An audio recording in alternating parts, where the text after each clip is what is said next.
Good morning, everyone. Welcome to the Trade Ideas Pre-Market Show for Thursday, September the 11th. My name is Barry Anderson, moderator of your trading room. A couple of yeses to let me know you guys can hear me, see my screen. Thank you, William. Somebody in YouTube, maybe if you can do the same thing, that would help.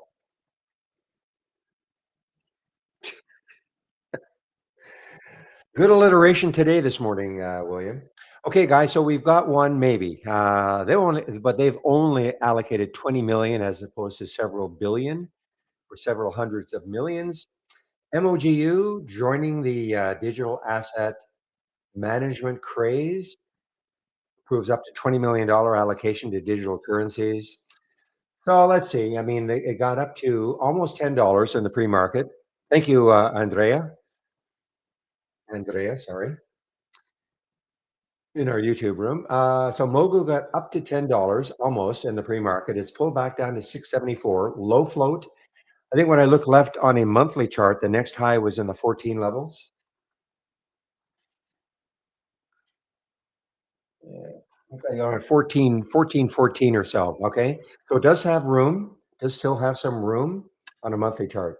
Yeah, agrees on the move here, guys. GRI on the move. Actually, I'm surprised it after that pop, it maintained. Report 6-week interim lung function data and ongoing phase 2A study. Probably a low float. Yeah, 2.5 million in the float. Now look at this weekly chart. Lots and lots and lots of room. $11 is the next high on the weekly chart for GRI. Now, again, when I say that, I'm not saying it's getting there, but at least you don't have to worry about a lot of near-term chart resistance for GRI.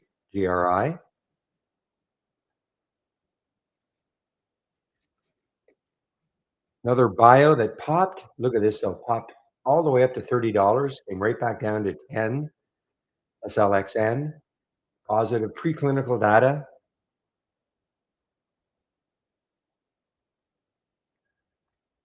Vince, I thought they were dead. VNCE. This is an earnings play.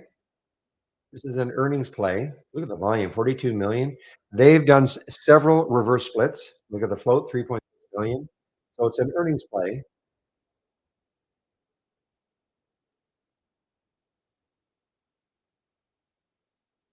CNC's on the move here, guys. CNC's on the move here. Centene, CNC. Wow. The next high looking left on the daily chart is around 37.90. So it's got a ways to go. A couple of dollars to that high. But something's going. Something's making. Centene exec says Medicaid results for July and August support improved trajectory for back half of the year, et cetera, et cetera. So that's their news for CNC. Now, you guys were talking about SanDisk, SNDK. This is what a run it's been on.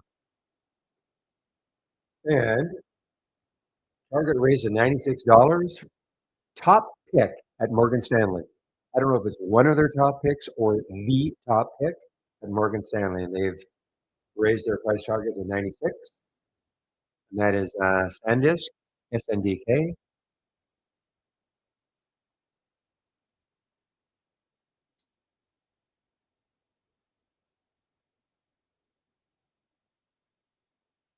Where's Maze?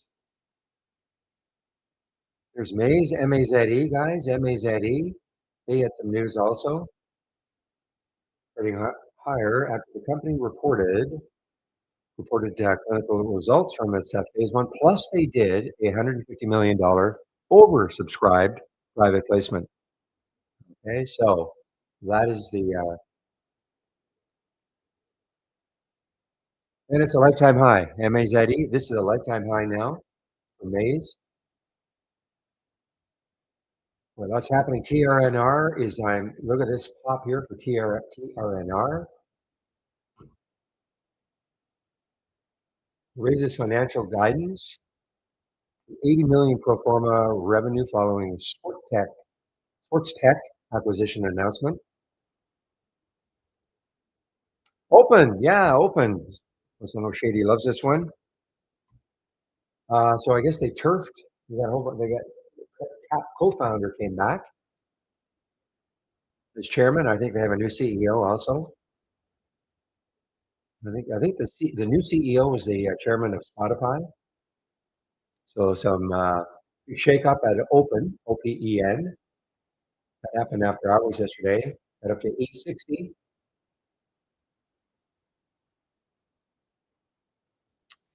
AMST, this moved on, got up to 720. It's pulled back quite a bit. Stores over 100% in Nurse Magic Growth, a new AI tool for government form automation.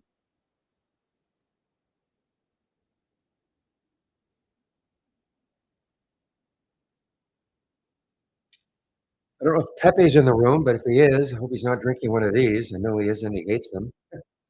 But Celsius, guys, CELH,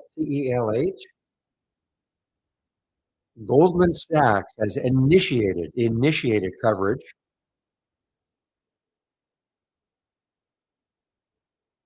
The price target is $72 for CELH. Okay. How far back do I go on a monthly? Well, I have to. What one was I talking? I think it was Mogu, right?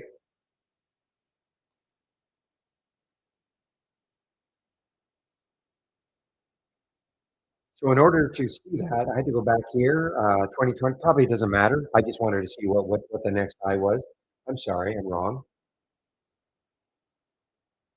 So it did get up to 973. So when I was watching, it was at 973. So actually now, the next time the monthly is 684. But that is 5 years ago.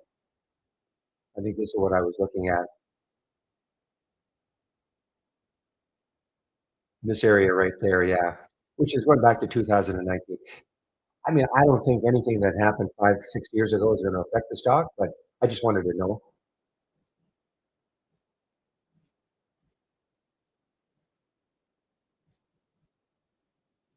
Give me one moment, please.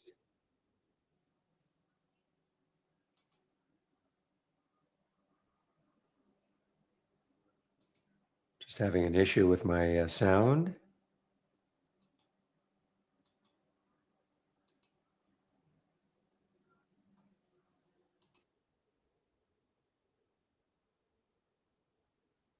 The music, my personal music. Okay.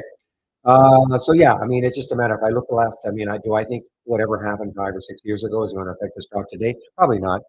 But it's just a matter of seeing where that was. TGL, this had another one that had a massive move, I think, and then a drop. Actually, I'm thinking something else, but it did have a big move, 271, and then came right back down to 130.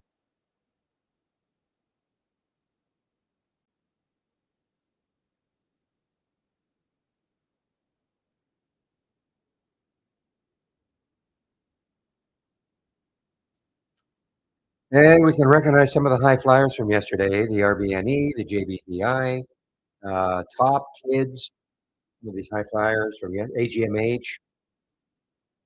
My size, I saw had some news that this actually had ripped higher. I thought in the pre-market. Yeah, look at that. My size had some news, and NYSZ acquiring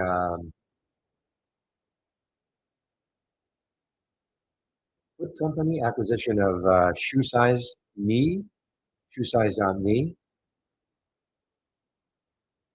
but that was short-lived.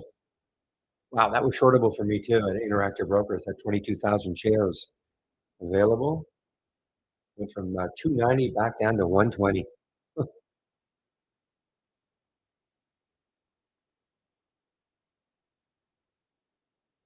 So look at CNC on a monthly chart looks a lot different, doesn't it? I mean, there's that high 2 months ago was $57. So a ton of room on the monthly, but I'll go to my weekly, and then so you actually see a high. No, it's the same high. So that's a ton of room on both the weekly and the monthly for CNC.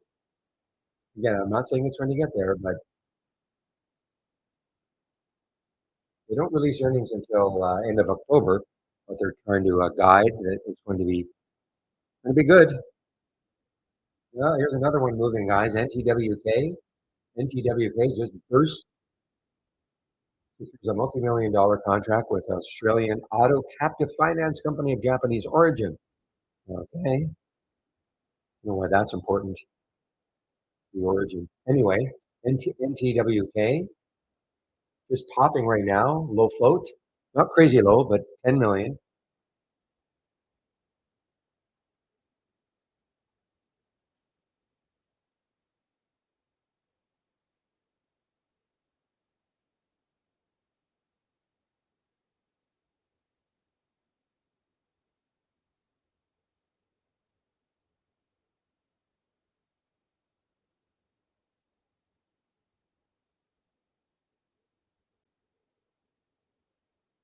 Wow, just motoring now, guys.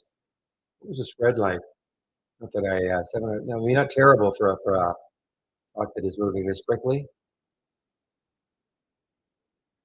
All right, well, you know what I have to do? Take a look at it on the monthly chart.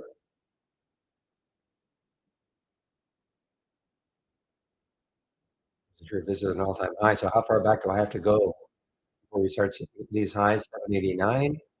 So there's a high of 828, and that was back in. See again, that's back in 2019. Do we really think something that happened back in 2019 is going to affect the stock today? Probably not. But that is where the next high is on the monthly chart. Shorts for me, yeah, it probably is a short, and it was a short, but it's it's so risky. Lots of shorts available for me. 600,000, excuse me, 600,000 shares.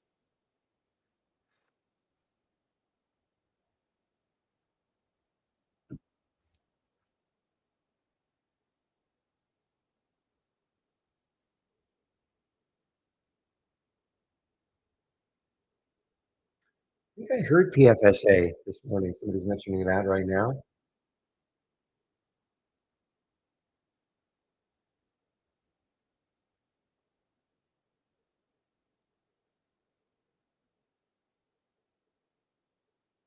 Yeah, it was gapping up. Yeah, gapped up. Oh, that's right. It's a sub $1 stock. Okay.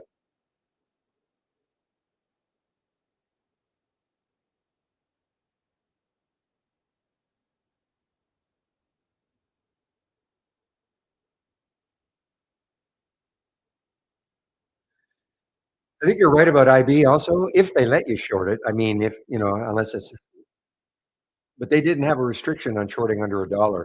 239,000 shares available at PFSA. Not that I think I've only done that once, shorted a stock under a dollar.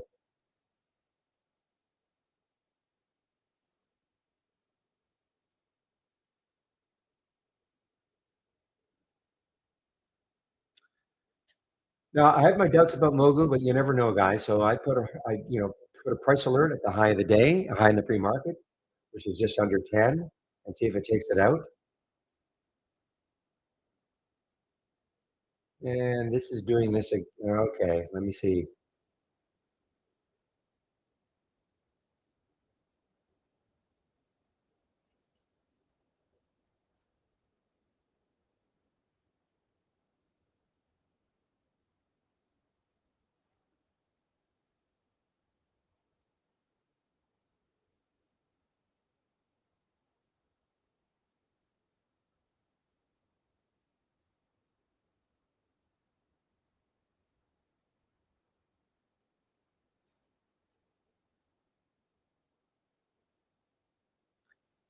Okay, let me quickly try to answer your question, Lisa.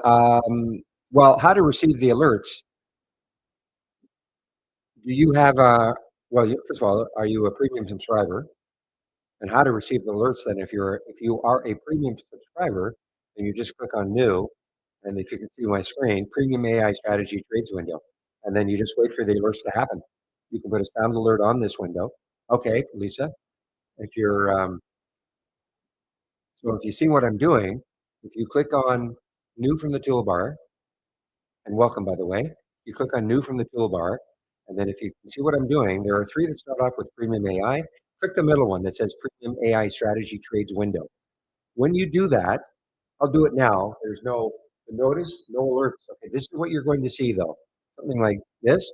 You will get no alerts until at least 9:40. That's by design. So you just wait for the alerts to happen.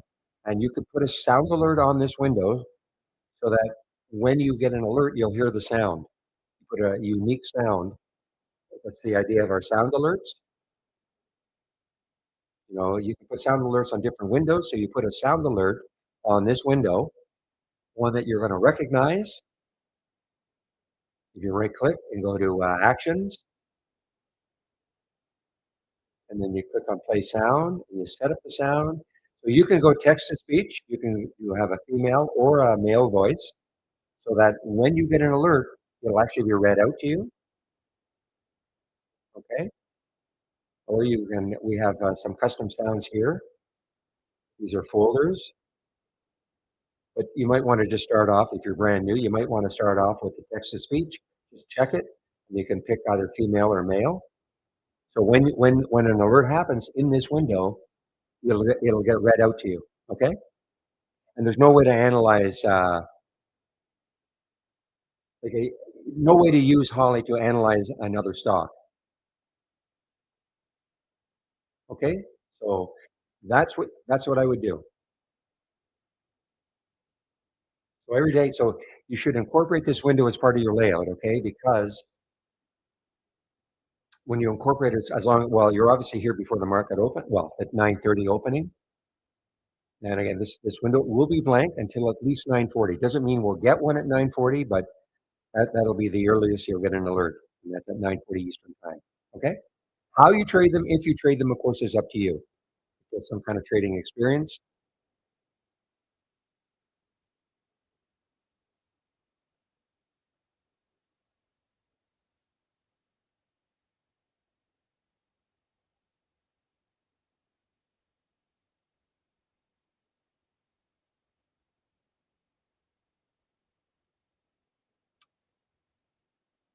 All right, Mogu.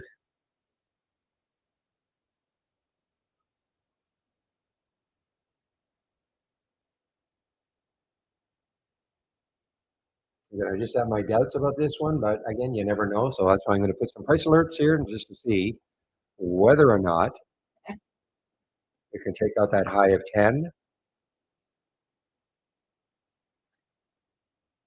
You can see that it's over the VWAP.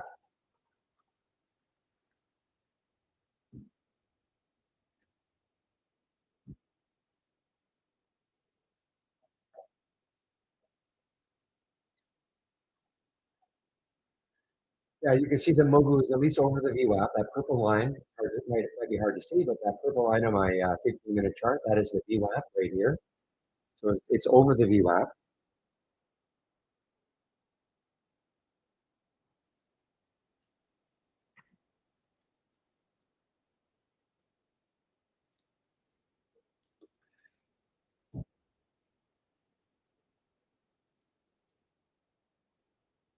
Well, yeah, at least they did it before the market opened, the 9:30 opening, but still not.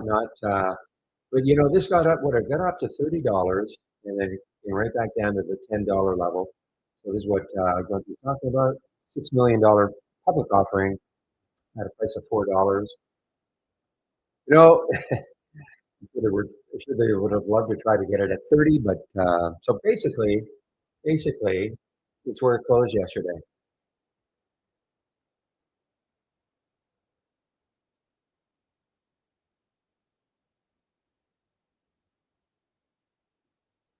If you're talking about the S and the R that you see sometimes, no, which is the next high or low looking left on a daily chart. Not yet. You'll see it on mine because I have a development version, but not yet for you guys. Now, if you think that is a support, if that's what you're talking about, Arthur,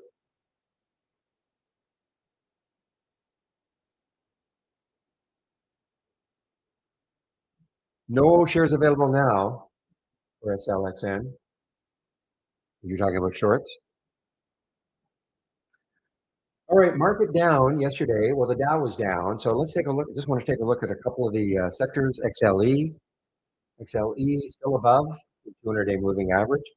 Let's see if finally healthcare probably didn't, but let's see if healthcare, oh, so close a couple of days ago, getting to the 200-day.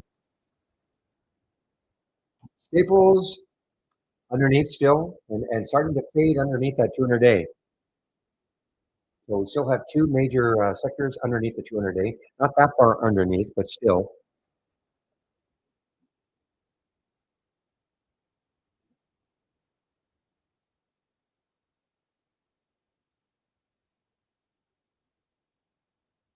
Yeah, I have to wait for the program upgrade. I don't know. I think Dan said maybe next week for the beta. You got to just wait for it. Definitely out of the prediction business on that.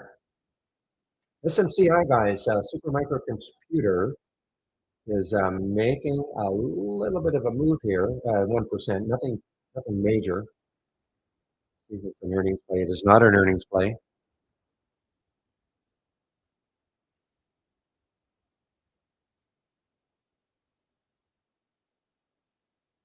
Maze, M-A-Z-E, M-A-Z-E. 25, so the high in the free market was almost $30.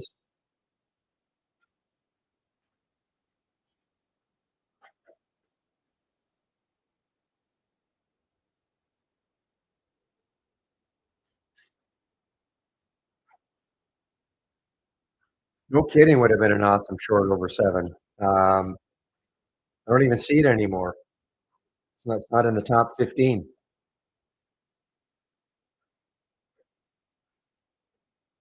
Yeah, look at that. My goodness, no kidding. Oh, so securing a multi-million dollar contract with an auto Australian auto captive.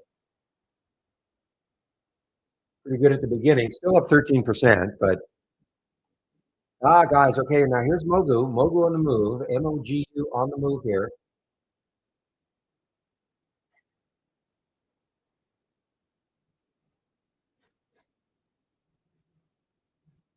Hmm.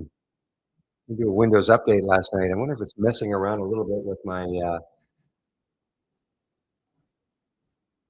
what I use for sound. Just give me a moment.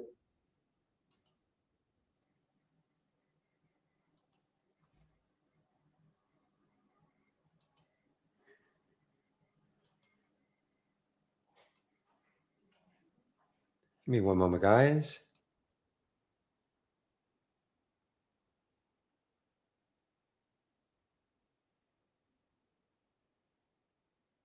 Okay.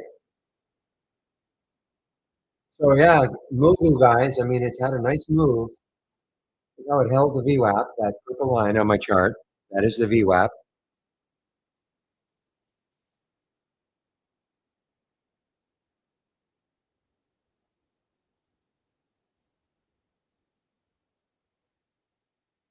Spreads are pretty good, for a stock that is moving so quickly. 4 cents, 5 cents.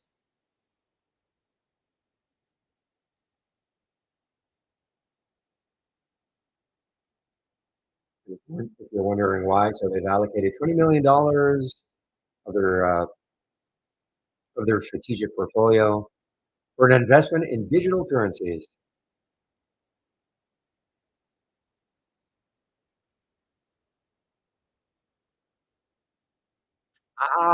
Pepe, interesting. I didn't do a second reboot. I forgot. I was just thinking my computer is so good now. I wouldn't. But I completely forgot. By the way, Pepe, I'm going to test the elements of the machine today. I'm going to actually have a dock layout just to see, because I still have my other layout. So I want to see. In fact, I'll bring it up now. The layout I'm going to use once this market opens up and running. So first of all, I'm going to save this layout.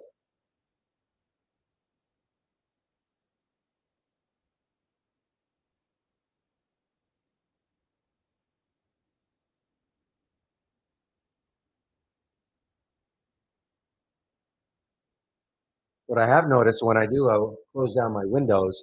They're all disappearing now at the same time.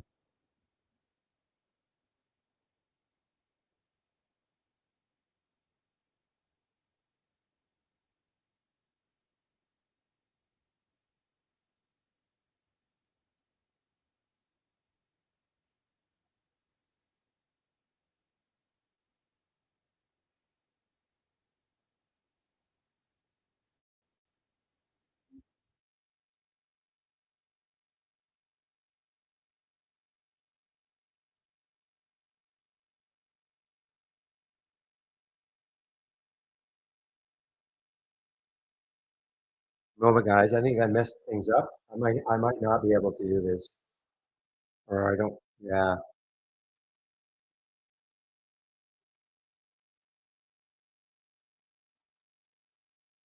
You know what? Forget it.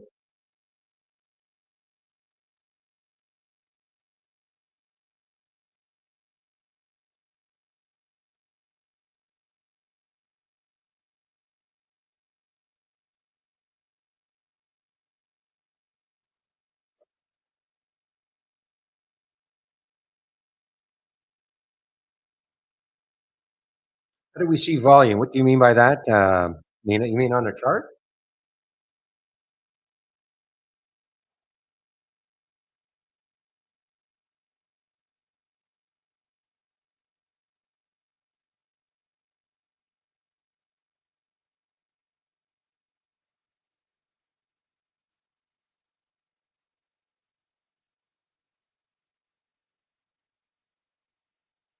Well, when a stock is running, well, do you have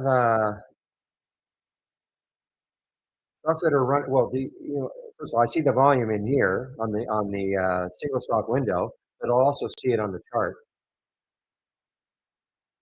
I don't have anything up and running. Well, wait a minute.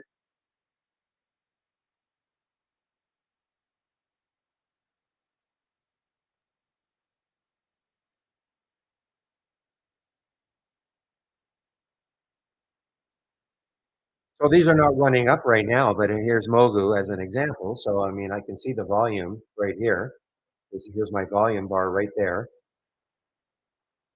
And if you're talking about the individual candle, well, you just have to either click. It depends on if you're using the browser-based version of our charts or not.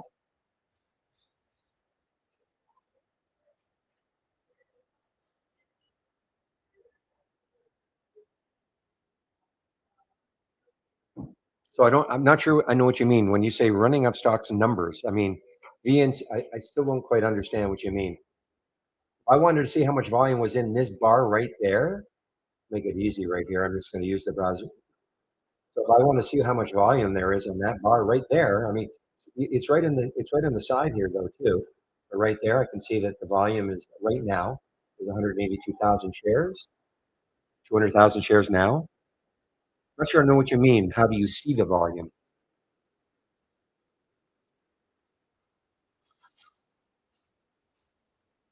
When a stock is running up, you're going to see stocks that are running up once this race starts. Okay, you're going to see stocks that are running up.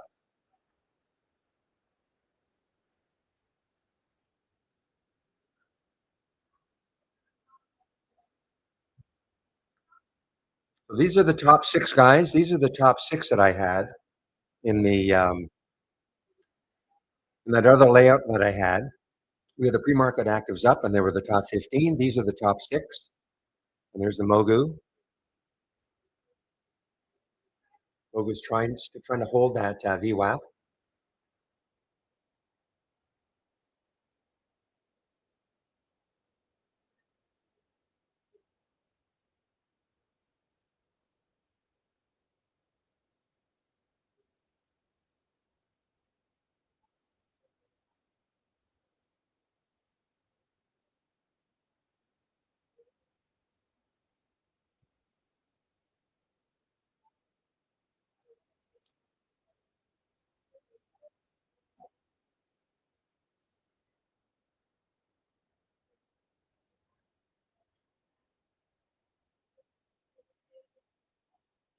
All right, guys, I'm just looking at. Oh man, the market's going to open in about 30 seconds. Well, 7:30.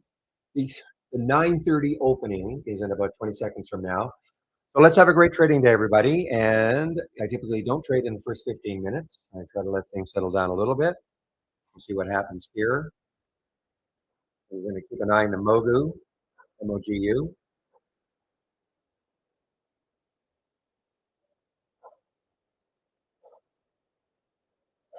So this might take a while for this to populate this particular race here.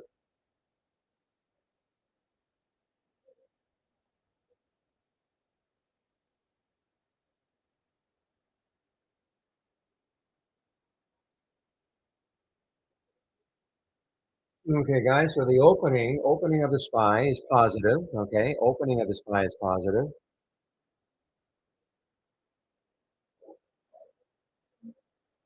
So here's a move. Okay, Nina, as an example, WFS. There's a stock that is running, and you can see right there, 219,000 shares. So if that's what you mean,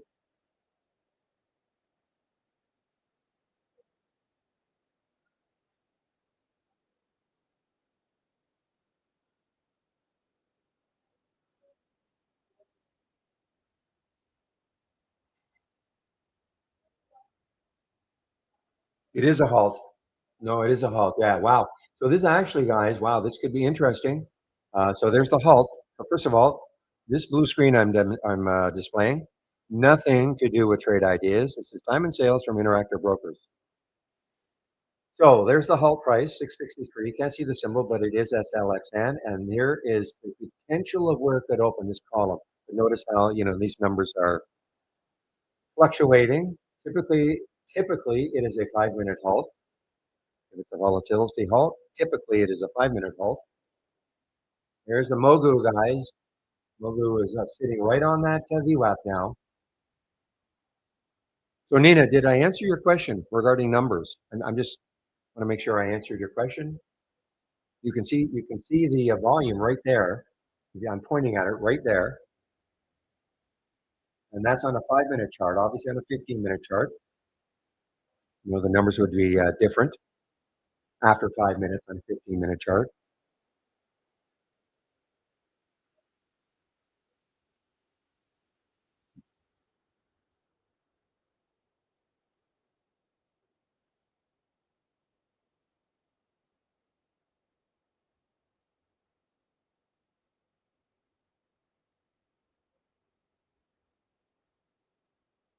So total volume. You have this. If you have a single stock window, there it is. Okay, there's the total volume right now. Okay, the single stock window. That's what I use all the time. If you can see what I'm pointing at, there's a volume, 3.8 million shares, 3.89 million in the ABSI. Okay, but it's probably a little more. This might be like just a little bit, but you can see right there on the daily. If you have a daily chart, you can see the volume right there. Okay, see that's 4.09 million, or 4.077. So it's going to be very close. I think this lags just a little bit. So can you see this? And you should have a daily chart up then. And that daily candle is telling you how much volume.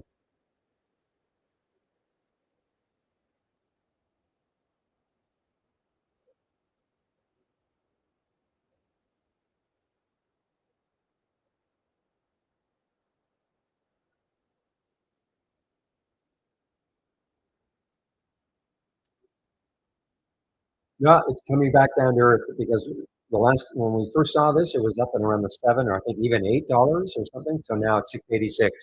It doesn't look good. 660. Well, it's still a little above the Hall price, but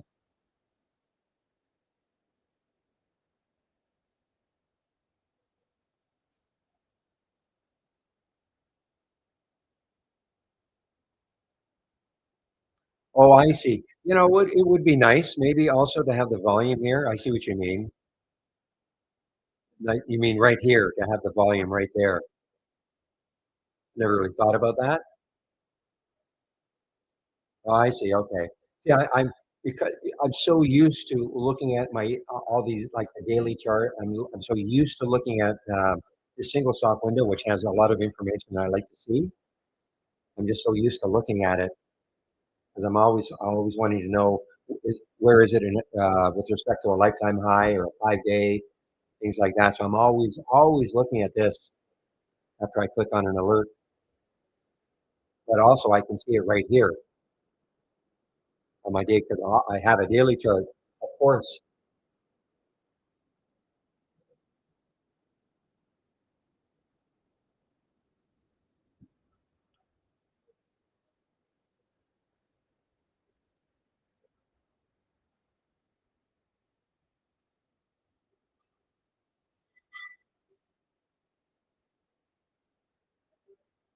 Ugly candle on Meta. Okay. Yeah. Here's your specialty, William. A big gap down and then a pop.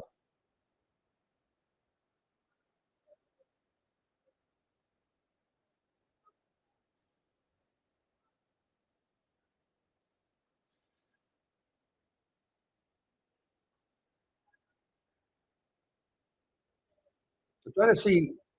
Nope, I see that shady. Yeah, when you mentioned Meta, I'm looking at this SanDisk, SNDK. So I remember, I'd love to know if this is actually like a top pick or the top pick. This is not that it matters that much, but I mean, Morgan Stanley raised the firm's price target from 70 to 96 and named top pick at Morgan Stanley.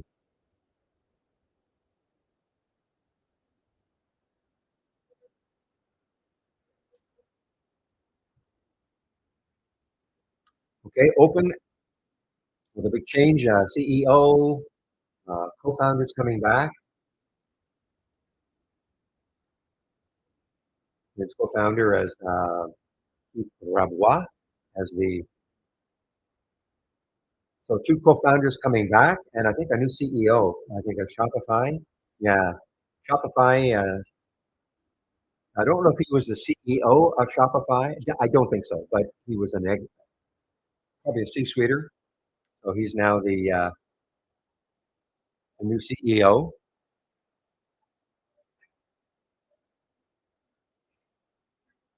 That is open.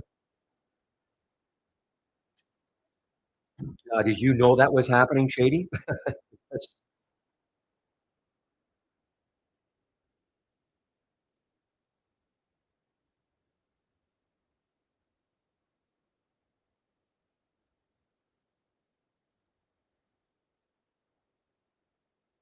there's an earnings play, guys. OXM. Sorry, OXM is an earnings play.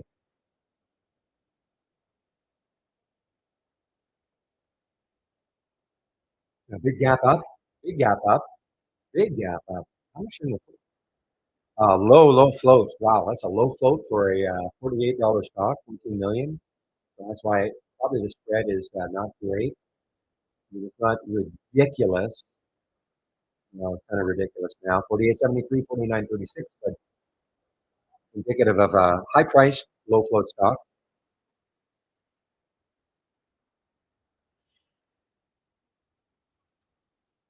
All right, guys, Maze now. Maze is now through the VWAP. Okay, through the VWAP.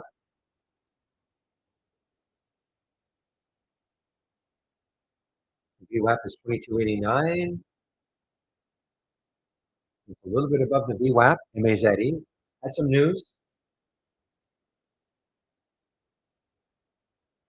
We did $150 million financing, but also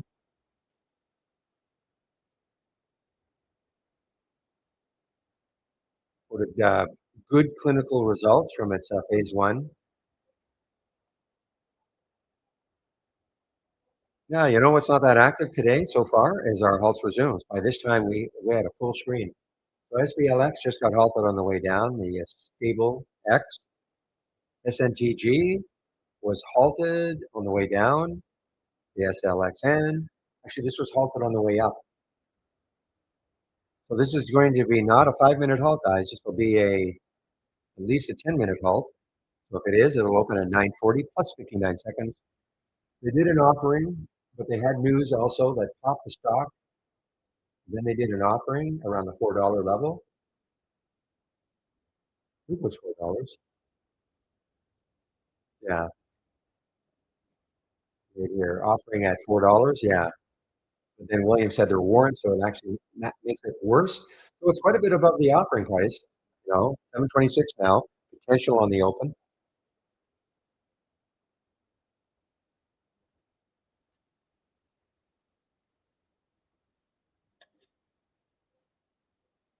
Okay, I don't know what's happening with this one, ANGX. Is this it's not an IPO, no way it's an IPO. It's trading as AGNX though now. So I don't know, I don't see what, might be a symbol name change. I don't see any news on it, so I'm looking at my IB headlines. I don't see any news on it. It's a little bit strange. No news on that here.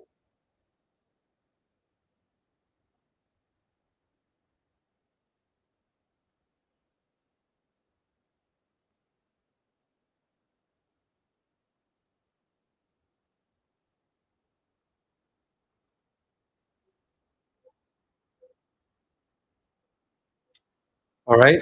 Our cat triggered somewhere. Hint. 1041 is the next high looking at, so not a ton of room.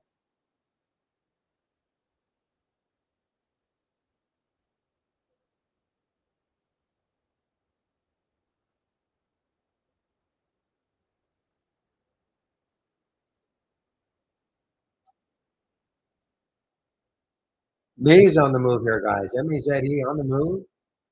Yeah, I don't like that spread. Sorry. 24.57, 25.20. Yeah, it's almost there's a 70-cent spread right now on it. No, if you're going to tell me it's an all-time high. It is an all-time high. MEZE. Bad news, not just the financing news. The financing was done, wow, 1625, so it's way, way above the financing price. And this was their news, though. Their first in human results establishing proof of mechanism for a potent inhibitor with potential to treat chronic kidney disease. So that's the big news for it. And then they were also able to do a financing.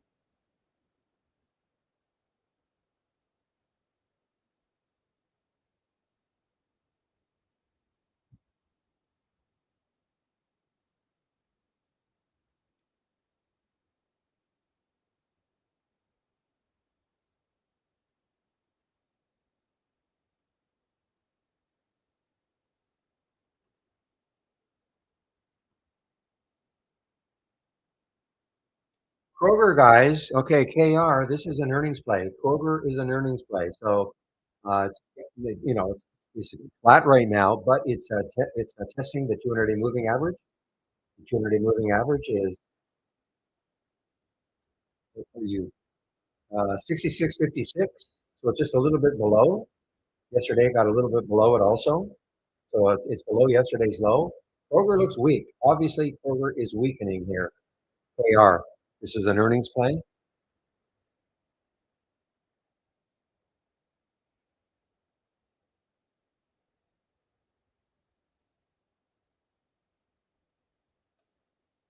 Let me bring up a weekly chart, see where it could go before it hits a weekly low. So there's the next low on the weekly chart. 65.23. So it's about $1 to that next low. I don't know if that. I wish the next low were down here at 64. $2 away.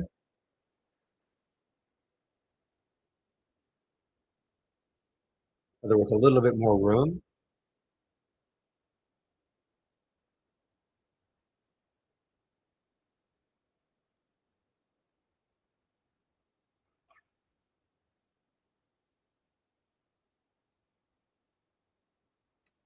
All right. So SLXN just got halted again on the way down. So it did pop. Where did it pop to? Got it almost $8, and then it sank again, halted on the way down.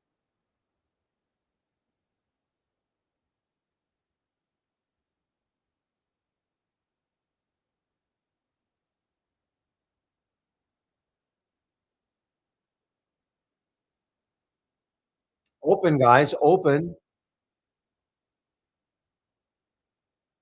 What's this?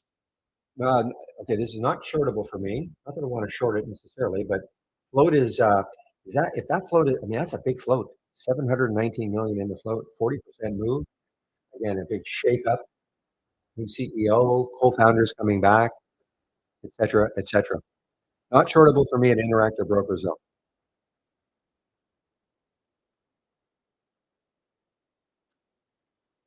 Well, it did in the pre-market, Nina,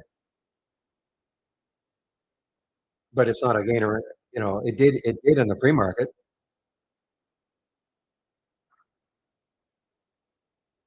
So if you look at my pre-market actives up, it was probably number one for a long time, and then they did a financing, and that crushed it. Well, it depends how many stocks have you got? Are you using my pre-market? Are you using my, one that I use?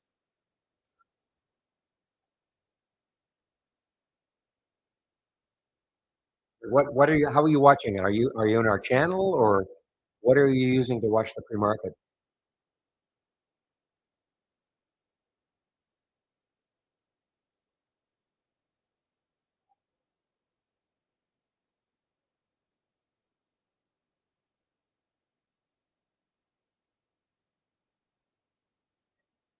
Are you talking about this biggest gainers from the start of the race? This?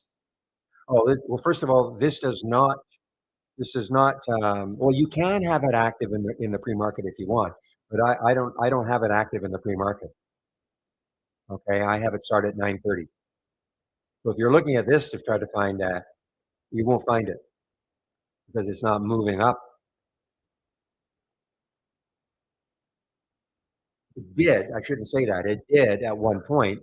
You can see it right there, SLXN, but it's dropped off the list now because, obviously it did move up, it did win a race.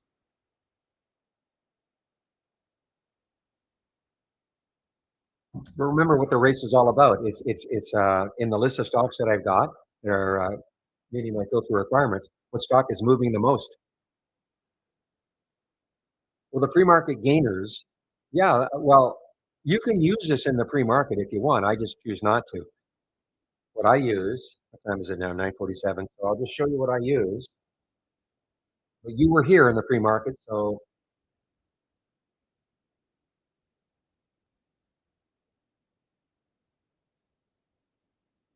yeah. The pre-market gainers is just a. It looks like this. It's a tree map. This is a race. So there are different ways of looking at it at a top list window. Okay. So if you click on my homepage link that I just put in there and go down here, my scans.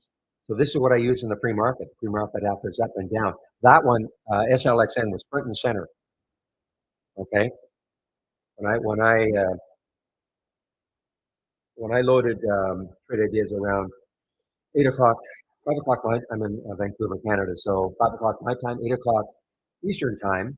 That was front and center. That was the top gainer.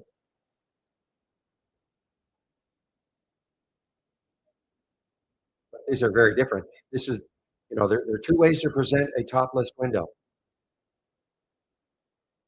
I'm going to go over my scans in a bit, but if you look here, I right click on it and then I open the top list window. Okay, so from a top list window, that you can either launch a stock race or show the tree map. So this is showing the tree map, and this is showing. I'm sorry, this is showing a race, and this is showing a tree map. It's just a different way of presenting the data. But if you're looking for the stocks that are moving, I mean, this is obviously moving too. Mogu is moving 5% within a 5-minute period.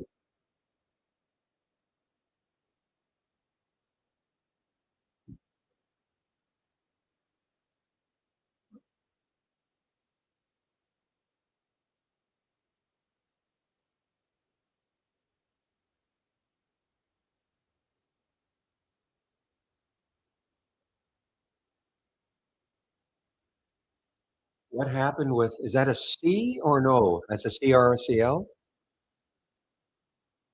I don't know. Let's take a look. I haven't seen this one. Oh, you mean why is there a pop? Don't know. I mean, but obviously, yeah, nice pop.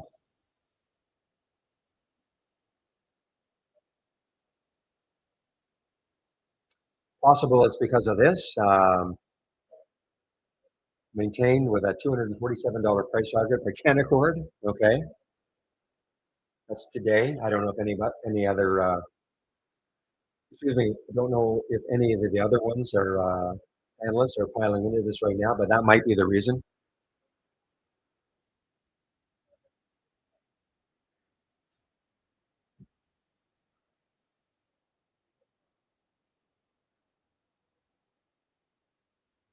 Ooh, man, look at Mogu now, guys. Mogu altered on the way down. Yeah, I had my doubts about this one, but you never know. Later on in the day, maybe it takes out 10.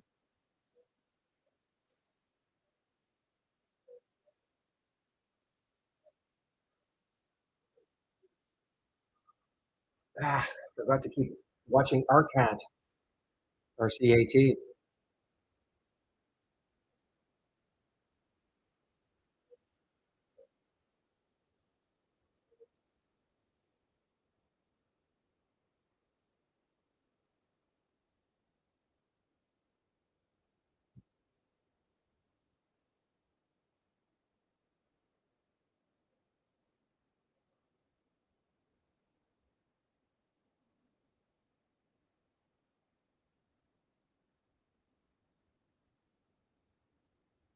I missed out on a couple of the AI alerts, the RCAT and the PAX.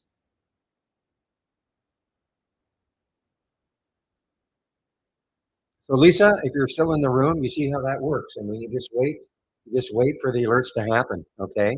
Notice the first alert was at 9:40. You don't have to get an alert at 9:40, but that will be the earliest. And three good ones so far, especially the I like this PAX. I like the RCAT too.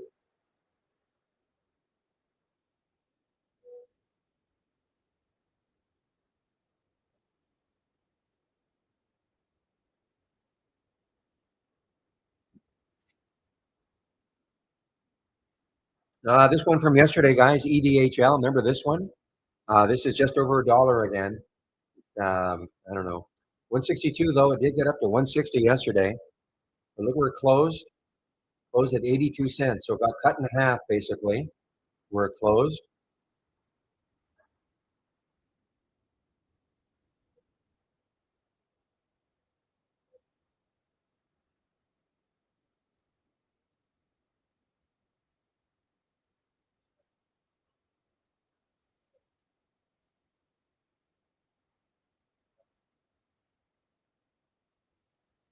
Uh,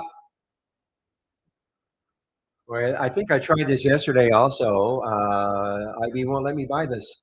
He's getting a lot of these now. IB will not let Interactive Brokers will not let me buy this one.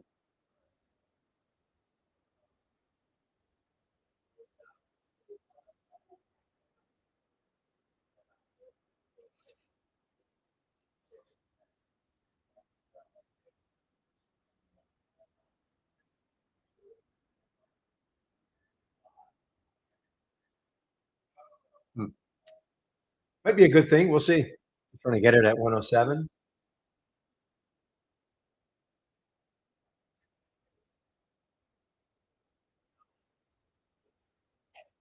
Okay, IPDN guys. Now IPDN is right at. Look at this. What a drop from 12 down to 250 in about 4 days, 5 days. And so IPDN is challenging the 200-day moving average and the VWAP. This is around the $3 level. If it can take out three, what's the next high? 233.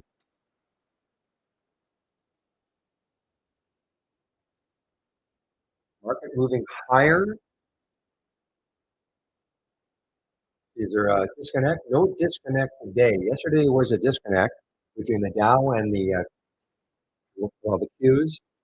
No disconnect today. The Dow is ripping pretty nicely today.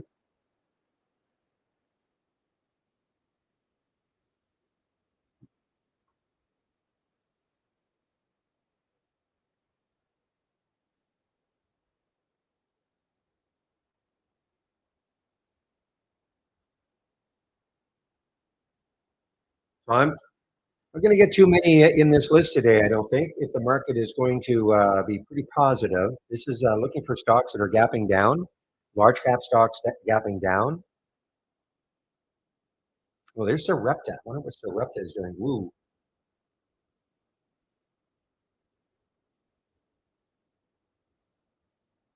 Got room, guys. 1580, 1583 or so is the next low looking left on the daily chart. Obviously, today's low is lower than the current price, but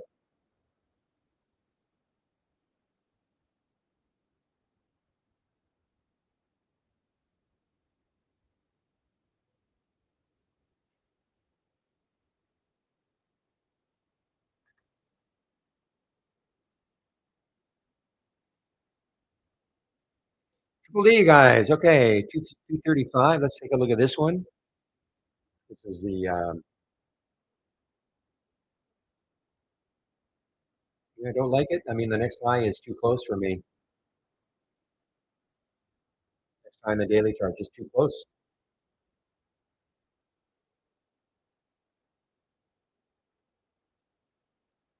Oh boy, this was probably the best one from our AI today, guys. Why? Because look at the room it had. PACS. Look at the room it had.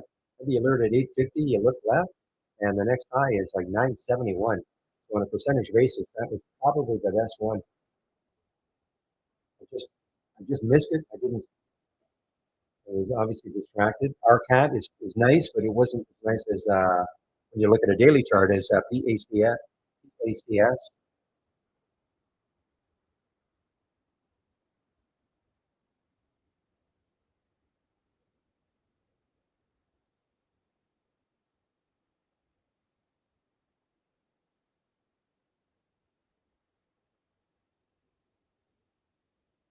Oh, you're right, Dwayne. It flashed 1,000 shares briefly to short for open at Interactive Brokers. Now look, here's the R. So that R right there, now that all that is, it's the next high looking left, okay, on the daily chart. And that's 870 for open. That's what that R refers to. Now you guys don't have this yet. In an upcoming beta, uh, now is this resistance? I don't know, but that is the next high looking left on a daily chart. You can find out where. Take a look at a monthly chart. Go back a few months now. Probably this month right here. This is back in 2022. Somewhere there was a daily high within that month.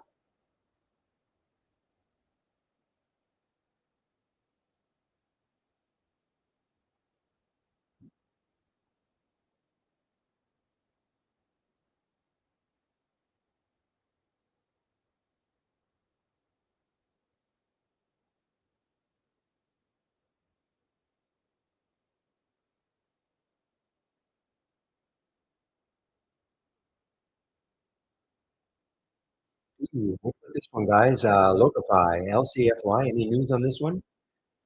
No news that I can see.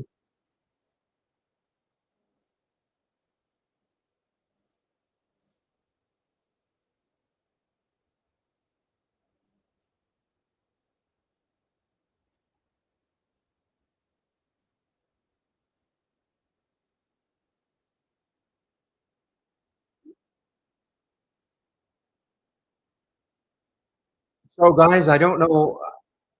I don't know if there's a symbol name change. It must be a symbol name change or something, right? Or sorry for the ANGX. Must be. We started trading at 9:35.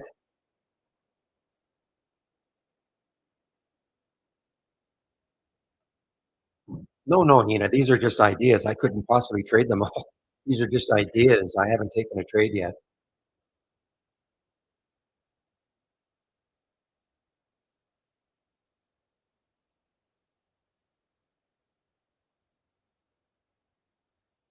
And keep an eye on this PAX, guys, to see whether or not this can. Well, where's the VWAP here? 856. So let's see if it has any sort of a pullback.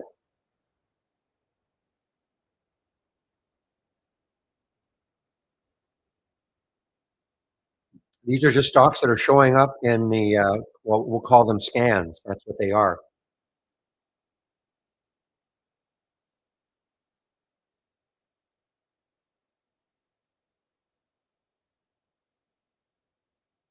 Put a price alert down here around 1695 for Sarepta and see if it takes that out again. Maybe a short later on for me.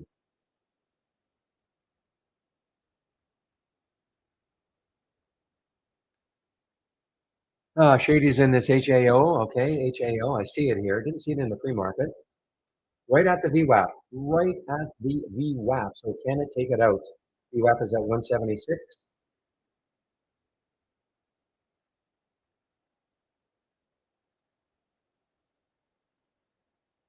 Okay, guys, I'm going to go over my homepage right now, including all the scans that I'm currently sharing.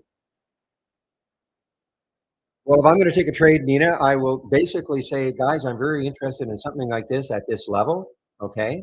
And it's up to you then if you want to take the trade or not, if it makes sense to your trading style and plan. but I'm not going to say you should take this trade. Like I tried to take EDHL as an example. Okay, I tried to take it, but Interactive Brokers prevented me from doing it.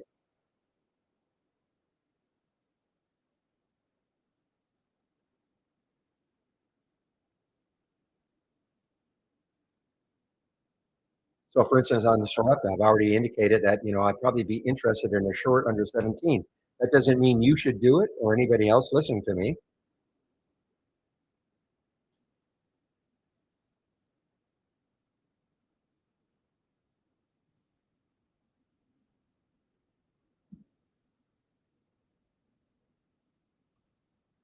Okay, guys, my homepage. Okay, I'm going to go over what you're going to find on my homepage. Stick around. I'm going to show you the scans that I'm currently sharing. So, now for those of you in YouTube, okay, remember I moderate two rooms, a YouTube room and what I call the main room. This is what the main room looks like.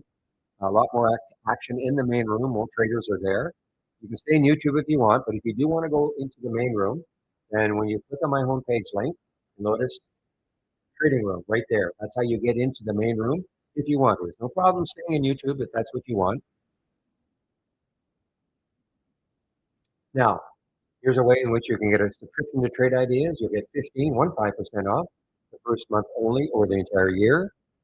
And also what I would do is, save my link because that's how you're going to get into the room every day anyway, not just YouTubers, and you'll always see what the latest and greatest promo is. All I ask, use my code. If you're going to take out a subscription at some time in the future, the company tracks the codes. You see enough people using my code, they'll keep the room free. Keep it simple. Get the trade of the week. You can sign up for the trade of the week right here. This is free. You get it before the market opens every Monday morning.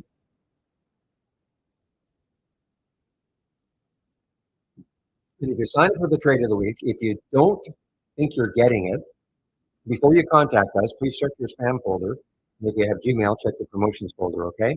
Before you contact us. If you're not seeing it in either of those folders, by all means, contact us and we'll take a look at what's happening. Education section. So scroll down. Here's the education section.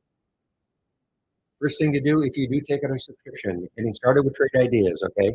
That's the number one thing to do. Very short videos. Show you all the basic features of Trade Ideas. If you don't have Trade Ideas and you're wondering about it as a program, what I would do is start off on the second video. You can take a look at them. That might help make up your mind whether or not this is a good program for you. Back to basics. If you're new to trading, a series of free videos for you, all free, okay? Back to basics. If you're looking for my scans and you've clicked on my homepage link, here they are, middle section, here they are. That's some scans. So I've really pared down everything, guys. All what you see, that's it. I don't even have the combo scan up, the continuation, gap continuation. I don't have any of those up anymore. I'm just looking at, this is the biggest gainers from the start of the race. This one right here. I have two versions of the change in the biggest change percentage-wise. I have the 5-minute version and the 2-minute version. You can have your pick. You want them both, you can have them, but I'm only using the 5-minute version. And you will see negative numbers here. So if you're into pullback type plays, if you see a negative number, I'm going to go over this in a little more detail. You can click on it and you'll see what it's pulling back to. So right now you can see the WHLR has moved within a 5-minute period, has moved 7.6%. Now it's 5.2%. Okay, that's what these percentages refer to. So if you're looking for stocks that are on the move, this is good. Obviously, the race is very good for that. But I do have other scans that I'm sharing. You can take a look at them. Here's the momentum scan. Again, I don't have that up and running either. And this is what I use in the pre-market. The pre-market actives up and the pre-market actives down. It'll look like this, a tree map version. Okay, that's the presentation of it.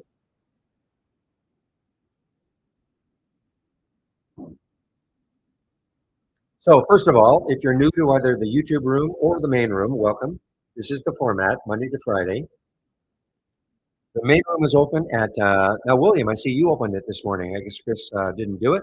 I see you opened it at 7:31. So the room is typically opened at 7:30 Eastern time in the morning, of course, and I get on the mic at about 9. Why late? Because I live in Vancouver, Canada, so a little too early for me to open the room. But I get on the mic at 9. Now in the YouTube room, I try to open it between 8 o'clock. Yeah, I meant what? You open it at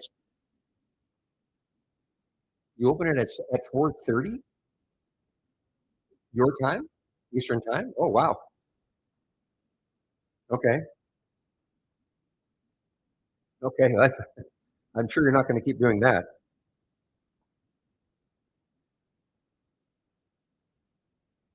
Okay, guys. So anyway, uh, if you have questions, it's a trading room, but you can ask me questions all day long. Okay. If I'm tied up doing something, I'll let you know. But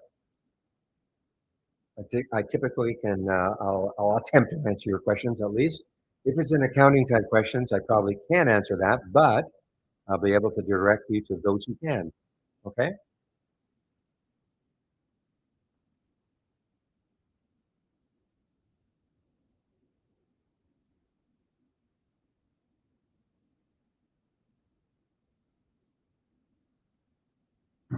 Did when was that? Did you see who the first person was that came in, or what time did the first person come in after you opened it at 3:30 Eastern time?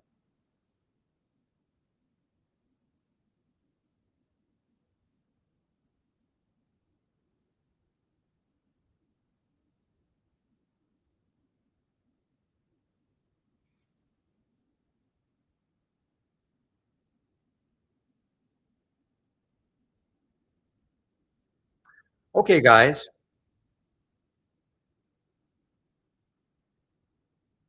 let's go over this race. I want to show you. I want to go in more detail about this race. There's the HAO right on top here, and also in the 5 minute change in 5 minutes. So it did burst through the 200 day. There, sorry, the VWAP. There's the 200 day moving average. That might be the next challenge, 194. That's a nice percentage move. Any news on this one? Not that there has to be, but so the race. Before I go into the race,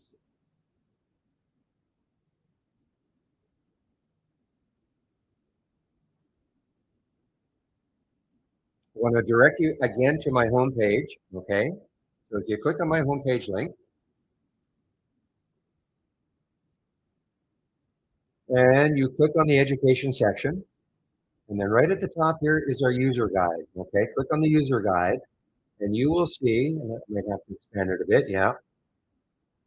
So you'll see right here, PI stock racing. There's a whole section in the user guide on stock racing. You can create your own race with your own set of parameters. Okay. So I'm going to go over my race, but understand you can create your own race, okay, with your own set of parameters.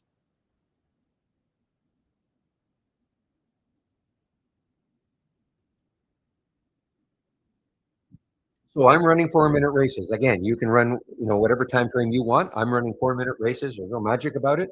I just picked 4 minutes a long, long time ago, and I've stuck with it. So what happens is, notice there's a countdown here, 39 seconds for this race to close. So as we speak, Yule, YOUL, is the leading the race at 8%. So what is that? What is it? Now it's not. Well, there's a jockeying for position, as you can see. Eventually some stock will win the race. But what does that number mean, that 5.73%? That means that since the race started almost 4 minutes ago, this stock has moved the most. It's moved 5.7%. If I click on it, you should see a nice little move here. You see that? Okay. And let's see, 1 second. So did it win the race? Yes, it did. So it won the last race. Notice that there's a top 10 list that will automatically be built for you over the course of the day of the stocks that have won the most races. HAO at the top here has won 2 races, and then all the rest of them are one. At the end of the day, more than likely, we will see some stock. Some days we see stocks that have won like 20, 30 races. Obviously, pay attention to those stocks, the ones that have won the most races. Okay, are obviously super active.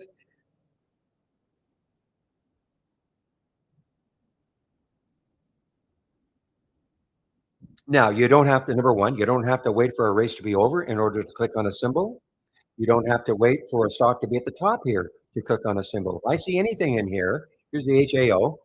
I know obviously it's pulled back somewhat from the 200 day. But if I see anything in here, this one, this is another one I couldn't trade yesterday, the Skibble from Interactive Brokers. Now, Hootie was a big one from yesterday. Look, I mean, look what it did. Got up to 550, but look where it closed, 183. So maybe it's starting again. So that's why, you click on anything that you might see here. It doesn't have to be at the top. If it's in this list of stocks, I would click on it and just see what's happening. On the daily, weekly, 15-minute, whatever time frame you like to look at.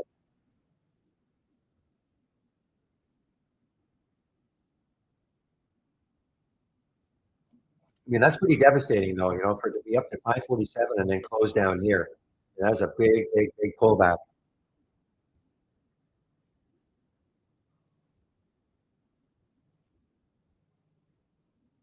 Okay, so that's what I would do. I just click, obviously, any stock that doesn't want to raise, just click on it. See what it's doing. I mean, the Mogu. What if Mogu, hadn't it's below the VWAP, but if you're a bit of a VWAP type player, what if Mogu had been coming into the VWAP? And a lot of people will look at the VWAP, that purple line, and say that could be a support area. Maybe it bounces off it. Maybe you have a moving average on your chart that you like, so that if it's pulling back into that moving average, you might check to see whether or not that can act as support. Okay,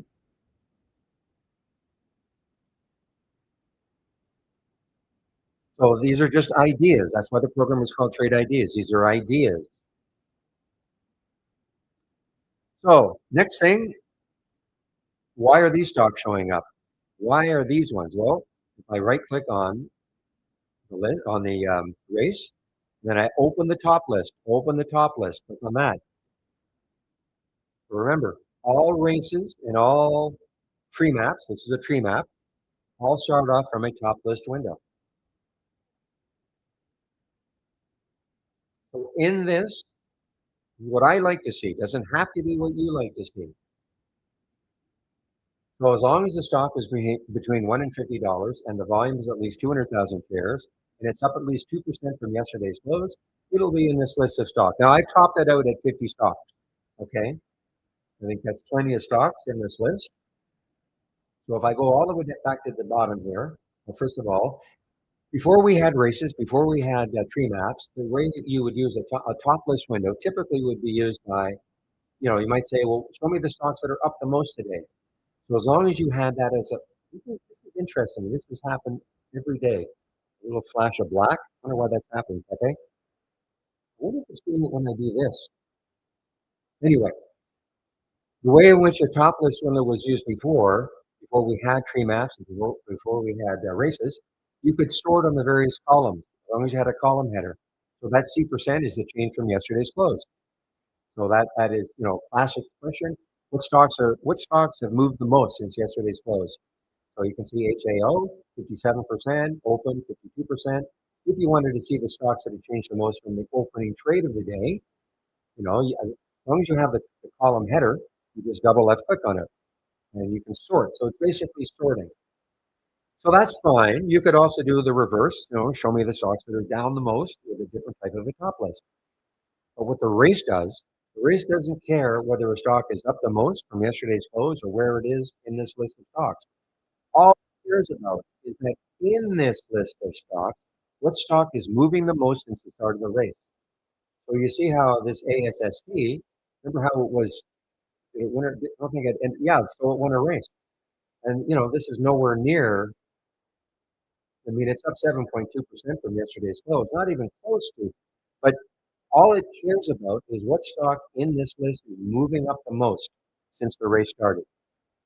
So, I mean, this is just a marginal move, 1.21% for the UL. I don't even know where UL is. It's way down here. But what if UL all of a sudden really started to move? It's up, now it's up, it's 1.2%, but What is 1.8%, 3%, 4%? How would you know that? What are you going to do? Stare at a list of stocks to see which one is moving the most? Well, that's what the race does for you. You don't have to stare at a list of stocks to see what stock in your list of stocks. Of course, this is my list of stocks. So you can see that you can create your own top list with your own set of parameters. Maybe you want a different price range. Maybe you want to add some filters. Maybe you can create your own. You also, if you had a list of stocks that you like to follow every single day, you could create what we call a symbol list, a watch list of those stocks, and you can change them up if you want. But let's say you had 20 or 30 stocks that you like to follow every day. You could create that list and then attach it to the top list and run a race based on that.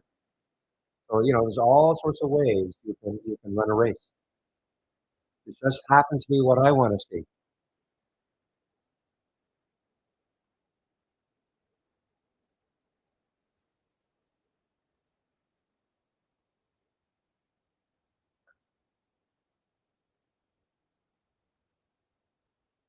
Now, in this race, now normally there'd be more.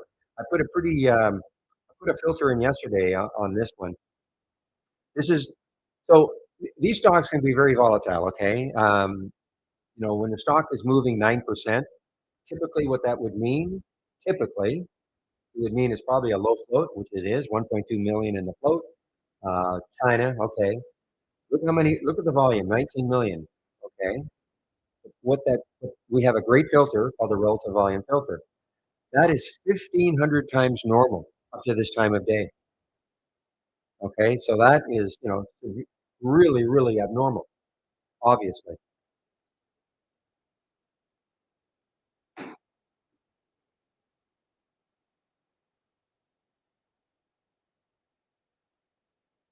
these stocks you're not going to find. You won't find generally the relative volume. It's it'll be stocks making a move, but it won't be. Usually, you're not going to find like huge relative volumes because what I did is in this race here, and there are very few stocks meeting the filter requirements. There might only be one. None right now. Well, I guess this one is, but and why? Because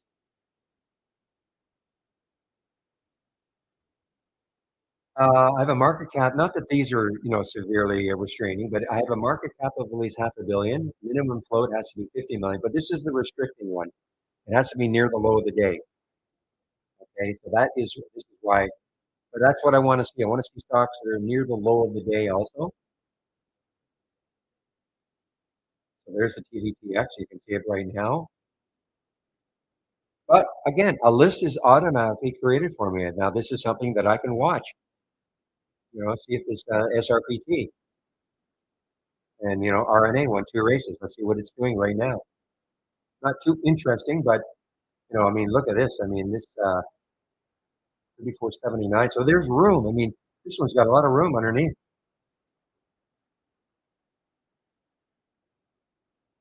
So this race here, it's not going to be nearly as volatile as a race up here.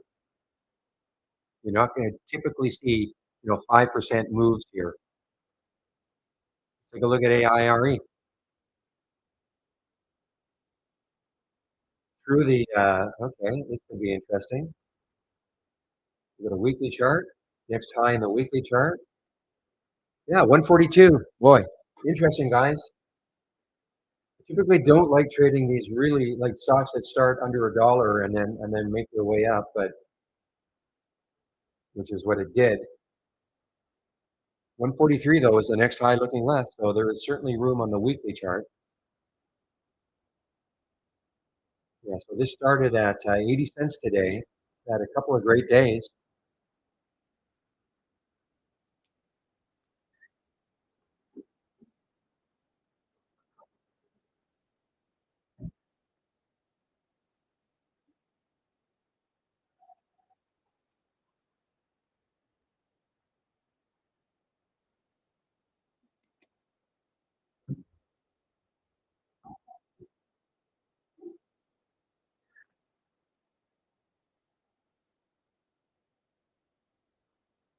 So, if you see a stock, moving up the leaderboard in the race, and you also see it here, obviously pay attention to it.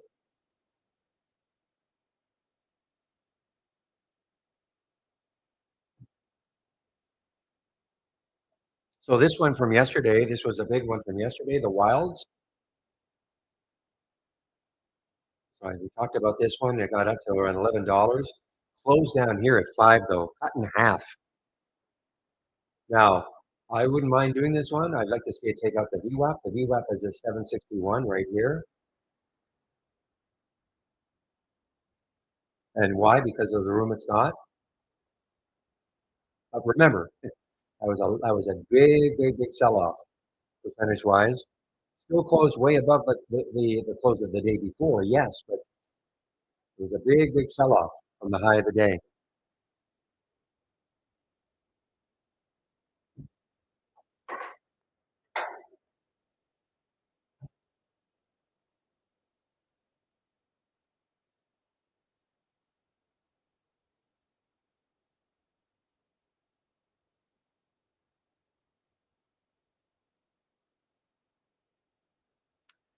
Sophie, I'm going to keep an eye on this, Sophie. So this, lot of stuff that I read about Sophie. Well, here we go. This is what I'm talking about.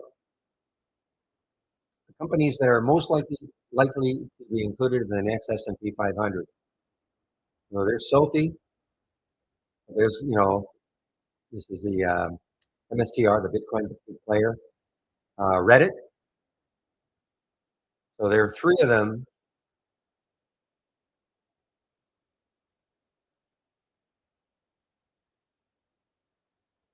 And look what happened when Hood got added.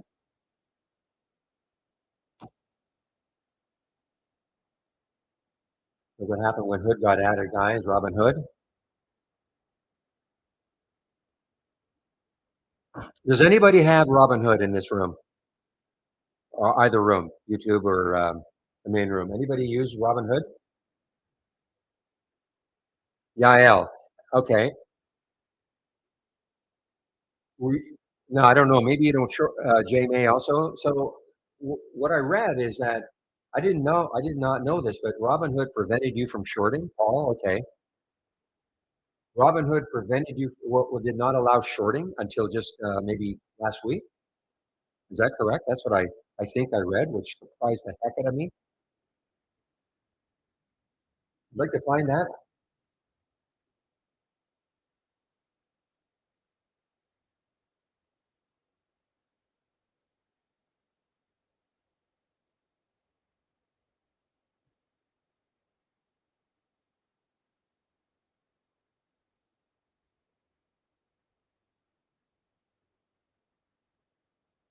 I'm sure that's what I read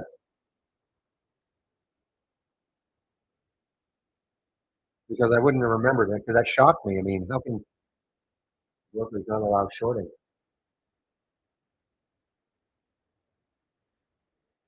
But remember, and not to diss anybody with Robinhood. I mean, probably most people who took Robinhood wouldn't even know about shorting necessarily, or they just would not.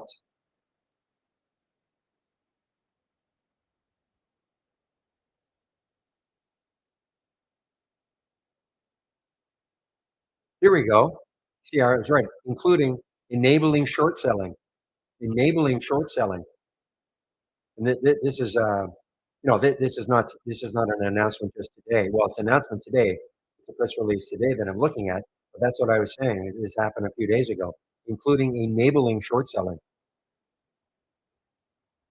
Thank you, Via Parry. Yeah.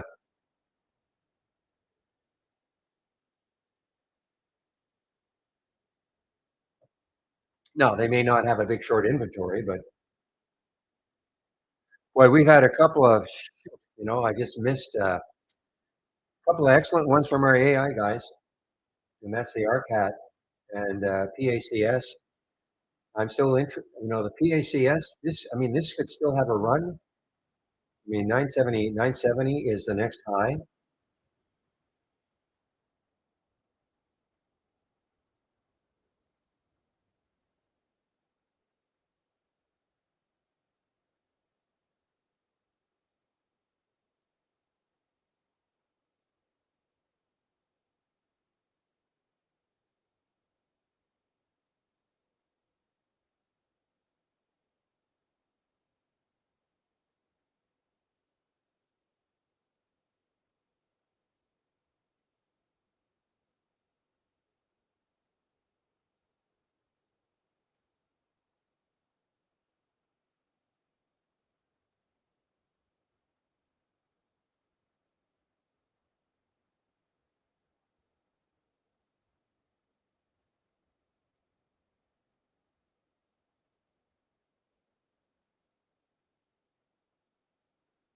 All right, guys. Packs on the move here, guys. Packs on the move. Well, I guess in this case, I guess you can't believe everything you read about that you see in Chat GPT because it did it did say you just saw what I read. They just enabled short selling.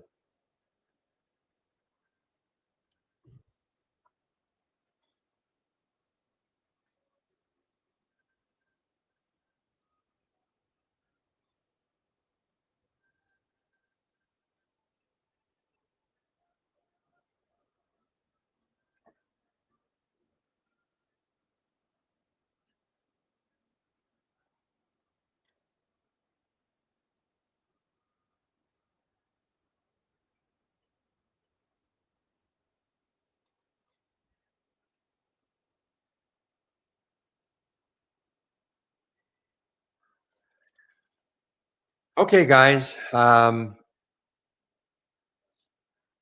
Fingers crossed for a move in the packs right now for me. Okay, PACS.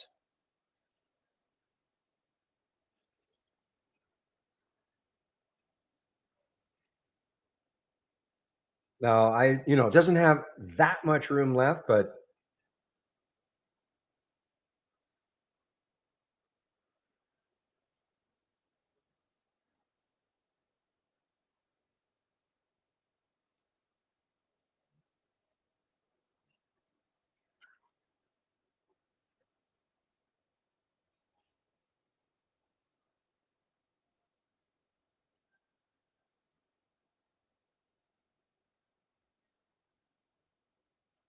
just give me a moment, guys.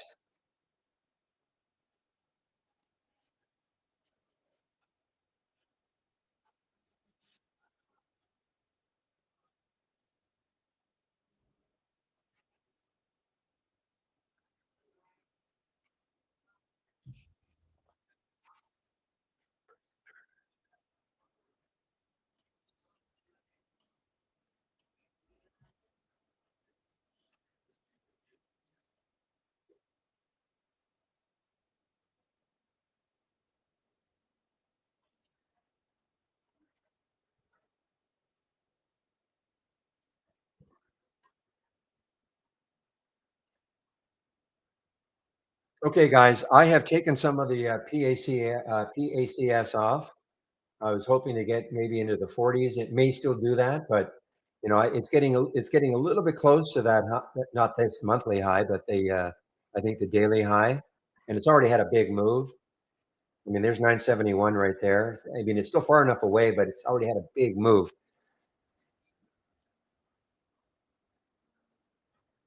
So the 938 mark.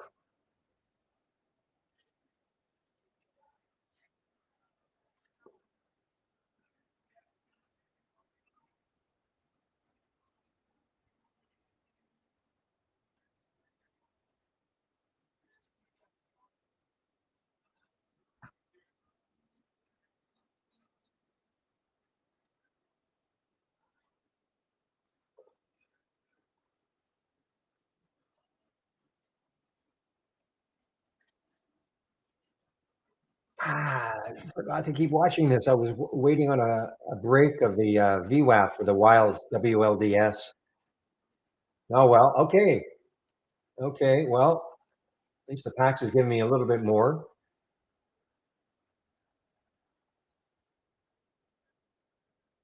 I have my doubts about the 950 mark.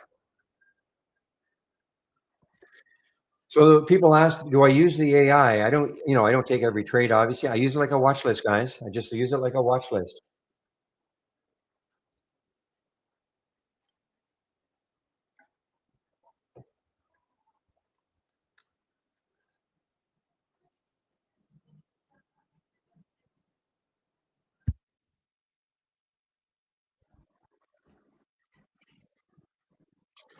All right, what's happening with SOGP? This is we've seen this one in the past do crazy things. SOGP, low float, 3.6 million.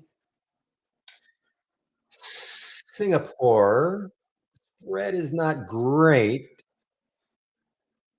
26.30. Wow, look at the room it's got though. 26.30 is the next high looking left. Not saying it's getting there, of course. Wow.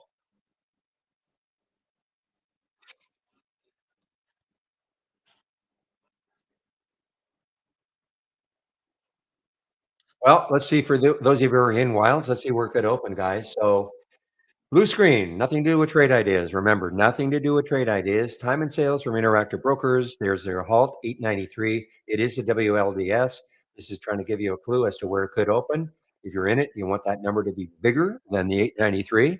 So far, a little bit above it. It looks like it's going to open above the 893. And typically they are 5-minute halts. So this got halted at 10:27 plus 34 seconds. So if this opens in 5 minutes, this will be about 14 seconds from now. Okay, 14 seconds from now.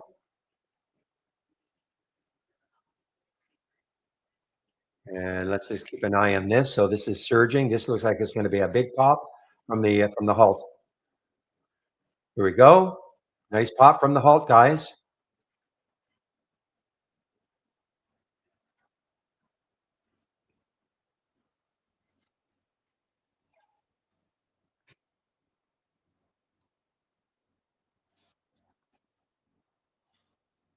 Morning develop. 3 in our YouTube room. It's even challenging. Well, there's the hive yesterday. It was $11.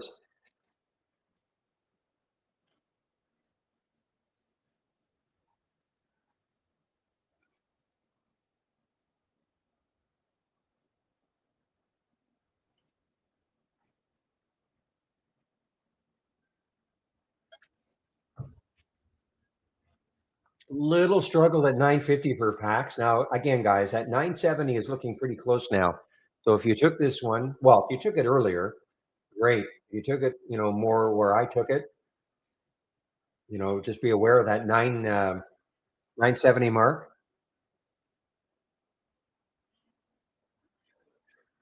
is what I'm talking about. Now, listen, if somehow it takes this out, look out because then the next high is way up here, 1135 ish. So why not just oh man, I'll put a price alert there. Maybe, who knows? Maybe it will take it out. I have my doubts.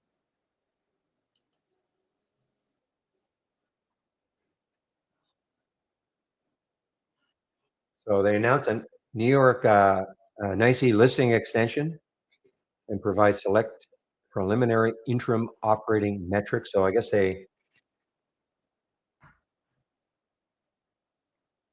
that's the news. That's the news for today.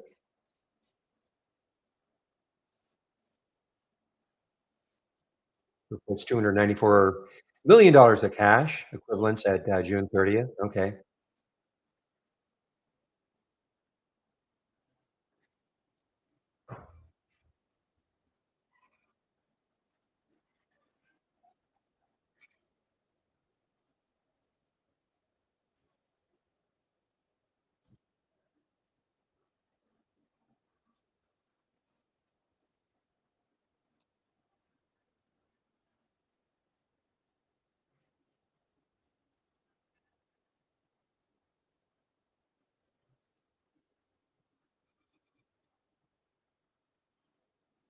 The struggle right now, again, guys, for the packs around that 950 mark. I've taken most off now. I just have my doubts it's going to really break through this 950.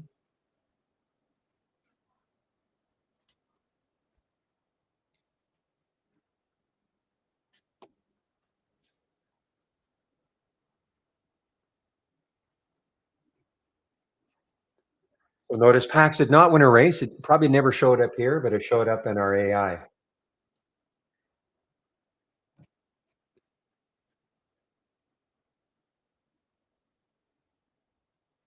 Now, keep an eye on Mogu.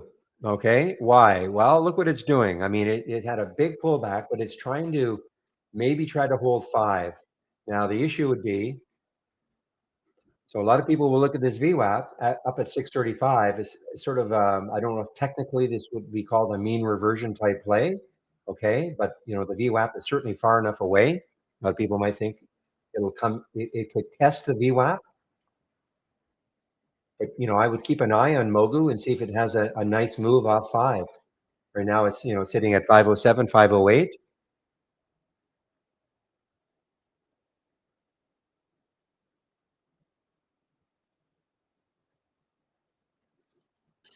Yeah, I don't have that, running anymore, Monica. Open, guys, open, just, so after that pullback down to what, 859, here's the high right there, so it just made a new high, I think.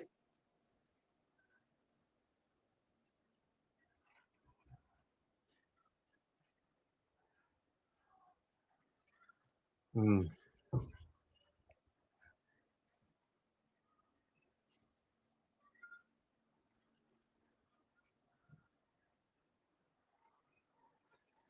So what I'd be looking for here, you see, I haven't talked about the wave very much. You see how that trade wave, it's part of your standard service, okay? So if you want to have the wave on your chart, just let me know, okay? I'm going to turn to a 2-minute chart here.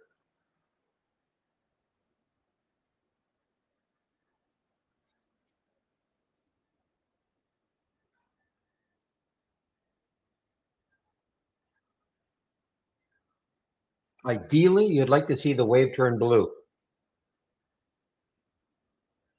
Oh man,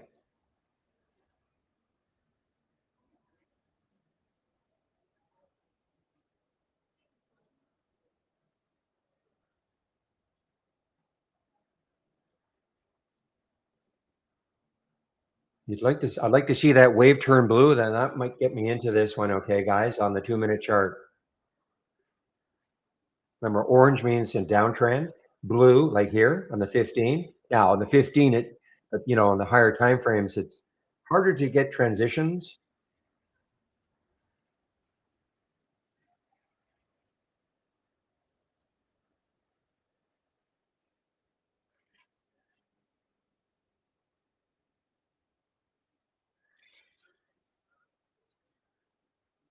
Now, look, I could be completely wrong about the packs, guys.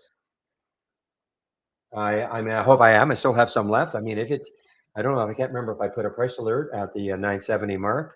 If I didn't, yeah, I did. So I could be completely wrong. I mean, if it takes that out, look out. I mean, 1141 is your next high. 10 could probably stall it, but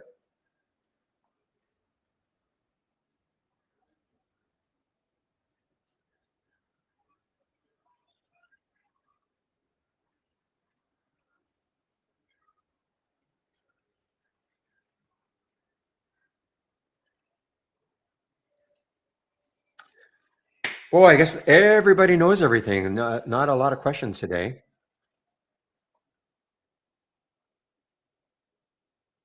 So it's 10:39 right now. So in about a little less than an hour and a half, I do take a break.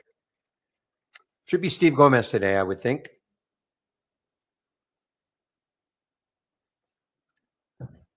What do I mean by that? So he'll probably take over. I think it's Steve today, so he'll take over my YouTube stream between 12 and 1 when I take my break.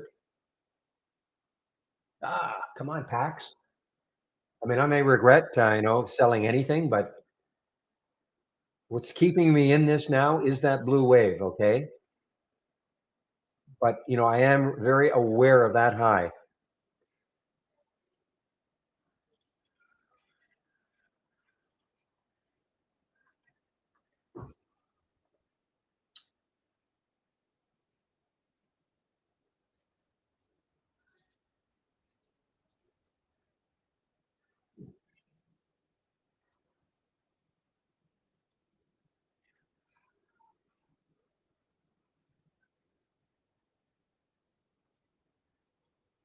So that's what I'm talking. So there it is, guys. I mean, I wish I had seen this at 850.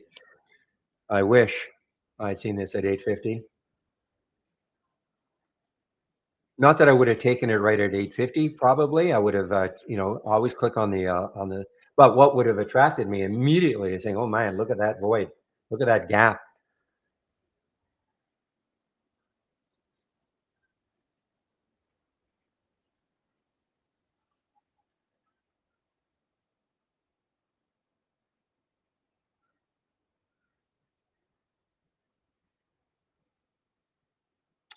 The settings on the pre-market tree map thing. Yeah, sure. Actually,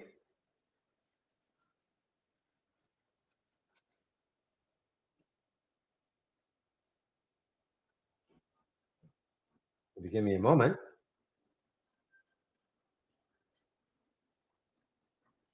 This is basically it, okay? This is the pre-market actives up, okay, right here. The only thing I've done here is that I've limited it to 16, or sorry, 6 stocks instead of 15. But here it is. Nothing fancy, price has to be a dollar, volume has to be at least 10%, 10%, 10,000 shares and up at least 3% from yesterday's close. Now, believe me, you might say, well, why do I only have, I mean, I could easily up that probably to 200,000 shares. But if you're looking, the top 15 stocks, remember what that means, that they have to have moved the most. Now, they'll be moving on volume. So I don't even need to put that. That's it.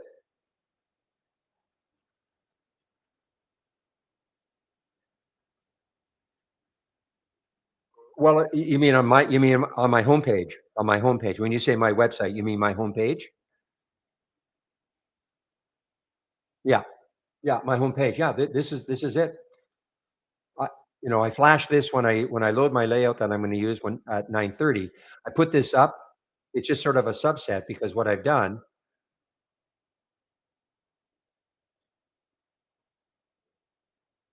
seeing this, if I go to time frame and then set record count. So in that other one, the one I use in the pre-market, I've got 15. I have the top 15. And then I reduce it to 6,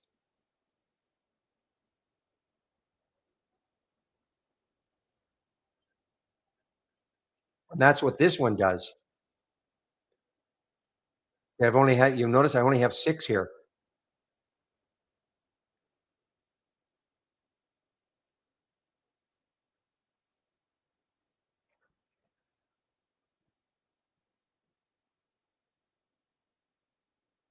So the record count, okay, so you have to, I guess you can actually do it here. Yeah, right click, okay, in here.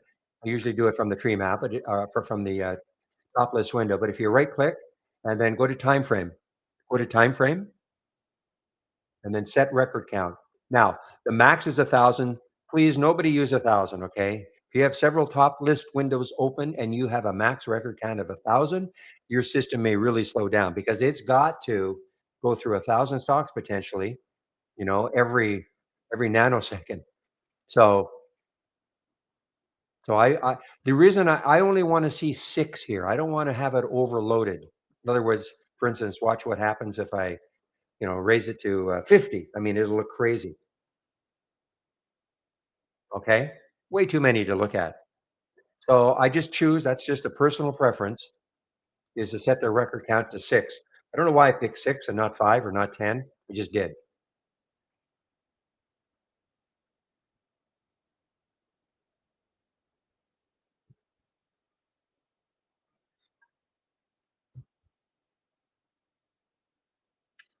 All right, Tom, using Market Explorer Trade Waves daily. Unfortunately not. I'm hoping that that might be something so the question was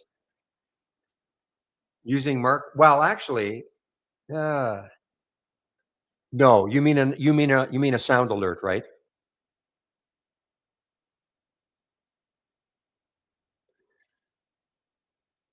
Ultimately, what I'd like to see happen, and I don't know if it'll ever happen, but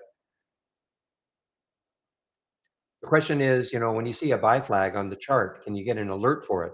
So, in other words, if I set something up, I have an alert window, and I click on it instead of, in an alert window, you have to have a trigger. A trigger meaning maybe a new high of the day, new low of the day, or one of the many, many, many triggers we've got. It would be nice to have a trigger with a buy flag.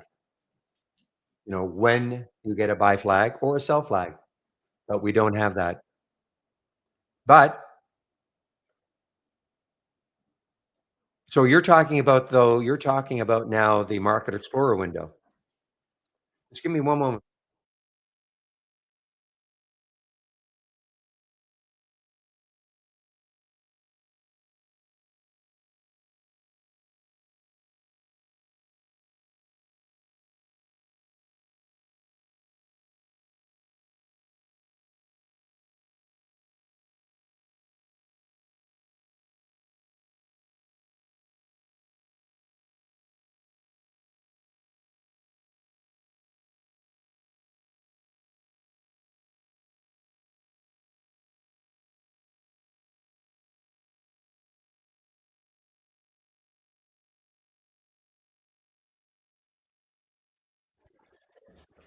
Okay, so I'm sorry, Tom, I just got distracted there. So you're talking about the Market Explorer window, right? Is what you're talking about? And using okay, so yeah, so you go down to Trade Wave and say Trade Wave by 5 minutes. So yeah, you have to stare at this, unfortunately. You're not gonna this is even though it looks kind of the same as anything else that we've got, this is a different program. And so unfortunately, you notice you don't have the option of putting a sound alert on it. But, you're only gonna get an alert every 5 minutes minimum or maximum, minimum, okay? So now you see CNI, what time is it right now? 10:47. So you can see that now remember, this is on a 5 minute.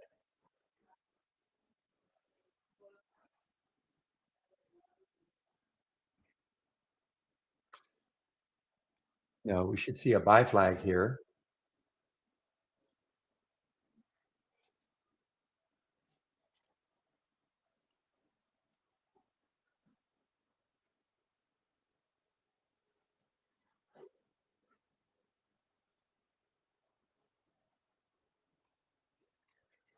Well, that doesn't make sense. We should see a buy flag right here, okay? A little buy flag right there.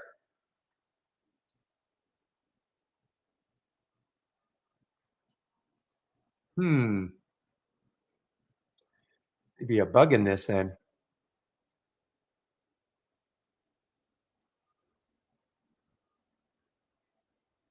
Okay, what am I doing wrong?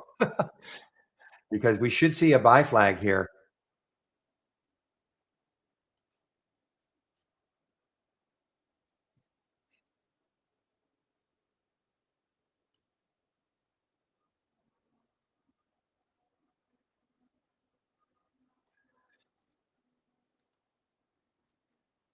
I don't think there's no option. Well, I think this is the option, display buy and sell flags right there.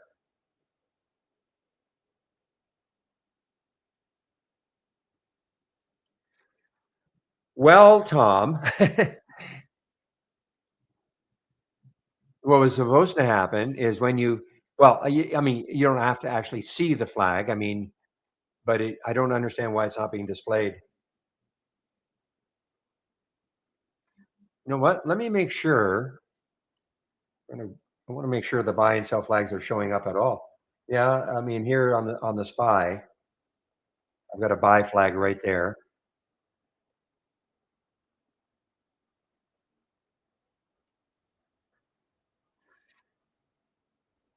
This I've seen all day. This PROK guys. I wonder if there's something going on here.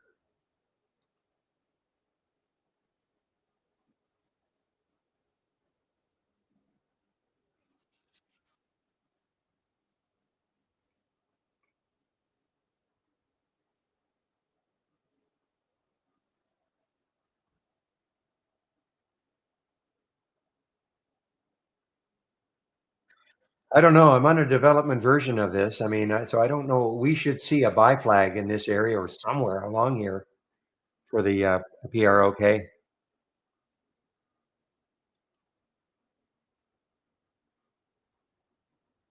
Yeah, I think there's something going on. How about you guys? Are you like if you have? Well, first of all, well, I'm sure you must have an act. Oh, same with you, right? Okay, but I did. But this is early. This is earlier. This is at 8:55. I wonder if it stopped working after.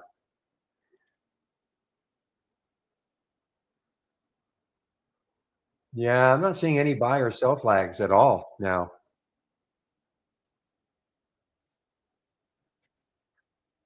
Anybody else? How about you, Pepe? If you can hear me, if you've got TradeWave activated before you do see them, okay?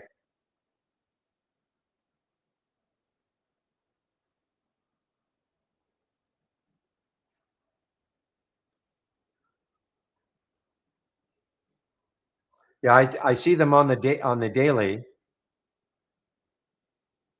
So intraday, you're seeing them, Pepe? 5.6.104. Now, of course, I'm on a, I don't know what I'm on anymore.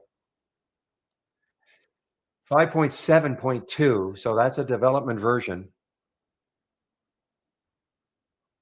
What version are you on, Tom? If you click on help and about, what version are you on? Click on help and about. What version are you on?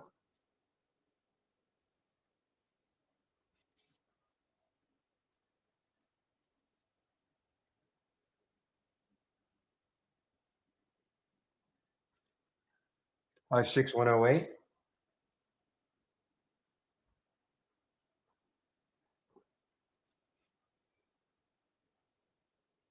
which I think is the latest beta, isn't it? How about you, Pepe? Are you in the same version? 5.6.108? 108. So you both are on the same version. I wonder if it's a server issue.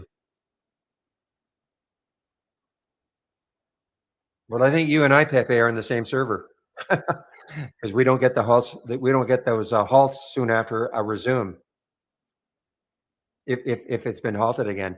So you and I are on the same. Well, that's bizarre. I don't even know how to alert them. I mean, how to tell the guys there might be something wrong. Nothing in here. I mean, I've got.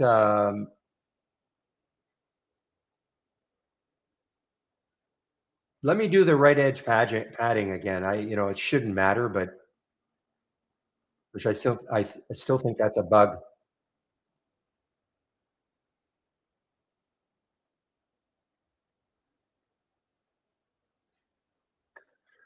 Well,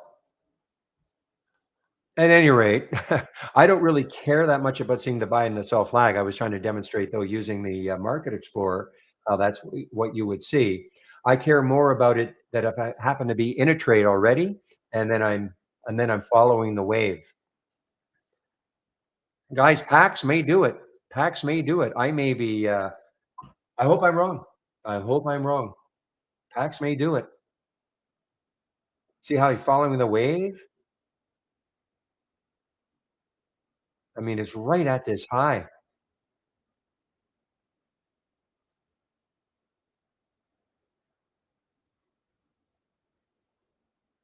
Wow. 968, 972 is the high, guys.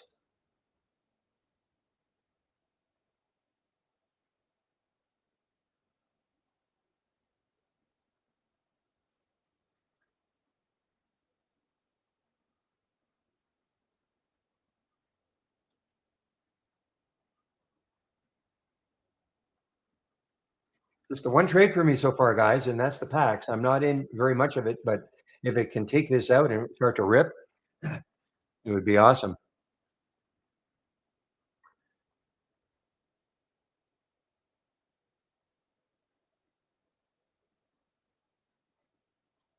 Did I? Well, I was just worried about. Well, worried. I mean, I'm always aware. Remember, I did not get in. I got in at around 922. Okay, way later than unfortunately the alert at 850 from the AI. And then I'm just aware of that high right there. So around the 950 level, I started taking some off. But in the old days, I would be out of everything. But because the wave is keeping me in this so far, and even on the 2 minute, I don't see a transition. Oh, somebody asked. I'm only using this. Like I don't use 1 minute charts at all.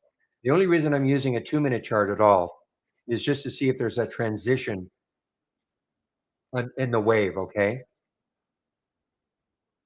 So in other words, will this start turning orange? Whereas on a 5 minute chart, so in other words, this will start turning orange if it's going to turn orange. Yes. If it's going to turn orange, it'll turn orange faster on a 2 minute chart than it will on a five. So that may, signify to me maybe I should be lightning again. Who asked that question? Does that make sense?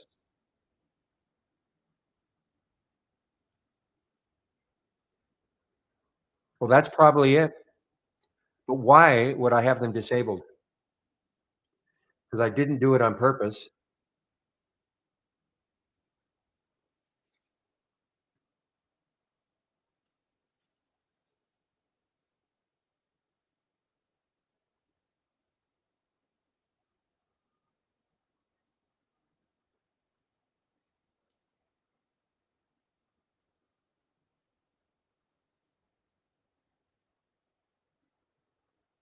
No, display, buy, and sell flags.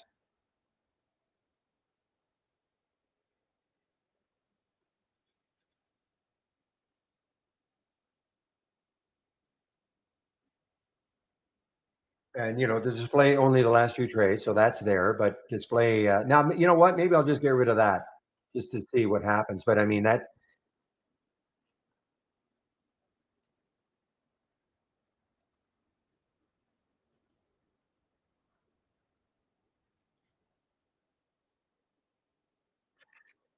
you'll see the wave changing. Yeah, Brenda, you'll see the wave changing earlier on a lower time frame, of course. Yes. Wow. This is well, I don't know what to say. I mean, now it's, ah,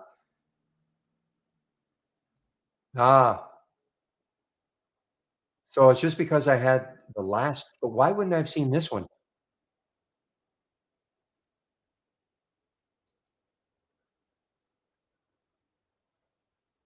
Well, I didn't have a 2-minute chart, so it's way gotta go way back here to see that, I guess. Okay, well, I guess that you know what? I don't care anymore. This if this takes out 10.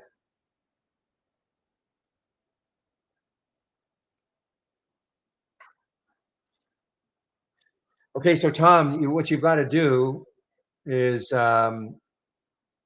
now I don't know where you see it. If you might see FX somewhere up here, okay? If you see FX, click on it. Pretty sure that you guys still have to do that. Mine is now under indicators. I lobbying them to have it as a separate like, have the icon right here because people don't even know where to find the trade wave. And then you click on there are the settings to the right of trade wave and display only the last 2 trades. Well, in other words, the last 2 flags. So I unchecked it.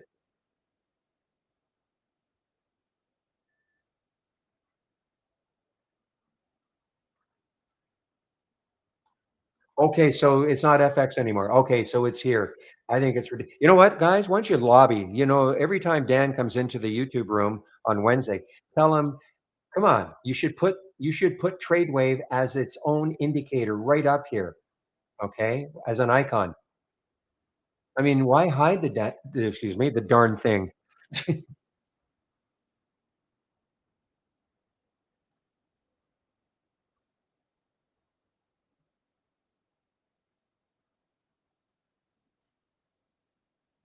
Yeah, but you know what? It's the only time to vent. I mean, I think it's something that's I don't know. I mean, it's got to be relatively simple. They can put these icons up here. It must be relatively simple to put the icon up here. We talk about it all the time. Trade wave. I mean, how do people know where it is?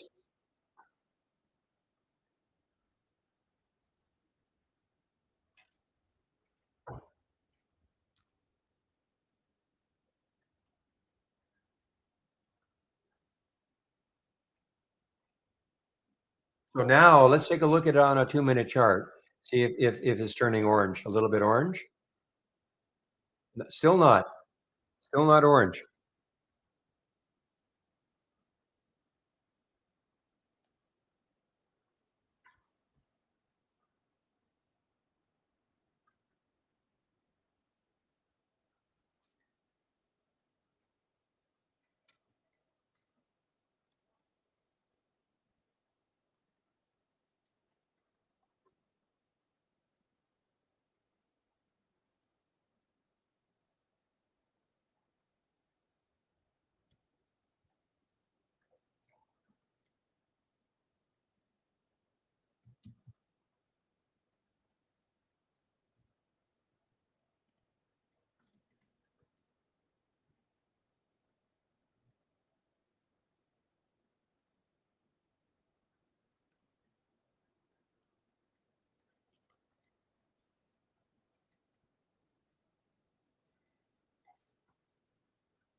Okay, guys. How about MSC, guys? MSC. The reason I look at this one just over 5. Okay, I love these whole number breaks. But it got halted. It is halted. So it looks like it got halted earlier too. Then it got halted on the way down. Now it's halted on the way up. MSC, another China stock.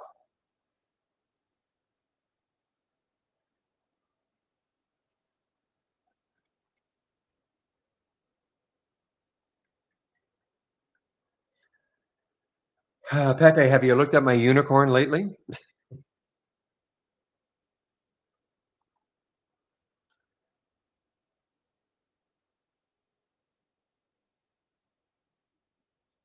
I was getting a little bit worried.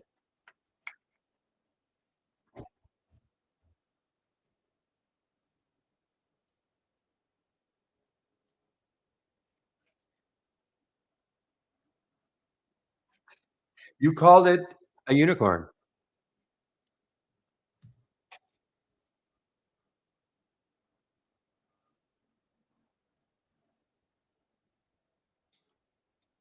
Stantec. I think that's how you phrased it.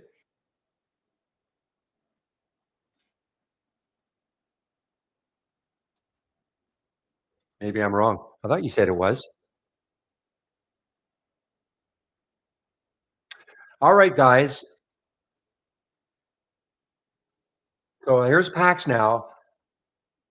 So I had my doubts it's going to take out 10, but yeah, you did. You said it's a unicorn. Remember, I was saying how it did seem to be resistant to virtually everything in the market?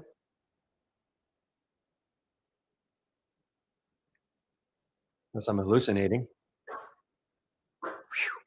I like to see that. Ah, yes.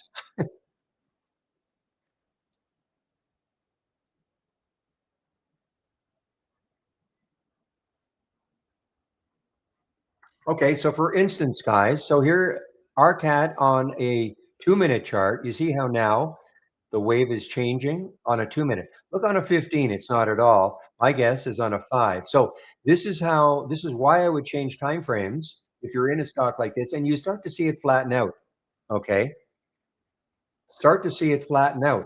Then you can go to a 2-minute chart and just see has it changed? Now it's still pretty flat here, but what if it all of a sudden, this wave really starts to dip down? That might be a great time to start exiting some, even though the wave is still blue in the higher time frames, if all that makes sense.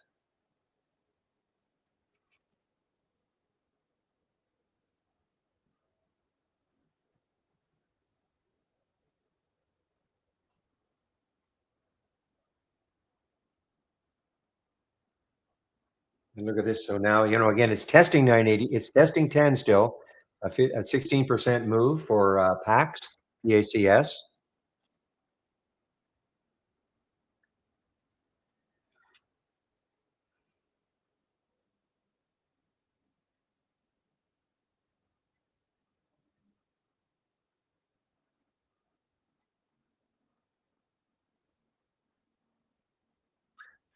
Okay, let's just do it. Oh, I already have a price alert set. So let's see if I can I'll put a price alert in the high of the day and see if it gets even closer to 10 again. It's not a crazy low float. I mean, it's 39 million. It's certainly not high, but it's not like one of these 1 million floats.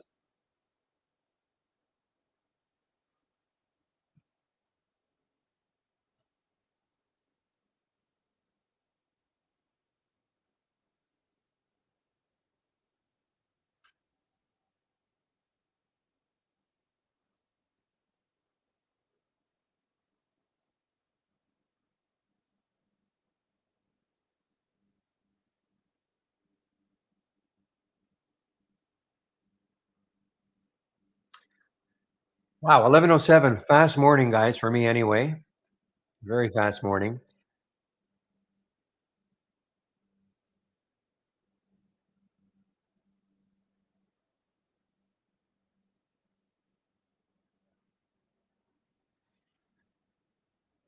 Probably in the afternoon, I may nibble at one of these shorts.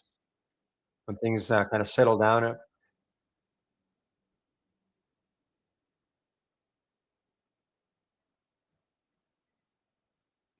See, now why wouldn't I take this short right now for the super group?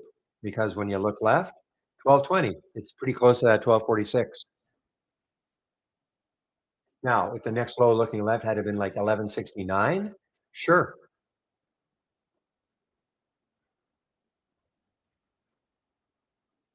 Especially, a little rest, little rest, little rest.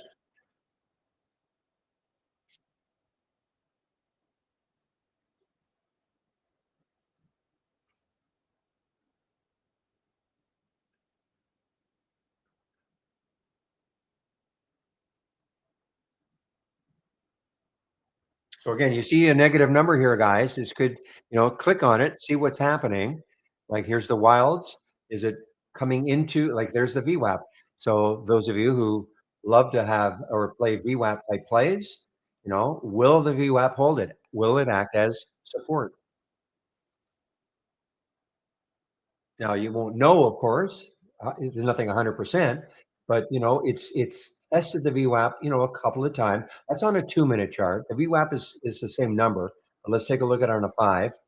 Wow, look at that, even better. 1, 2, sort of 3, sort of 4. It's tested it about 4 times so far on a 5-minute chart, trying to hold it.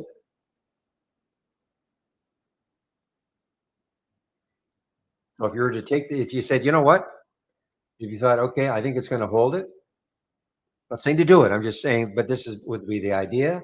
If you took it right now, at 8:43, and you put your stop just under the VWAP, which is about say call it 8:20 or so,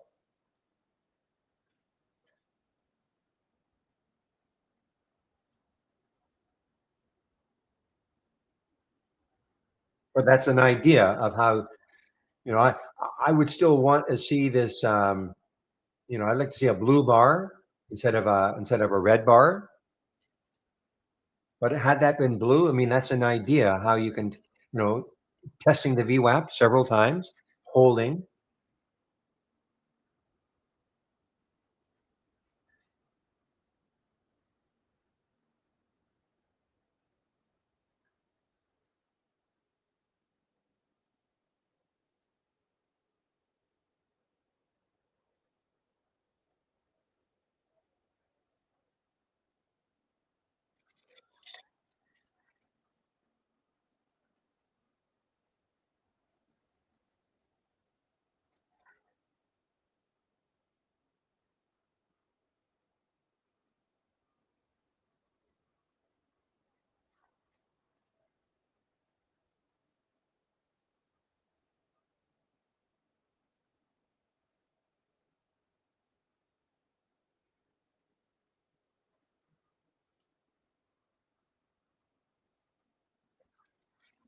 So, here's the GRI. Had a big, big move earlier, of course. Now, what if though, it's pulled down underneath the VWAP? What if it, by clicking on it, because I did not know what I was going to see.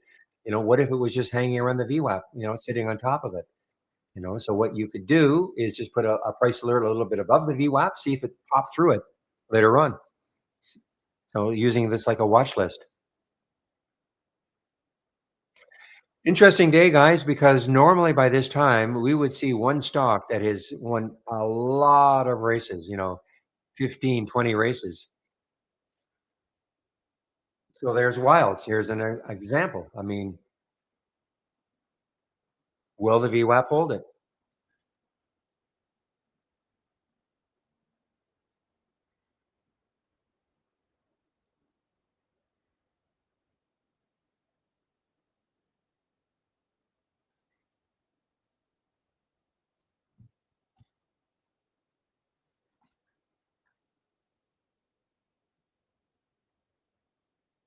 And you can see, I mean, the VWAP is, I mean, it looks like an interesting support area, doesn't it? I mean, you see all these candles, bars, sort of holding. Now, it doesn't mean it's going to.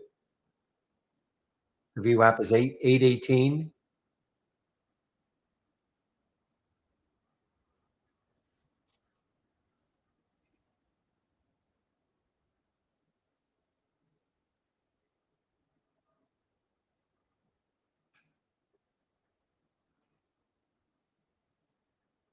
Well, this PAX is still strong, PACS. It's just sitting underneath 10 still.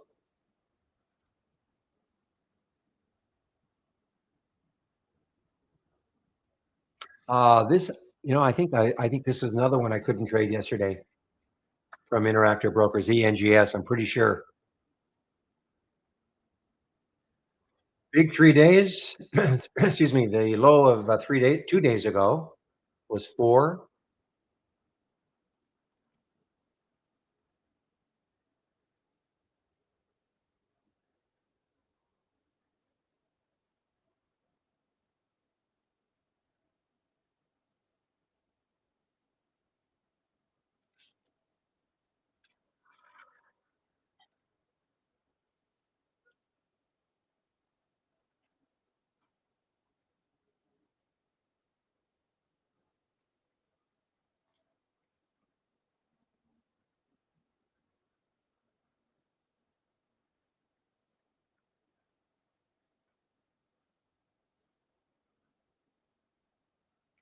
Ion Q. I haven't seen Ion Q anywhere, so let's take a look at it.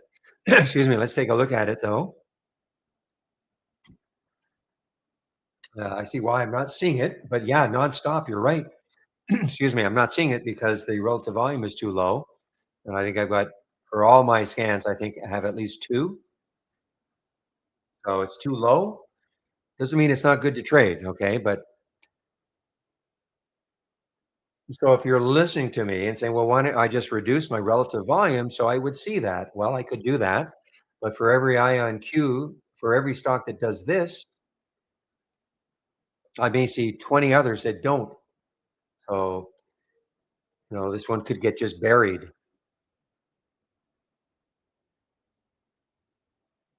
But beautiful, yeah. I mean, that's a beautiful move. And there knows, I guess, they're going to be presenting at the prestigious Quantum World Congress in Tysons, Virginia.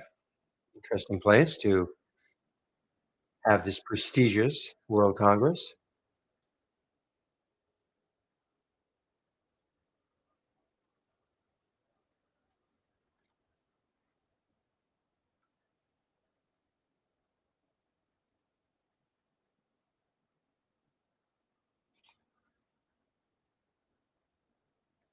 Boy, wild skies. I mean, it's really trying to hold that VWAP area. See what it did? It popped down below it. Ooh, in a big way though. Yeah, that was pretty dramatic. I mean, look what it did. It got from 847 down to 776. I mean, that is for me anyway, that is a pretty big percentage drop, but it's still back at the VWAP level. I might have got some people out.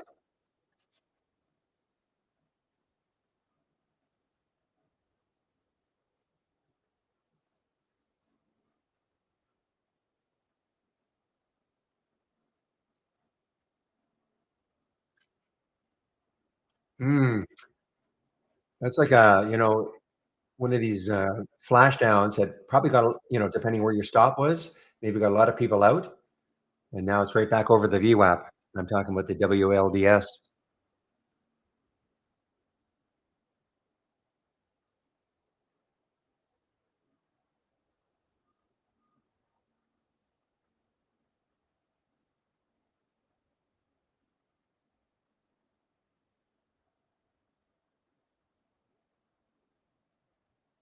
So this was an earning. That's right. This was an earnings play yesterday.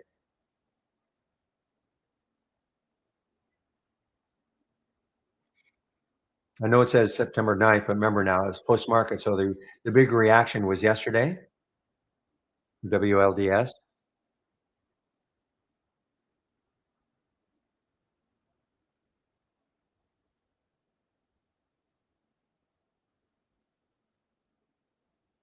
Should be on the homepage, Poe. Give me a moment. Should be there.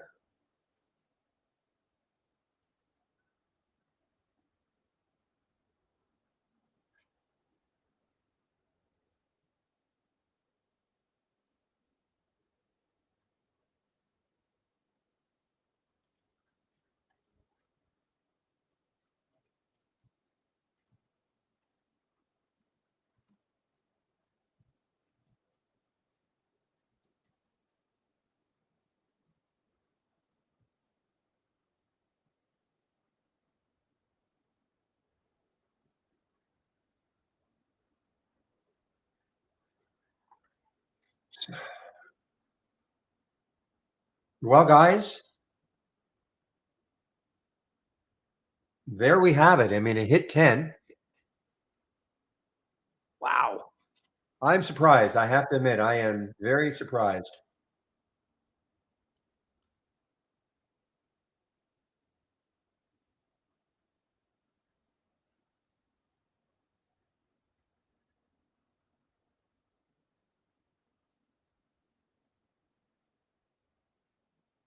But happily surprised, very happily surprised. I mean, I don't have that. I don't look, obviously, I don't have as much as I had when I first started, but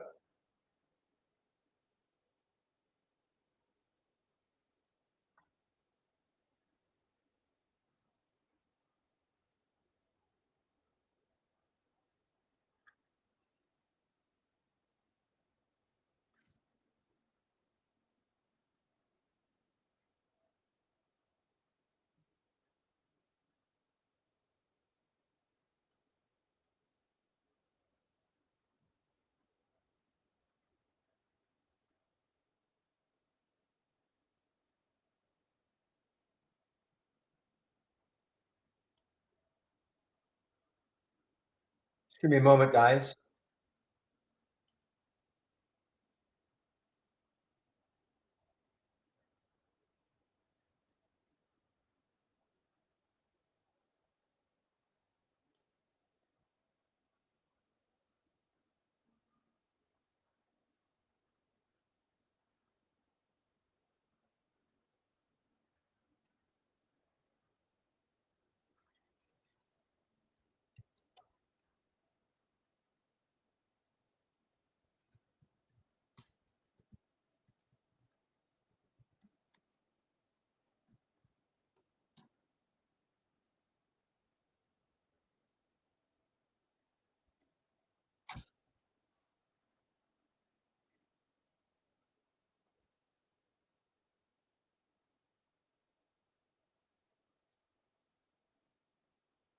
Okay, guys, so it just dipped down below 10 again.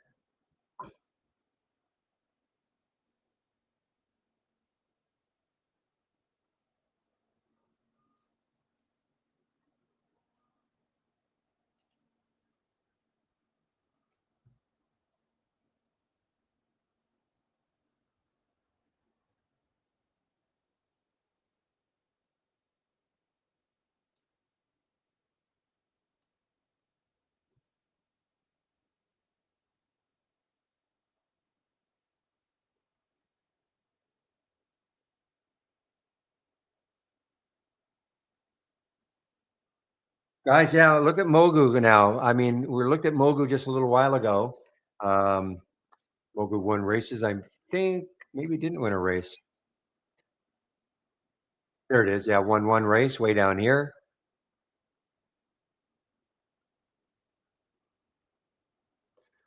I mean, it's holding over that 5 level. It was a huge move this morning up to almost 10. So this could be one of those later on in the day. It gets rolling again.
So look what happened with Wilds, guys. Wilds, WLDS.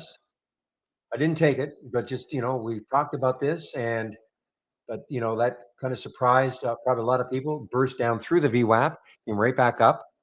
And now the VWAP looks like it is trying to hold it. And the cloud is now turning up. The wave is turning up.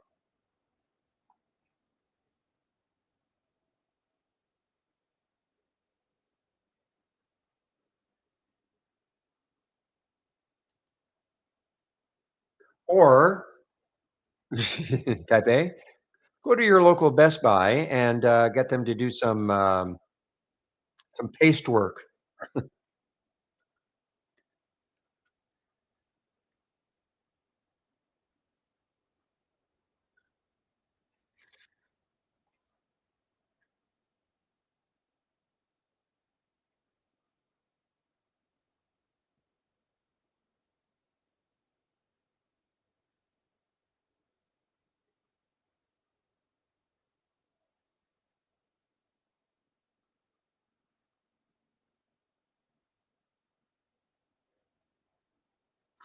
Guys, keep an eye on is May. Did Mays win a race? It did not win a race.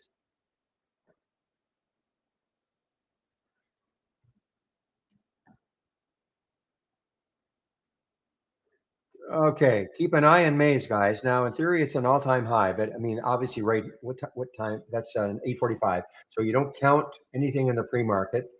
So the all-time high is in effect 25.45. But remember, it's looking back at previous days, so that's why this is showing up as an all-time high. 23.80, guys. So there's a little buy flag showing up here. It has been basing just over the VWAP.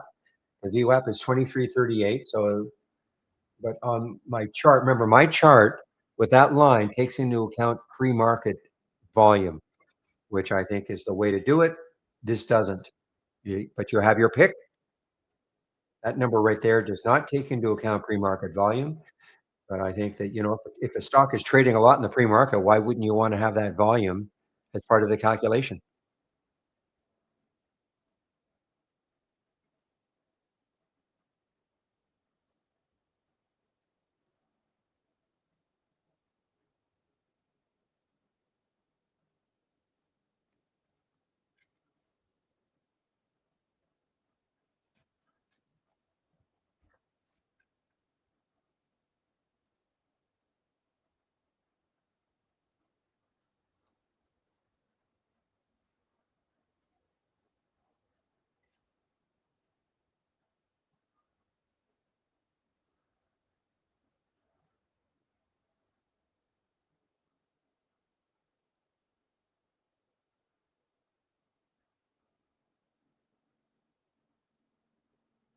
Okay, guys. Yeah, I got a confirmation. It'll be Steve Gomez taking over for me in our YouTube room in about an hour, 12 o'clock. Okay.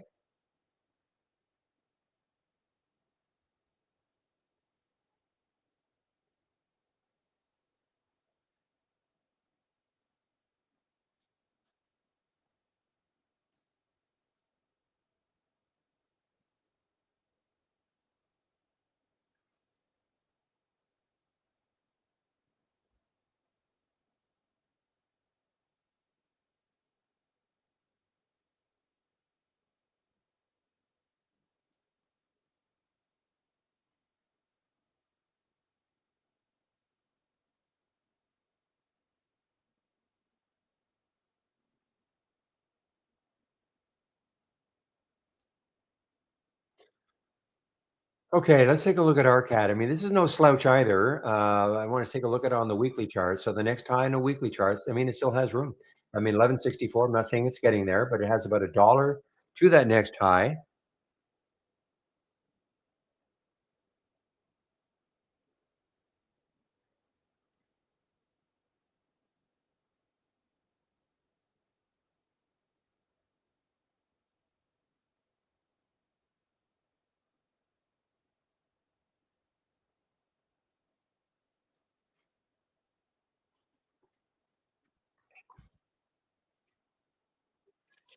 Yeah, I guess this is an all-time high, isn't it, for the SPY? Yeah, all-time high.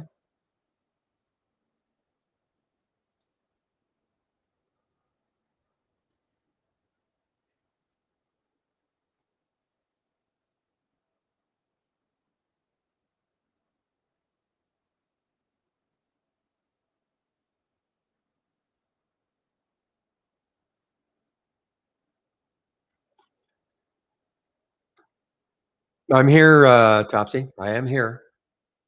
You might have to do a refresh. Depends on the browser you're using. Unless other people say they can't see my screen. but I've had nobody say that today. You might have to change your browser or do a refresh.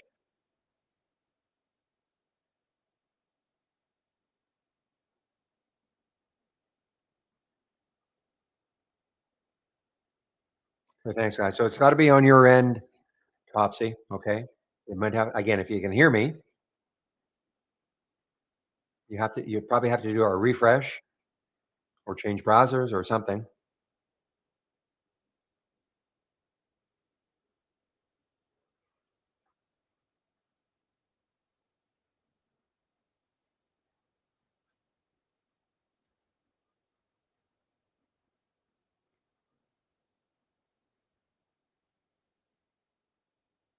Wow. Well, I wish I had taken the wilds. It was a very strange action, breaking down by a lot of the VWAP, coming right back up, and then going. I didn't take it though. But you might have been listening to me. People might have been listening to me and said, you know what? I'll do it. Now, the next high is around 10.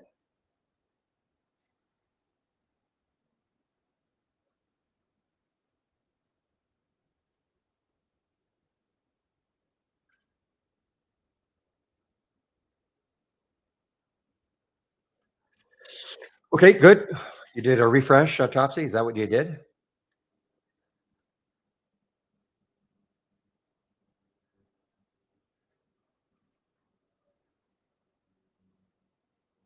Ooh, this was a shoot. This one was a reentry trade for for Maze on the AI. It had a reentry at 24.38. Oh, I'm sorry. It is still well. It hasn't hit that yet.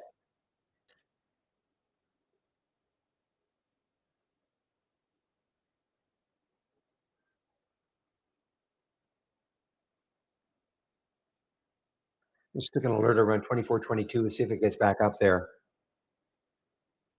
Just kind of meandering around. It's up 48%. Has some news. Early stage trial data. Early stage though. An oversubscribed private placement at $150 million, and I think it was at I want to say 16 or something.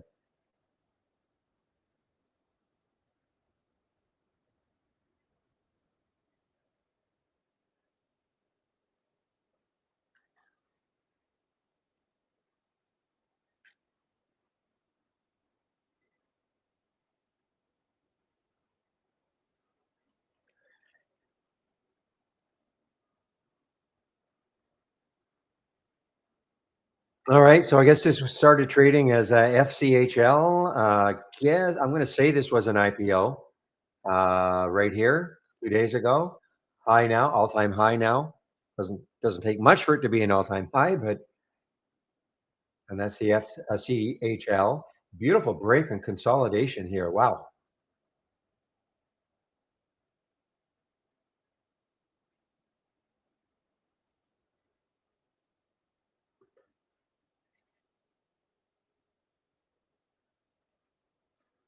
And decent volume also came in. Decent volume. Singaporean stock.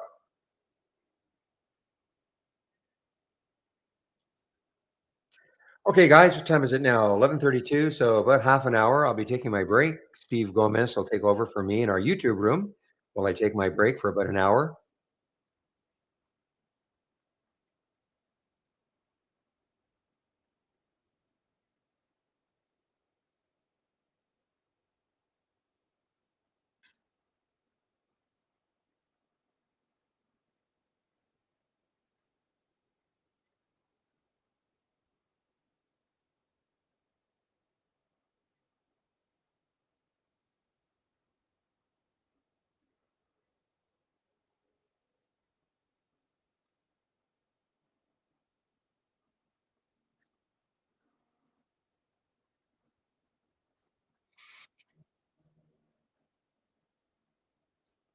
Okay, guys, I'm getting a little antsy about this PAX now. It's if it gets into the 80s, I'm probably out of it completely. Okay, I'm not saying for you to do the same thing if you're in it, but it's just now sitting just below the 10.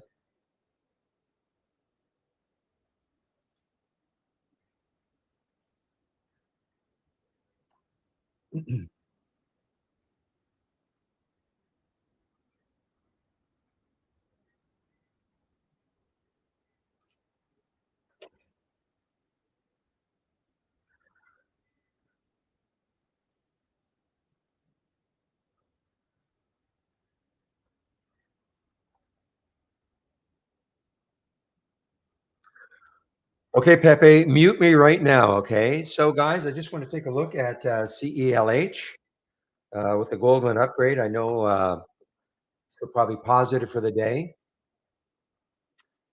but it's really, I mean, it had a little pop in the pre market. The Goldman is starting coverage with it, initiated in coverage with a buy and a target of 72. And that's for the CELH. What did it get up to? Got in the pre market, it got up to right probably to that daily high. Now, just because Goldman has put a price target of 72, of course, it doesn't mean it's going to get there. But in fact, that would take out all of this too.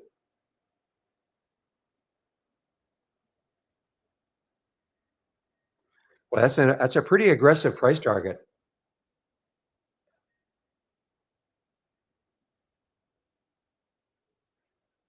You're talking about getting back to the last June levels where it hit 79.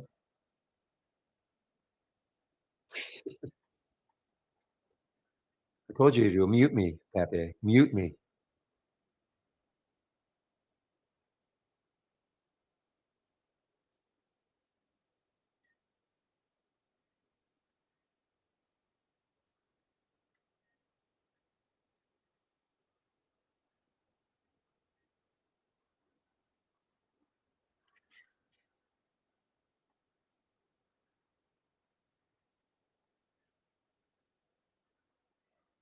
Oh man, this is getting close, guys, to maybe a bit of a sell-off now. I'll bet if I go to a 2-minute chart, we're going to see a little orange, maybe. Not yet, though. Not yet. How about a 1 minute? I'd never go to ones, but yeah, I see starting to get a little orange on the 1-minute chart, but not a big downturn yet.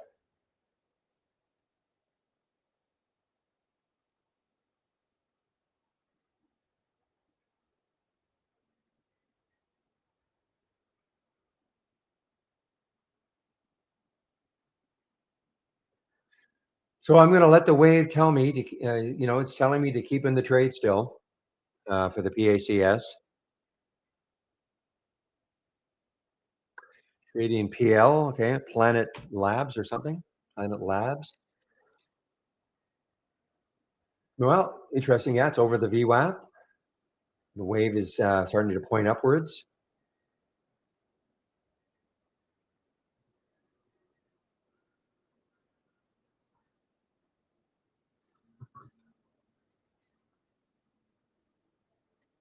It did get up to this morning. It got up to 991.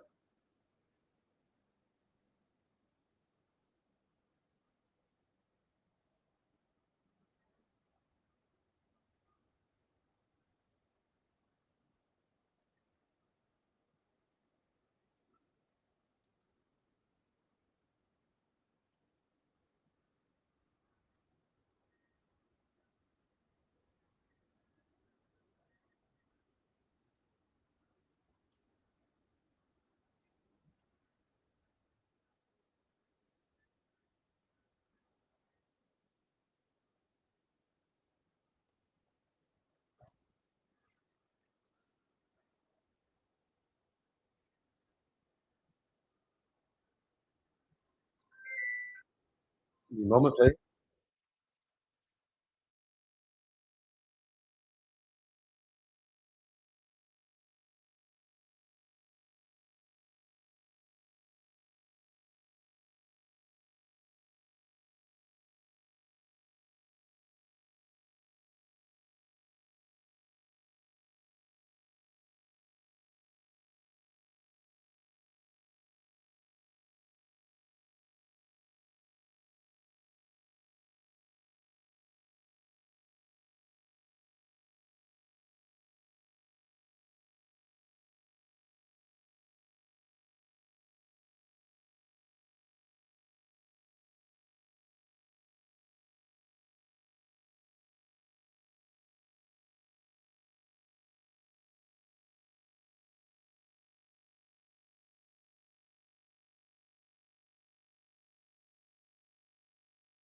Okay, guys, sorry about that.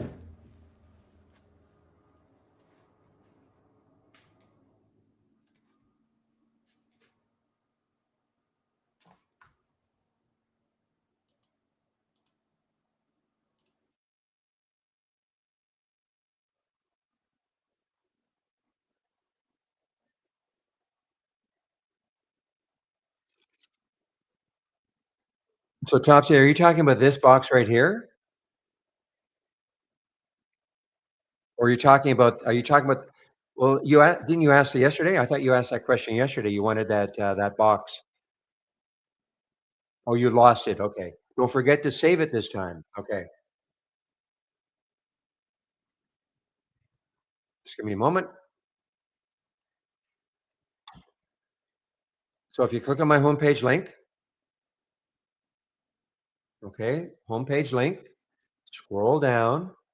My scans are right here, and it's this one right here. I know it's not named the same, but it's this one right there. Okay. Okay. That's it. The most percent up and five. It is this one. I know it doesn't read the same, but it is this one. Okay. And don't forget, once you have it on your screen, at the very least, right click, save or share to cloud. Save. Okay. At the very least. Or incorporate it as part and or I mean, if you want it every day, so you have to do that every day, just incorporate it as part of your layout, so you don't have to load it every day. Just load your layout, whatever layout you are using, and then you make sure it's part of just make sure it's part of it. When you save your layout at the end of the day, it'll be part of it.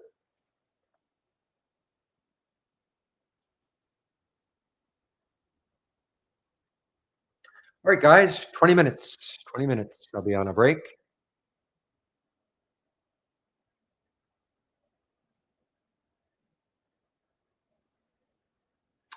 I mean, look at this one. This is another one of these digital asset plays. Okay, got up to 1263 yesterday.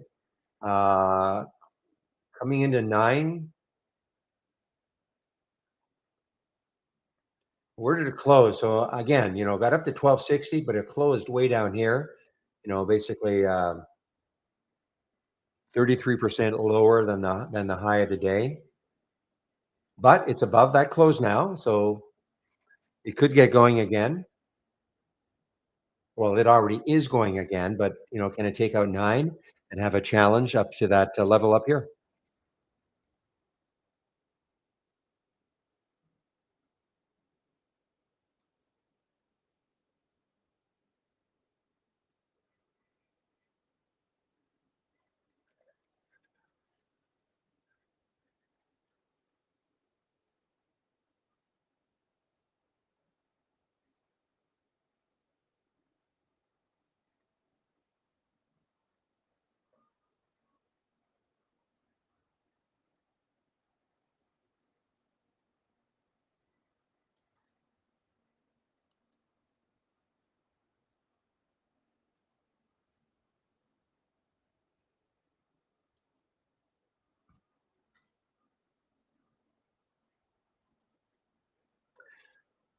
Okay, guys, that's it. That's it for me in the I don't care. I know it's still blue here, but that's it for me in the packs, okay? I mean, I may look at it again later on in the day if it takes out that high, which is around 10-11. But let's see. Now I'm almost 100% sure we're going to see the orange on the 2 minute now. Okay, make a liar. Well, I'm sure it's going to turn orange. Certainly on the 1 minute. And you see how it's starting to curl down now. So, as I said, when it got into the 990s, that was it for me.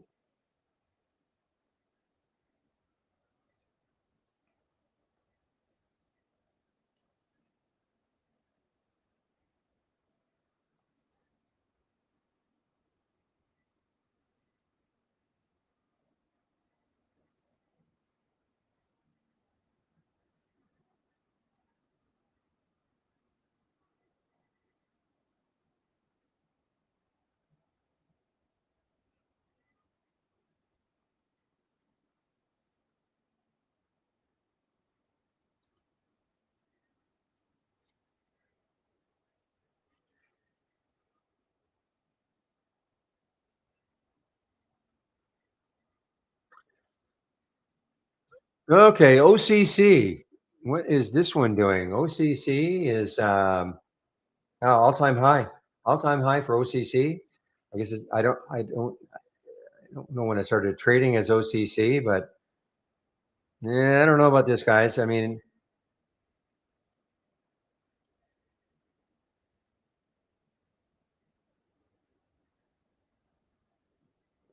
well, I'm going back. Well, I guess it's been trading for a while.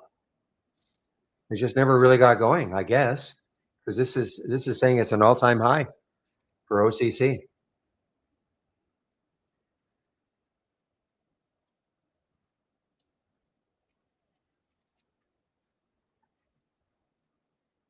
Yeah, just sneaking in only, yeah, 250,000. That's an earnings play, actually. It is an earnings play. However, untradeable. Why? Look at the spread. 837, 875. In my opinion, untradeable. But I don't know that unless I click. So,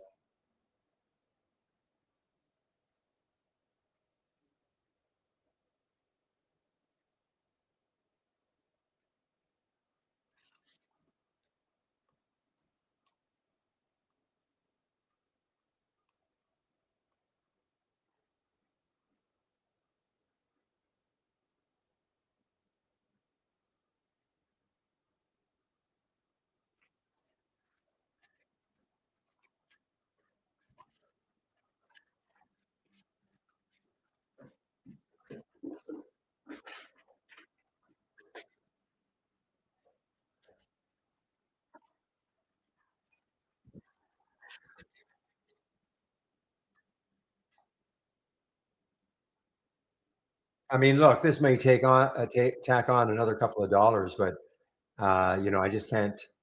You can see a spread like that. I just have to run.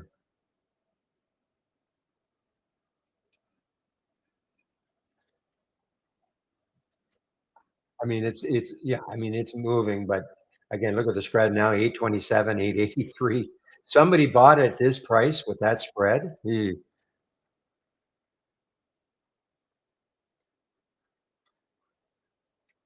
No, there's nothing saying that the bid won't eventually catch up to that ask, but look, look, look. I mean,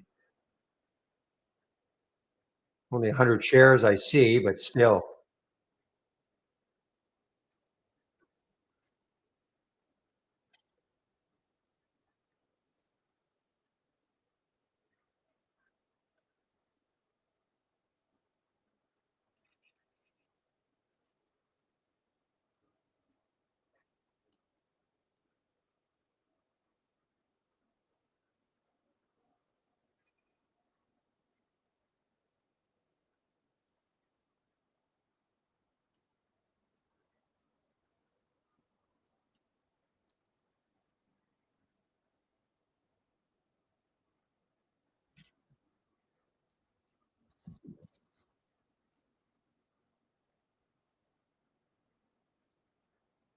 Okay, guys, a little bit of a downturn now for RCAT. There's a little sell flag. Okay, it's from our AI, not as a short, but a little bit of a downturn. There's the VWAP down here at 1033. So has a little bit of room to the VWAP.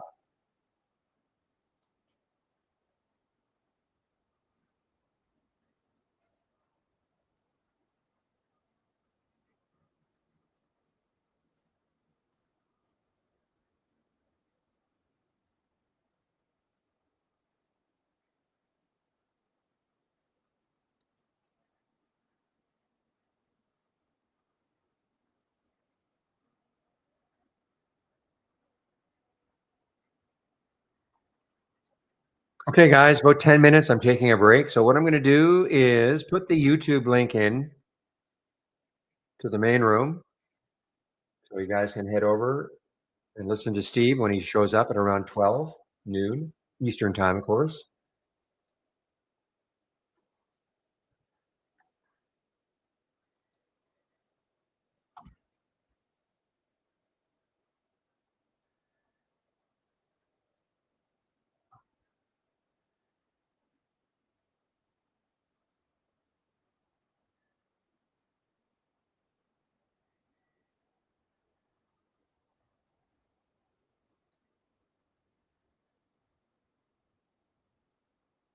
So this was the reason. I didn't even look at the reason, but this was the reason, I guess. Well, not I guess. Red Cat was moving higher today after the company announced that its subsidiary, Teal Drones, has been approved and added to NATO Support and Procurement Agency catalog. Okay.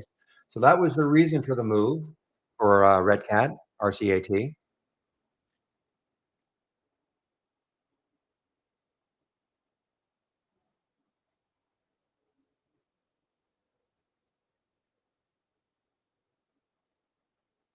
Just looking at this little downturn to see if this is going to mean anything.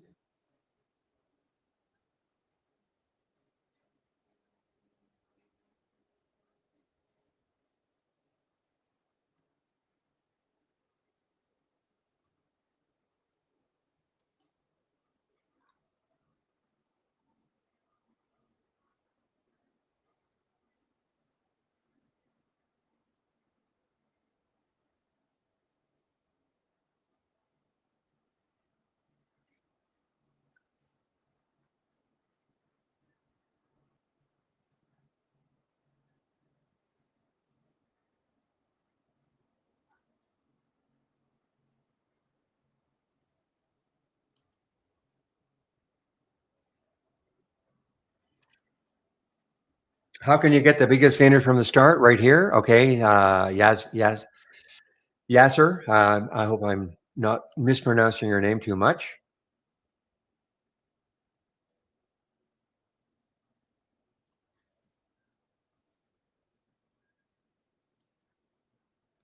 So if you click on my homepage link, okay, question was, how do I get the biggest gainers from the start? Click on my homepage link, just put it underneath,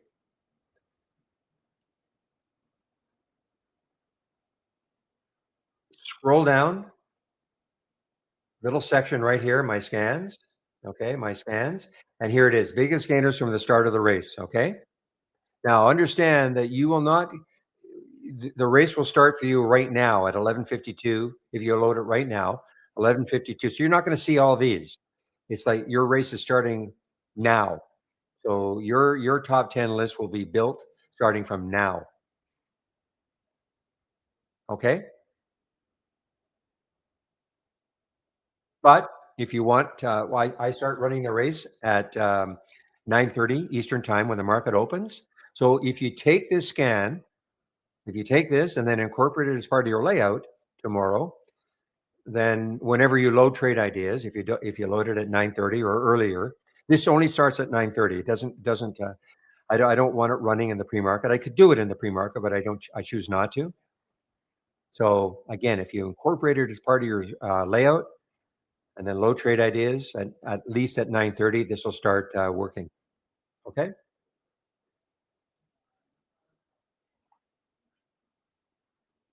And that's with any of my scans, guys. I mean, except for this one, but anything else, if you load it starting now, you're not going to see all the previous alerts. You'll start getting alerts at the time of when you loaded it.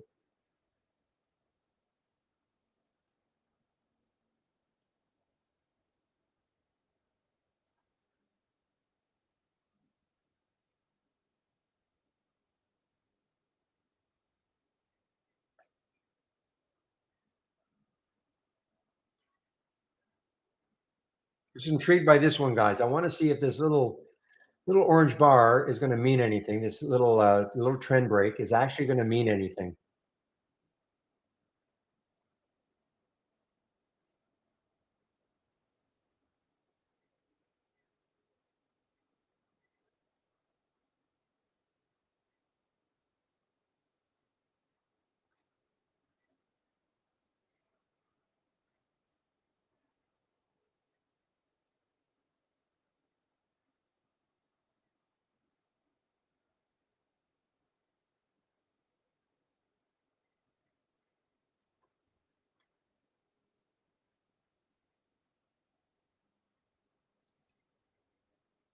Okay, guys. Yeah, another 5 minutes. I'll wait to put my announcement up, but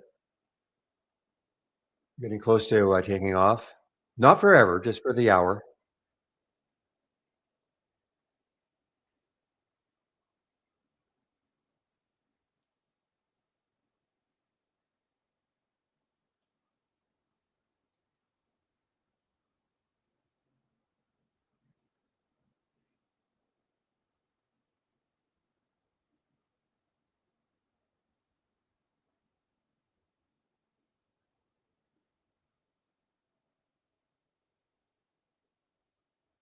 Now, the interesting thing about PAX now is that it's getting close to that high.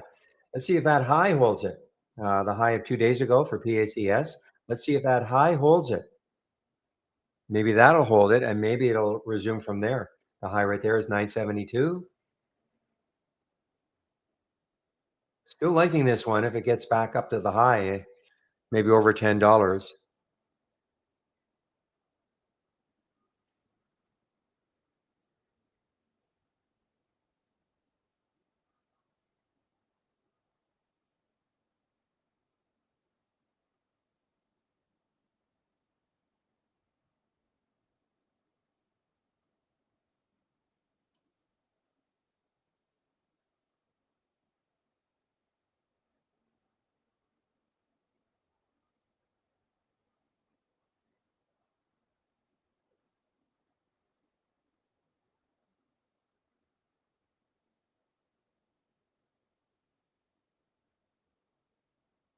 Boy, this probably should have been following this all day. I saw this one earlier. Yeah, look at that. Look at the TVTX. This is not an earnings play. I thought maybe it might have been an earnings play, but look at this. This was a beauty from 26.92, about a $1.50 move on the short.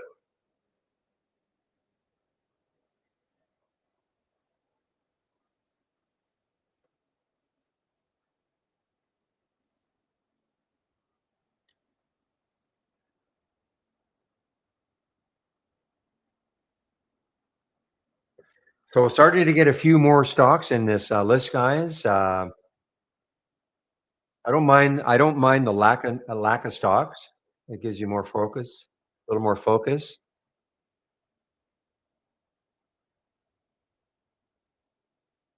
You can take this. Look at the low, looking left, too close. Now this one could be interesting. INDV just under the whole number, too close. 2350, 2360. It's just too close to that next low for me. All right, guys, it's 11:57. So what I'm going to do, I'm just going to put the announcement up here. I'm still here until Steve shows up.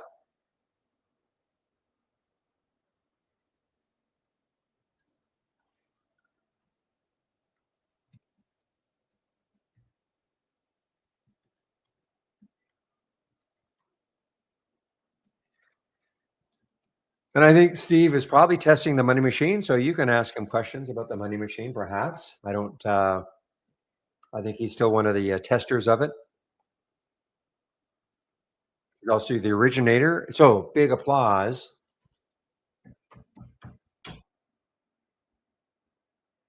Yeah, so he's the originator of the trades of the week, and the trigger was 1170 for this triple quadruple U. They got up to 1347. How you trade it, if you trade it, of course, is up to you, but certainly was a nice one. Trigger was 1170, and it triggered on Monday. Did fall back, but look what happened the following day. Had some news about rare earth magnets, etc.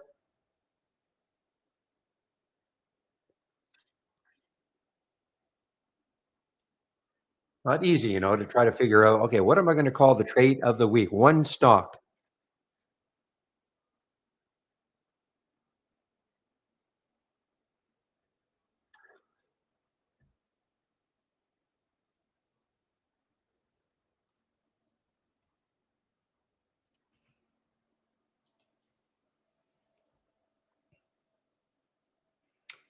Okay, guys. So I'm just waiting for Steve to show up. Usually, right about at noon.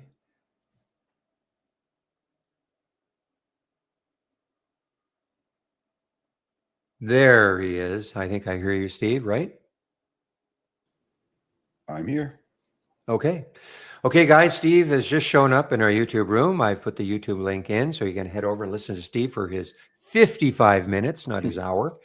And I'll mute myself now in the main room. We'll see you guys in about an hour. Okay. Mr. Gomez, how the heck are you? I'm good. Got things going in my direction today. Both Yeah, live, well, both live and money machine. Yeah. Oh, good. I thought maybe you would demonstrate the money machine for people. How's it Yeah. working for you? Well, I've got a real simple base strategy that certainly we can hand out to people, which basically will keep them out of trouble. But here's what I do. I'm looking for pullbacks to my 5-day moving average, and that's really what the Mhm. scan is designed for. And then immediately, I come in and I go, okay, that's a pretty, this wide stop. So I tighten my stop, and then I put a realistic target. So I'm really doing very visual trading, giving myself nice risk reward ratios just for little 1 hour, hour and a half bounces intraday off of my 5-day. And they're just slowly kind of collecting some green here. So it's a good Mm. strategy to keep somebody out of trouble. Probably a great place to start, but I'll Are, elaborate the, more on that. are these higher market cap stocks? I see it's $88. That one. I can't see. It depends. I mean, it could be anywhere from 5 to 500 Oh, I see. Okay. in my current strategy. It's nothing more than a top list, really, and whatever is in that top list is what's going to come through. Let's see if it's in here. And you're taking that you're auto trading on the entry and manually exiting? Is that Yeah. So I'm kind of doing a little bit of both. So MSST. So this is the only current. Right now, I've got 5 trades, and that's my max. So if something were to drop off, there's only one name that's currently in the top list. And if we pull it up, okay, it's kind of a jiggy stock here, but it is pulling back and it's touching and playing tag with the blue line, which is the 5-day moving average. That's my key. So these things can have, one symbol, they could, it just dropped off. So if my money machine were to sell a trade, there's nothing in the bucket to add to it until that comes into play. Right. That's how that works. And you'll be in 5 trades at the most? At the most. Time? Yeah, Okay. that's what I configured. So, and then occasionally I'll come in and look at a bad trade here, the one that's the worst trade. And, oh boy, it's really breaking down. I just might go, you know what, let's go ahead and flat that. I mean, not we'll flatten it, get out of it, take the $35 loss. And then something just came in. So LEG, it looks like just came in. No, that was already there. Something, it must be TSEM. Yep. So TSEM, here's the raw look. So I say, okay, well, that's a pretty egregious stop. It's close. I'm going to put my stop right down here under my 5-day moving average. And then you click this green target. And this is something that's going to be worked out. Sometimes it takes a second or two. Sometimes it takes 5 or 10 seconds. But that green target will come in eventually here into the charts. It's something they're working on. And then I can give myself a visual. Come on now, give me that target. But are you taking some of these manually on the buy? No. They're all there. It is. So I switched symbols and came back to it, and then here's my target. So the thinking is I'm going to put my stop just below that 5-day moving average, but I need to have a nice risk reward ratio. So if I get a good bounce, I'd be happy to take that. And based on my risk parameters, I'm risking $45 to make 104 simulated. And what that's done for me, basically is I've been in the money all day, so you can see the profit right there. So right. Obviously, we're going to be giving this out to anybody that wants it, and then you can play with it. You can change the pricing. You can change anything you want, but it might be a good starting point, as I've been saying, that just is basically going to keep people out of trouble in the initial phase of it all. So right. Okay. Cool. Yeah. All right. Well, I'll let you keep your explanation to the masses who are in YouTube, and I'll come back at about 5 to 1. Okay, Eastern time. Okay. Sounds good. Bye. Hello, NIV bracket orders. I don't do bracket orders, but I think we've got a way to do it. Right there, bracket order not set. So this is a little. All right. So there you go.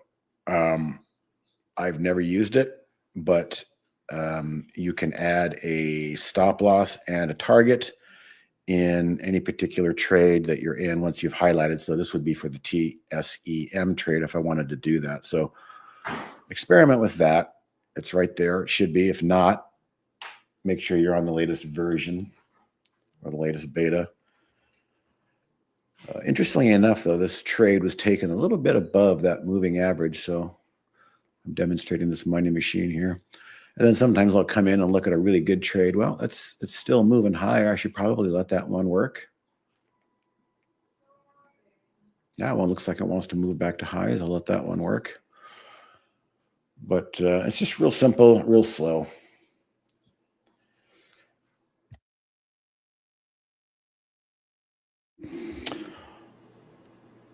I need help being bullish. I don't buy it. You know what? That's a great concept, Mighty Mouse.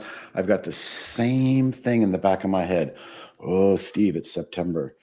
Oh no, the market's overbought. Oh no, there's many reasons to fret and say I'm afraid to risk. Well, what I'm doing is I'm taking kind of half risk home overnight and not taking a ton of risk home overnight. But the charts are telling me things are moving. And if you want to really get into it, the CPI and PPI data basically gave more confidence to the bulls that the interest rates are coming next week, I think. So you can't fight this market. You can't. Look at the IWM. Look at this IWM. My small caps are my love, and this is my day. I'm having a pretty good day in my small caps. I'll go through my trades here. But beautiful push to highs, 1, 2, 3 days of nice tight consolidation pullback. And today, the small cap stocks are the darling. Yes, there's many reasons to hate this market, Mighty Mouse. And also one of the reasons I've not liked this market is a lot of days we've been gapping up and then pulling back and filling the gap. Well, not today. Today seems a little different, especially in the SPY. This is like the first day we didn't get a gap up and then a crap down. So this is extra bullish for me on both the S&P and the IWM today. Therefore, I've got all my money at work, and let's go through them. I suffered a lot yesterday in AEVA. Bought it too soon. Was mad at myself. I was buying it here. And I wish I'd have waited till the 5-day moving average, which is my strategy for the money machine, as you know. And the push higher occurred today. So I basically took home a loser overnight, and I got my gift this morning, and I'm basically out of this thing. So I made money in it. The drone stocks seem to have come to life today, which brings up a great story. I was long UAVS, still am, and damn it, they went ahead and dropped a secondary yesterday, and I didn't get any sales off. So now they've got a dilution news. And on the day when all of the drone stocks, RCAT, UMAC, all of the drone stocks are running, old poor UAVS had to drop a secondary.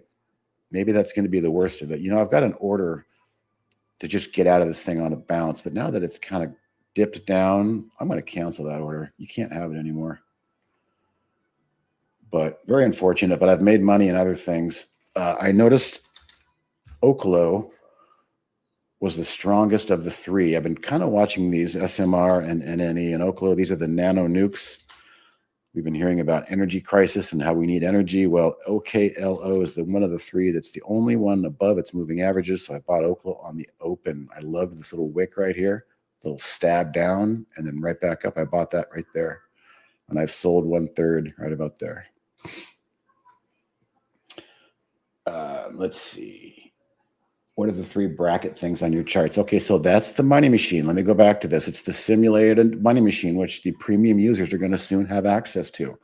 So this is Brokerage Plus, and this is the money machine. It's running an automated strategy, which is essentially, as I showed you earlier, let me bring it up again. The money machine is currently running off of this, the pullback to the SMA, and there's nothing in there at the moment. Let me try and make sure there's not a different version of one. That's an alert. Let's just try that. Okay, must be a different setting in this one. Yeah, that's not what I wanted. That was a complete misdiagnosis. So let's go back to what it's supposed to be, and I'll show you inside the internals what this money machine is looking for. And what you're seeing, who asked me that question, you're seeing the brackets, the stop loss and the target that I have set. So my money machine is running off of stocks that are up the last 3 days. They've relative volume I'm not concerned about, because these are stocks pulling back and they're just breathing right at a tenth below or a tenth above the 10S, the 5-day simple moving average 15-minute chart. That's pretty much it. Price 5 to 500, I could change that. But based on that, that's what these trades are coming through from.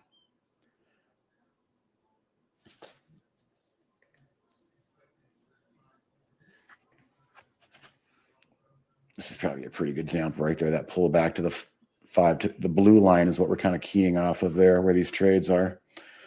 And then I'll just, adjust accordingly. I can tighten that one up if I want. I can tighten that up. So these are the money machine brackets, and this is how I've chosen to kind of play the money machine. Yeah, it takes the overthinking, but here's what it's doing. It's taking the thinking out of the entry. And not only that, it's taking the efficiency of trying to use your brain to find entries. And that's hard. So it's finding the entries for us and then letting us manage it. So we call that gray box trading. If you don't want to do what I'm doing and you just want to set your parameters and your risk settings and stuff like that, you can do that. But I found that just leaving that alone and trying to have every single trade fit those parameters is not going to work.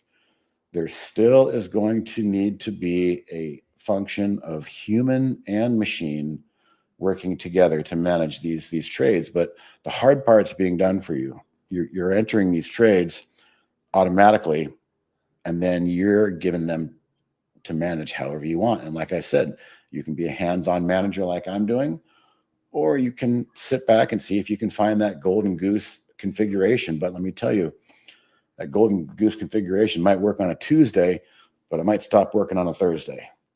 So that's the problem with that. I mean, also in BBAI, I didn't get through my portfolio totally. I've been watching it. And today, as it shot through, I bought it right there at the 130, and then I added on the pullback. Also bought some GFAI. Seems to be the robot stocks are just kind of really strong today, and that includes the drone stocks. So anything automated, robotic seems to be having a decent day, and this UVS is just really, really tragic. But thank God I've got some really nice winners to make up for that, like Oklo, like Tesla.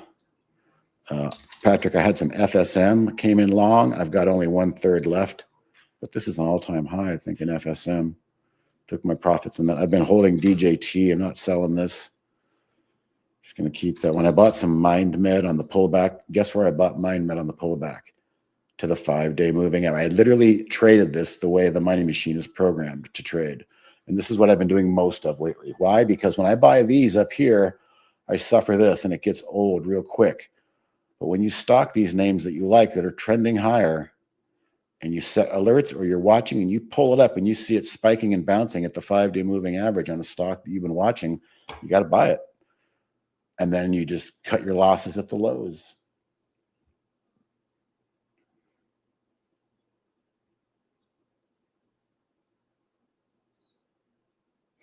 It's possible you're asking Mighty Mouse. I tell you what, when the FOMC rates do come out, that could be a sell the news event. Because what you're seeing today is that the pricing in of what's expected, and so that's how the sell the news phenomenon happens. Is the smart money says, okay, this is probably going to happen. The earlier the risk, the better the reward, and then when it comes out, you might get that gap, and the people that have taken that risk are going to thank you very much, and feed it to the people who are chasing it. You use the magic 8-ball for entries. There are certain periods in time when a monkey with a dartboard can outperform Jim Cramer. Anybody can outperform Jim Cramer, that clown.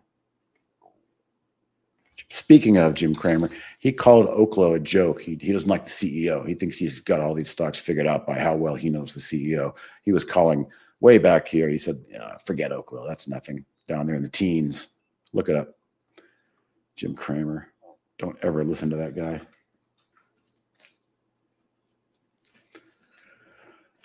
So the only dilemma I really have currently in my portfolio is what to do with this stock that dropped a secondary on me. It should be rallying with all the other UV drone stocks. Took off yesterday, and they seem to use that push yesterday to drop the news of $100 million dilution. So I've got to decide, do I want to stick around and suffer the pain, or do I want to just find the first bounce and get out? But I can't even get a bounce in this thing. And now it's below all my key moving average. And it's really, really frustrating me to have to pull it up and look at this. It's not a huge loss because I was in back here. All right. So basically what it was a loss of paper profits. But as I've said many times, when I get a little pissy in the middle of the day and I cut something that's a swing trade in the middle of the day, I often regret it at the end of the day. So I'm going to do my best to try and hang on here and see what this thing has.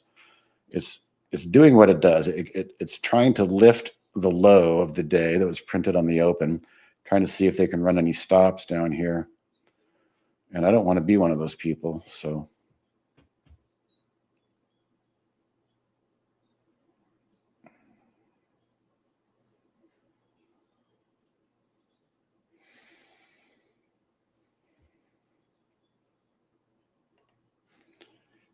can't even imagine having to work for Jim Cramer, that psychopath.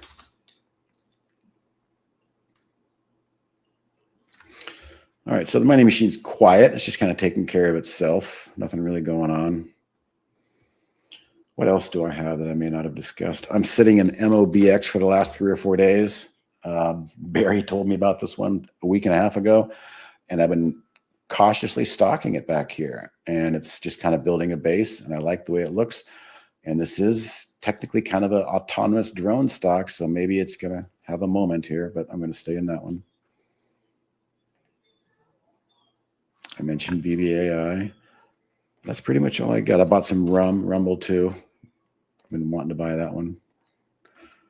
Rumble's kind of like that BBAI trade, picking a downtrend, a reversal. It's not always wise, but I know I can manage my risk. All right. So that's all I'm really in, and it's having a good day. But what do you guys want to talk about? Tesla is probably, this is my overweight position, and I'm expecting it to probably slam headfirst into this blue line, maybe find some sellers again, and then maybe next week this thing could really move out of this cup and handle. And I've traded in and out of this thing since I called the generational low down here in a video. So far it's holding. But yeah, I don't just buy and hold. I like to trade. Buy and hold is not fun for me. KSS, I was in this a couple of days ago, big short position, and it might be setting up again, but I'm out of buying power. I'm going to set an alert right here for a future breakdown. And maybe tomorrow when I have some buying power back, I might consider that.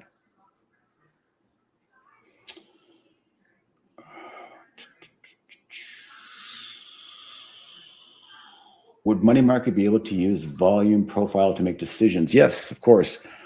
I decided not to use relative volume because I'm using a pullback strategy. And a lot of times in the pullback strategies, you might lose some relative volume and dip below, and that filter might not be satisfied when it otherwise might be a good trade. However, on the flip side, if a strategy is a momentum strategy, buying new highs and breakouts, I would definitely want to have 100% a relative volume filter in there that's pretty solid. So 2 different methods require 2 different volume considerations. And I learned that already. I was like, why am I not getting any good pullbacks? Oh, my relative volume was 1.2. Well, maybe I cut that in half, and all of a sudden I started getting some good ideas. So that's what you're all going to have to do when the time comes, is just kind of spend the coming weeks starting with a rough copy and then chiseling down into what you want. And every day you might say, ooh, how did that chart sneak in there? This thing's been up 100% in the last 3 days. I should probably put a 5-day cap of 50%, so I don't see stocks that are up 100%. I don't get stuck, auto buying those. That was one of my first observations. So I immediately cut the momentum stuff because it was just too sloppy. And both Andy and I started going to the pullback stuff. And that's really our first and main finding here. Geo, I have not heard anything about Geo. It's been in a downtrend, that's for sure, but obviously you got some rumors today. What I see happening is whatever this is, it's going to run right smack into the declining 50. It won't cut through it. It might chop around for a couple of days. That's what I see. I also see these drone stocks. What the hell is this UAVS going to do for me? Nothing. It's just going to bleed. Again, I hate cutting swing trades at the middle of the day. I'm going to try and hang on and evaluate this.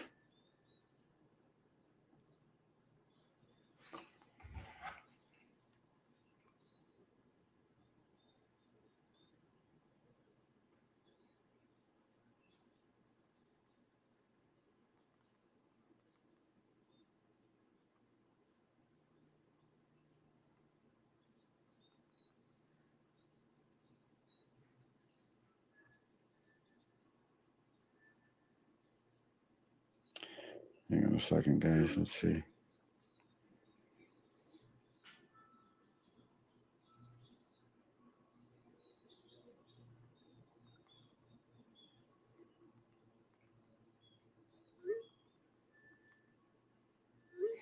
All right. Michael Burry bought a ton of it a while back. Michael Burry's, man, it's tough when you're a name like that because you can never really outdo your original call. And he's been swinging and swinging and swinging, but this market is not doing the breakdance that he wanted it to do. And so I think he's given back a lot of his profits.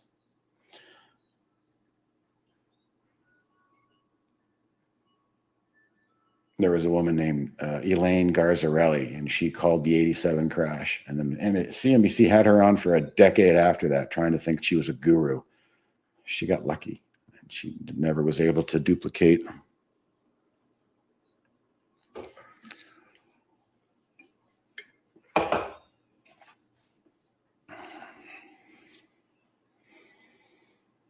You remember Elaine? Yeah, Elaine Garzarelli.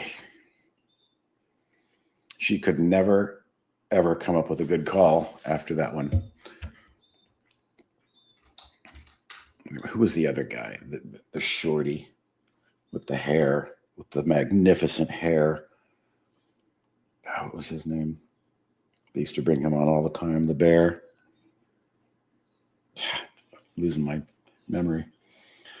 The trade of the week. I sold out of yesterday. I took my profits. Was happy to do that. Took a little bit on the first day. Took the rest of it yesterday. Watching it, you can see I've got a blue line here. Why is that? Well, I'm trying to time perfectly a re-entry into quadruple U. So, tomorrow I want to get some buying power back from some of the stuff I sold today. Maybe I can get a nice 3-day pullback at or near the 5-day and re-enter U. Stan Lee. What about Stan Lee?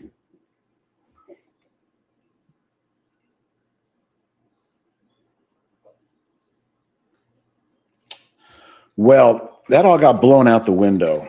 Rick, what was my profit target for UAVS? My profit target yesterday for UAVS was to sell a third at the 200-day, and I had a resting order at 213 to try and take some off because when I see a big move right at the 200-day, I have to take some off. So that was my initial target. My second target was that purple line. That was the anchored VWAP from the high. So I was going to try and ride a nice move up, but sell at the levels that were important. All of that broke apart yesterday when they announced a shelf offering, which means they have the right at any time to offer $100 million in new stock, and that dilutes everybody. So what is my target now? Well, I've gone back and forth. I actually had a target of get me out of this thing. Everything's changed at 188, and I've just canceled it because I just feel like they're really accumulating down here and really trying to hold this level. Another thing I did was I went backwards in time, and I kind of looked at this little shelf right here. Right across there, low consolidation. So we're pretty much at that level. And I think there just might be some more gyrations down here. And if I can get a green push upwards, I might just take that to get out of this trade, rip the Band-Aid off, and reassess everything.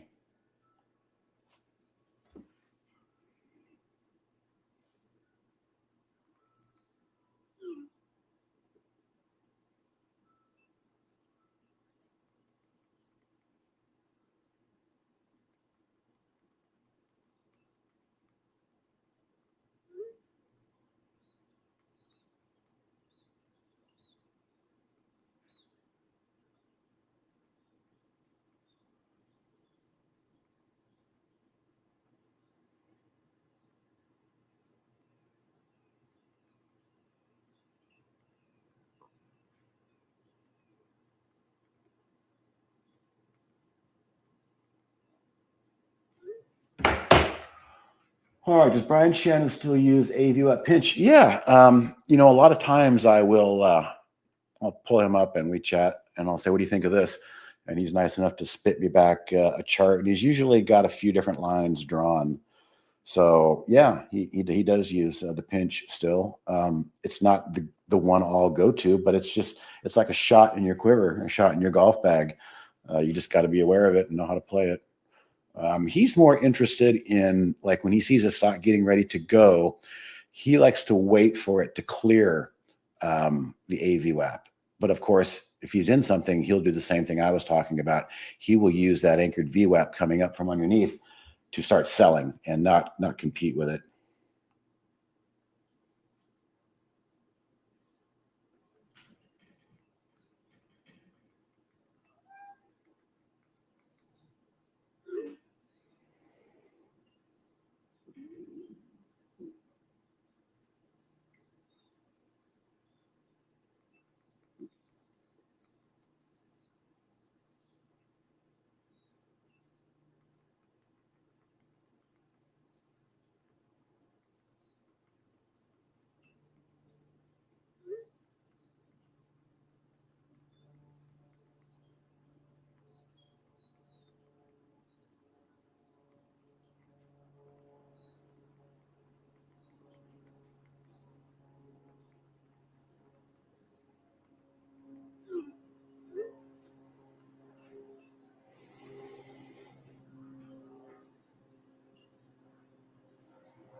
Sorry, guys, I'm doing a text.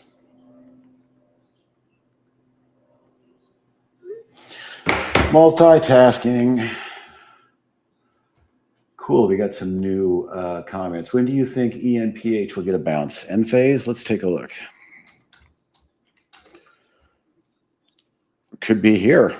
I really like what it did. Look how it's kind of doing what I talk about. It broke through the 50, and then oftentimes it goes, hey, we just broke through the 50 SMA. Let's go back and test it just to make sure. 1, 2, 3, perfect 3 days of selling.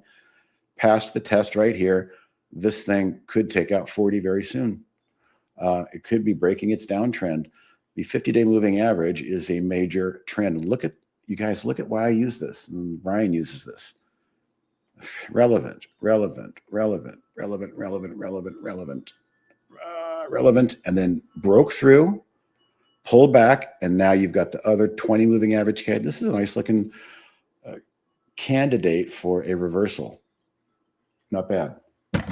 Oops, sorry, I just banged the mic.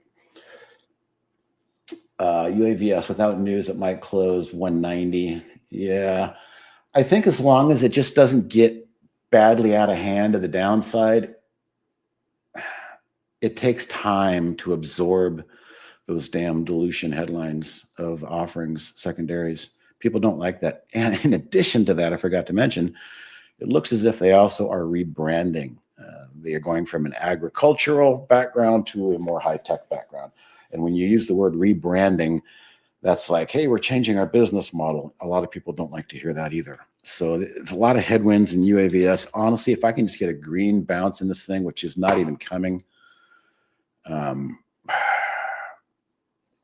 tell you, I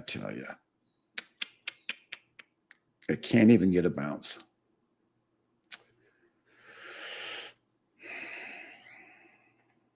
I'll keep watching it.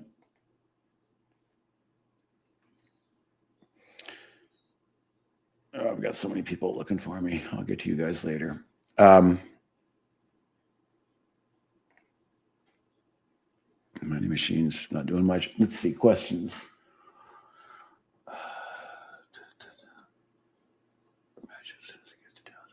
Yeah, I kind of want out, Rick. I just want to get out on the best possible tick that I can. If I can get out under the armpit up around 190, I'd probably take it. Hello, Michelle. It's your first day here. I'm looking at your B+ window and see that you have something named Money Machine. I don't see. Okay, great question. It's coming. All right. This is an internal development mode that we're testing right now. And when the new beta version comes out for premium users, this will be enabled.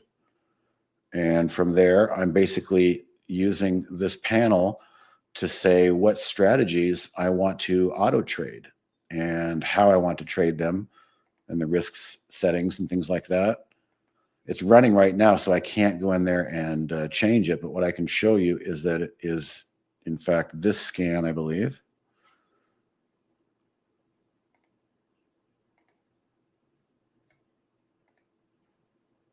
And this scan is looking for stocks that are pulling back and touching this blue line. So look at that, 3 days of pullback, touching the blue line. This is a nice contrarian entry. So I'm programming my Money Machine to use this scan, and will always keep me in at least 5 stocks. And so these scans are not, I don't own any of these in the sim account because I've got 1, 2, 3, 4, 5. Now watch what happens if I drop one of these and say, I don't like this stock anymore. I'm not dropping that one. That's a good looking support there. That's another good looking support. I'm not dropping that one. Matter of fact, here's what I do. I come up and I say, this is a new one. Look at how it's bouncing off that 5-day. So I'm going to tighten my stop. Okay. And then I click this green target. Wait a few seconds. We're working on this. Sometimes a little zoom in, zoom out. There we go. There's our target. So there's my risk reward. I'm risking to lows of that candle. But if we can get a balance up here, I'll take that $70 win. And then I move on. So all of these entries are derived from this scan. So this scan ties into this strategy, the 130 bounce. Now I have other strategies in there, but I found so far that this one is the most consistent and keeps you out of the most trouble, kind of gives you the best entries. So Michelle, I would suggest coming every day if you can. For the people that come to these 12 noon Eastern sessions, your learning curve is going to be much faster and shorter than people who don't. Whether it's trading or using the product.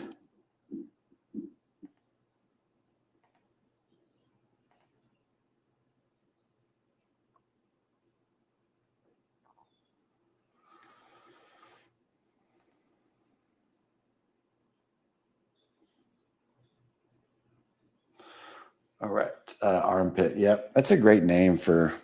You know what's in the armpit is Michael Saylor's MSTR, MicroStrategy Ponzi Bitcoin scheme.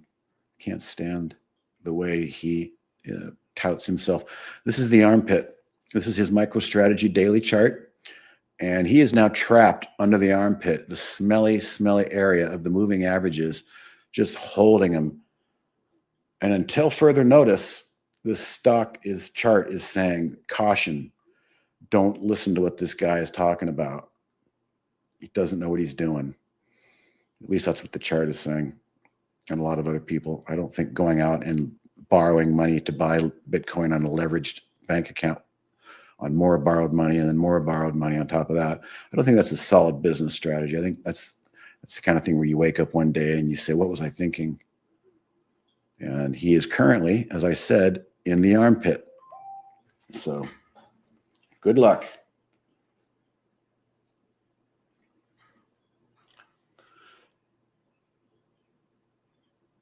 Let's see. Hello, Jim. I haven't, you know what I noticed, Jim, is the short float stuff seemed to be real thin. There were some days where there wasn't many trades. And I think the idea is to try and find a scan where you've always got some stock names in there. And so the pickings were always thin. And what I was noticing was the same names kept popping up. I didn't like that. I didn't like, buying the same name again the second time after it didn't work the first time.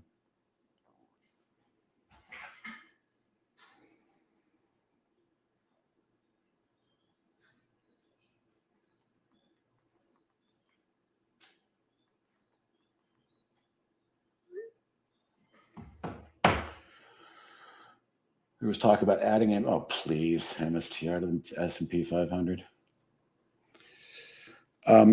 Let's, I don't want to turn the money machine off. Let me see if I have one of those in there. Short squeeze potential, was that it?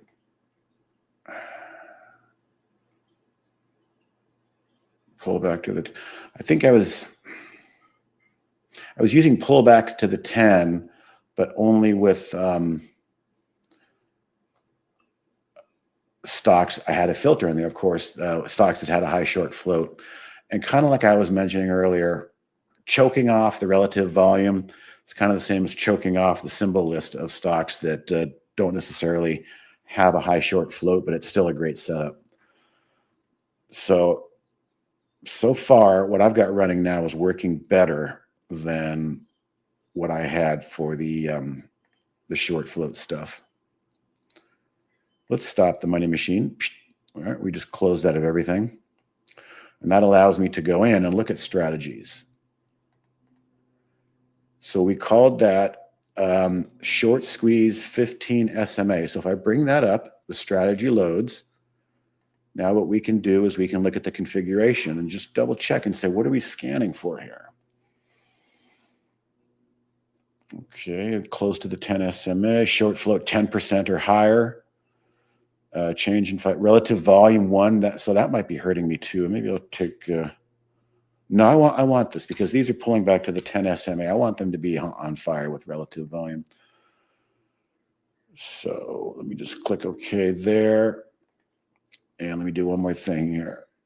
Copy, collaborate. I'll just grab a random. Save that. Let me grab a random one. I'm going to paste this collaborate. Notice that the money machine is using the old collaborate. It's not using the cloud link. So this is actually a pretty good list. Let's turn this on, Jim, and play with it and see what happens. So we're going to get the money machine settings. We'll double check. Short squeeze, 15-minute, pull back to the 10 SMA. That's the scan. Let's see what we get. Save and start. All right, so from here, we're going to just look at them. Oh, UMAC, my favorite. Okay, so we can come in and maybe, it's a pretty tight stop already, but I can tighten that up and then click that target. What else did we get? Joby, they had news today, 11% short the float. We can tighten that target, stop and add that target. You guys you're a few days away from having this.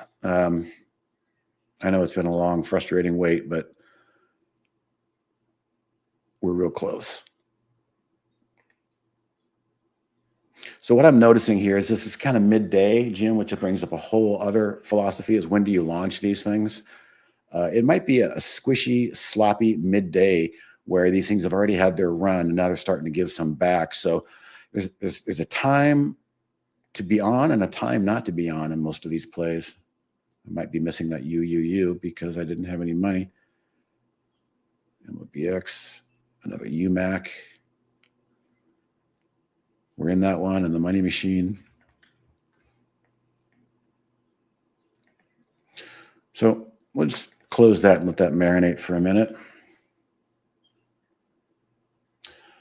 Yes, you're an OG, Jim, for sure.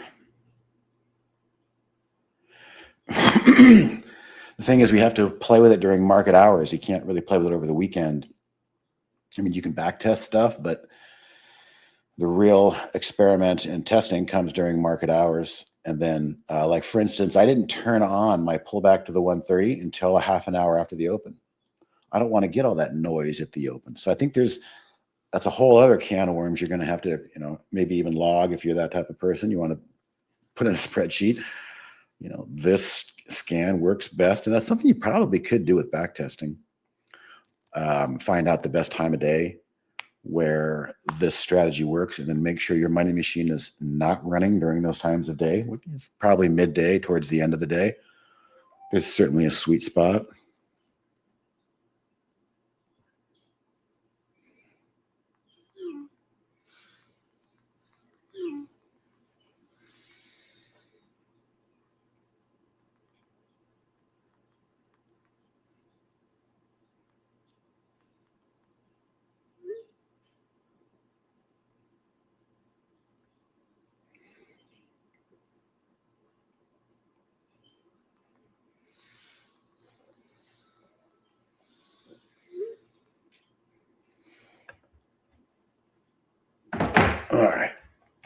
So much multitasking.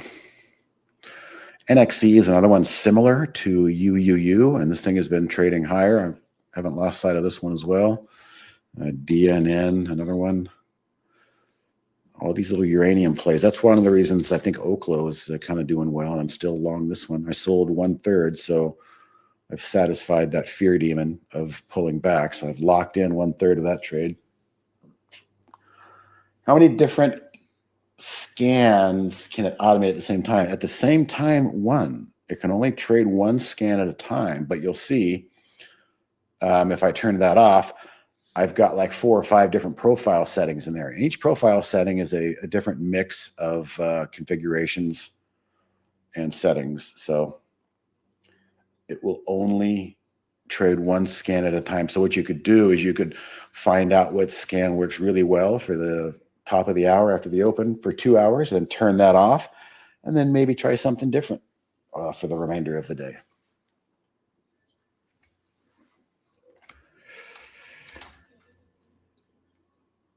Little healthy pullback there in Tesla. You know, that's the hardest part, but you can't just go in a straight line. Price action needs to pull back. It's like a child holding its breath. It's got to release and breathe. But we couldn't have a top 5 NASDAQ with short float, something it's one at a time.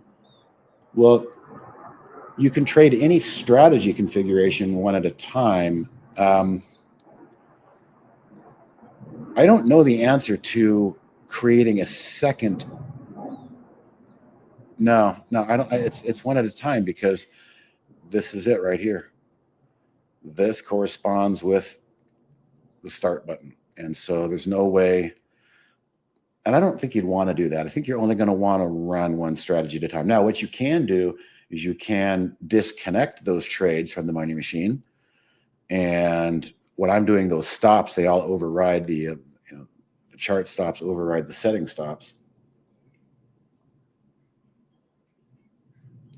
Yeah, that replay feature it's interesting. It's a good tool for newbie traders to allow themselves to simulate market action on the weekends, because not everybody has the luxury of sitting here like we are. How many strategies to sell? Now, Brokerage Plus in itself, consider the money machine as just one strategy. You could come in and run some more strategies under the strategies tab, and on top of it, add different strategies. So in that respect, the money machine is just one of 3 or 4 other strategies. It just so happens to be automated, where your other ones that you have are things that you made.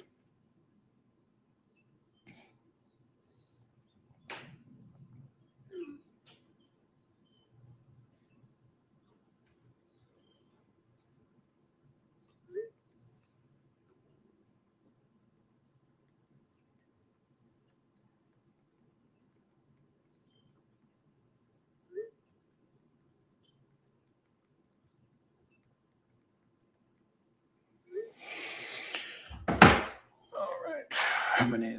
I think we're caught up. So as you can see, this one's not really producing anything, this short to the 10. So I'm going to turn that off. We're going to go back to what kind of has been working for me. And that is the 130 bounce version 3.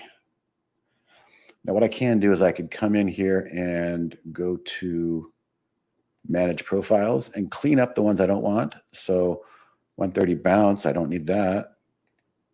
Version 2, I don't need that.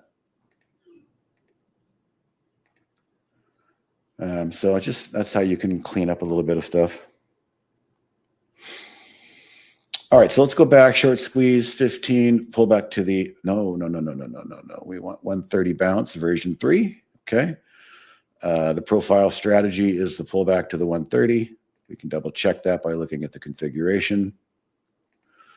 Save that, and now it's ready to go, locked and loaded, and that's what we're sending. So the first one is AMBA. What does it look like? Hey, look at that. It's a strong stock pulling back to and touching my 5-day moving average as programmed. So what do? I come in here and I say, well, that's pretty liberal. Let's tighten that stop just below. Maybe use that right there. And let's tap on the green target. Give ourselves a few seconds here. And maybe we can get a nice risk reward. Risk $29 to make $65. 1 to 2, risk 1 to 2. That's all I'm doing. And this has been working the best for me. This has been the most consistent. I am not in gold or silver per se in the paper market. I have it in the physical market. But things are happening over there. I do have some FSM. I've got 1/3 FSM left. The gold miners and the, things are starting to get goofy with the US dollar. Interest rates, gold and silver. Don't even get me started on silver needing to play catch up with gold. And certainly don't get me started on how much paper to physical there really is, because it's not 1-to-1. It could be 100 ounces of paper to every 1 physical ounce. It could be 200 with all the derivatives and all the bull crap futures markets and naked shorting out there. We could be having the chickens come home to roost here. So I am a extreme bull on gold and silver right now. I don't own any paper or any ETFs, but I've got the physical.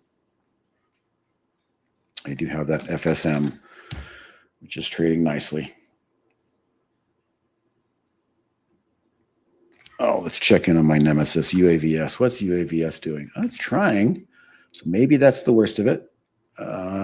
I got to give it to the close and see what happens. But I agree with whoever said that earlier. If I can get a bounce up to this 190, just into the armpit of that 5-day, I'll take that and turn that into cash and rework that cash tomorrow. Okay, what you're looking at here, this is the market pulse. We're getting tired. We're midday right now. This is lunchtime. And what you're seeing across the bottom, these are stocks making new highs. Deva made a new high. QSG made a new high. REIT made a new low. A new 15-minute low. We've got 15-minute lows, 30-minute lows, and new lows on the day. So it's monitoring highs and lows in real time. And when you start to see them both declining, this to me, to answer your question, is just an indication of the market slowing down lunchtime. The volume is kind of drying up for lunch a little bit. What the bulls want to see is this green line shoot up like that and start seeing a bunch of names come through, which means in the moment, there's a lot of individual names doing 15 and 30-minute highs. Yeah, Mobex is starting to make some noise for me. I am in MindMed. I mentioned that. Pending limit order, possible demand zone. So one of my favorite purchases today, this is a trade around stock for me. I bought it back here off the daily, traded it for 3 or 4 days and let it go.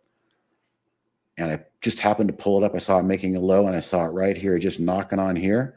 And all of this, as I said, is a healthy pullback. Stocks need to breathe. So if you can time your entries on strong stocks as they make that pullback, the 5-day SMA, which is a 130 SMA on the 15-minute chart, usually a pretty safe entry.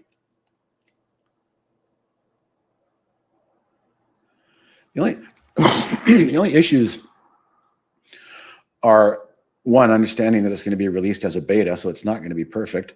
There's going to be some bugs in there, but we're still working out a couple of major internal things that we don't necessarily want to come out on the first beta version. And those are always unseen and they pop up, but we are real close.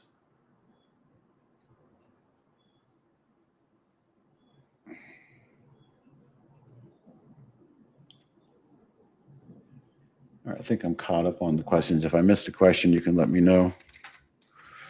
Oops. Rolling back. You can't even get a solid bounce in this thing. Tesla holding the 10 SMA. That's exactly what I want to see.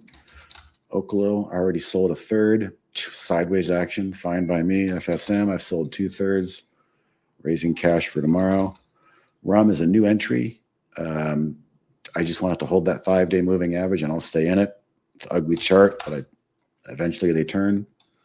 DJT, another ugly chart, but eventually they turn as long as it stays above this 5-day moving average, which is flat now. It's a lot of digestion going on there. We looked at MindMed. No, I'm probably going to hold this overnight. BBAI, what are you doing? You're getting a little tricky, aren't you? It's going to need to hold that 5-day for sure. If it can't, I'm not taking that home. MOBX, I've had this for a few days. I've been really patient. I'd like to see that daily chart make a new push higher in sympathy with the drones. GFAI, new position this morning in sympathy with robotics and drones. God, come on, GFAI.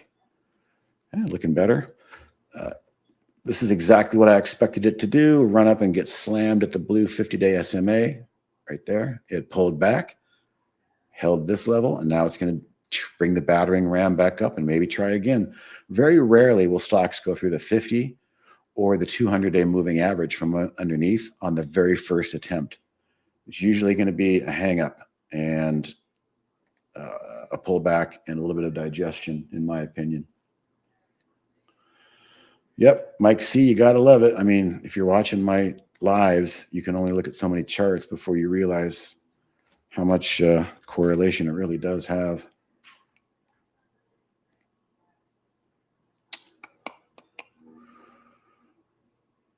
All right, well, anything else before I got to run? I'll be here for a few more minutes.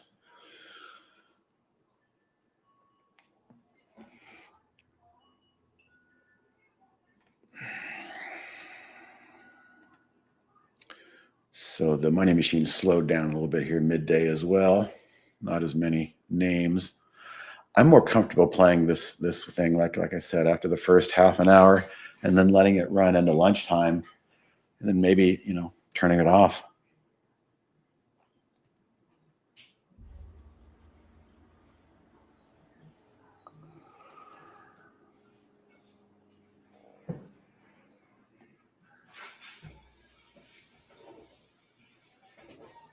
The testing's going great, Raja. That's what we're in the middle of right now. And we're all internally kind of creating some of our favorite scans. So when it is released, you have maybe a menu of a couple things you can start with, a running start on. What's up, Barry? Well, that scared the heck out of me. I'm sitting here, and all of a sudden, I'm in a like a gated community, Mm-hmm. and all of a sudden, they must have hired the window washers, and so I'm on the second floor, and I see this. All of a sudden, there's this guy appearing right over. Hi. Yeah, that's always concerning. Wasn't expecting you. I wasn't expecting him, and he wasn't expecting me. But anyway. Okay, Steve. See, it's 6 minutes too, so you can take off if you want to. We'll do. Bathroom break, and then development information, but good. Well, I'm chained to this desk. Yeah. Coffee kicks in. All right. Yeah, I bet it does. All right. See you guys next time. Thanks. We'll see you next week. I will not close the session. I will just leave the studio. Thank you. Okay. Thank you. I'll take over right now.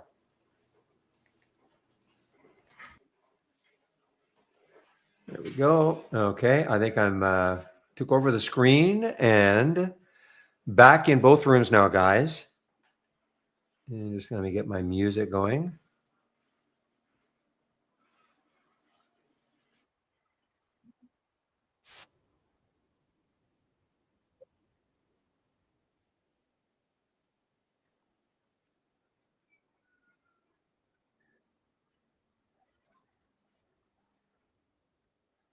Kind of looking at this way, guys, as a potential short.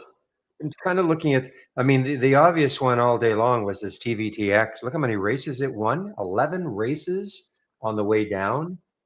And unfortunately, I didn't act soon enough on it. Wow, RCAT. Over 11 now, guys. RCAT's over 11. This is one of the other nice ones from our AI. Let's see who finishes on top today. We've got 17.5% for PAX, and we've got 11% for RCAT.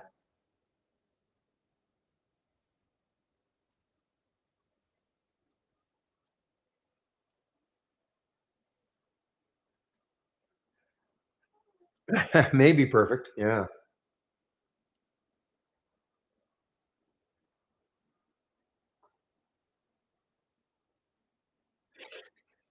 I have to refresh my memory now. How far could this go before? So there's your next high looking left, 1165. So it still has a little bit of room.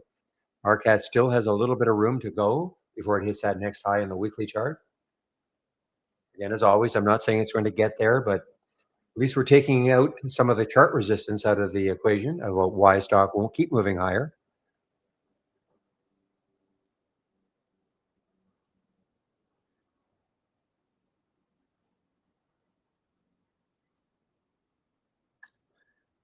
Oh, a question. Okay.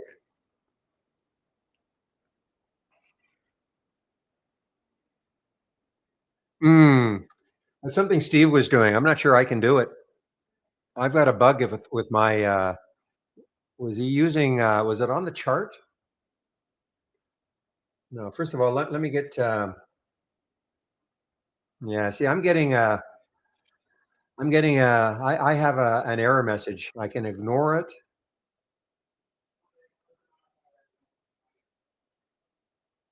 But he was in the money machine, I believe, right? Yeah. I just can't do that. Sorry.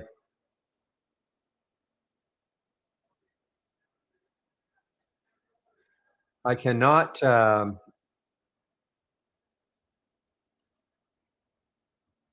me see if I can even start this.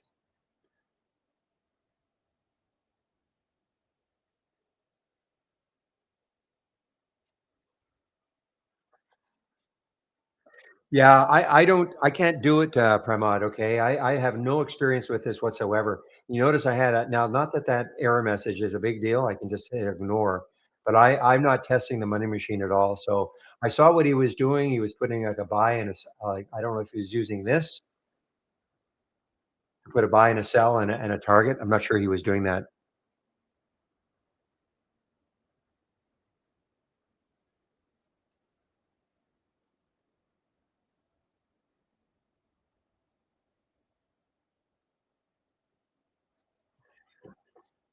I should be doing this, obviously, somehow I'm up $1,193, somehow.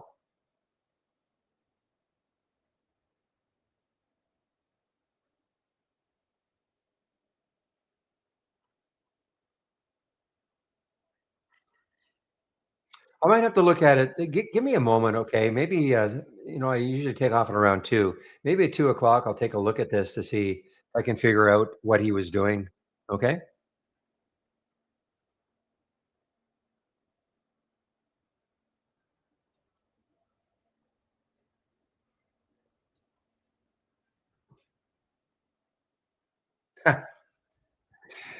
Groupon.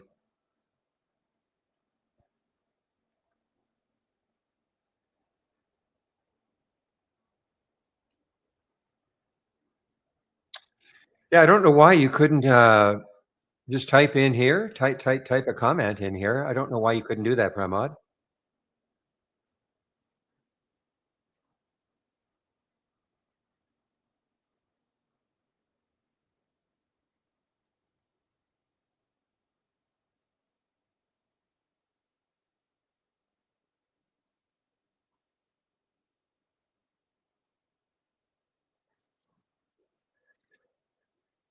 Well, you can. I mean, you know how to get in. I mean, I can give you the YouTube link.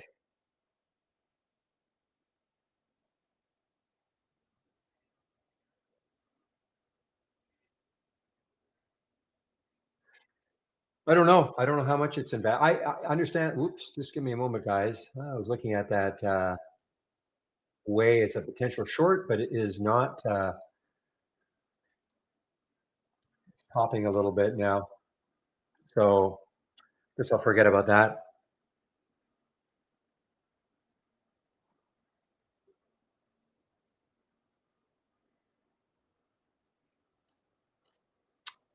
This is very this is very annoying.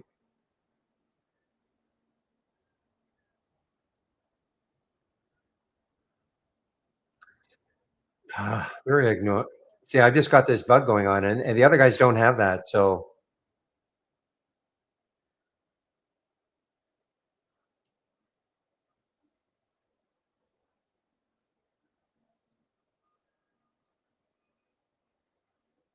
looks like it's buying 5,000 at the market, if that's what it's doing. if it's using this one. I don't think it's doing this one though. No, it's not doing that one, I don't think.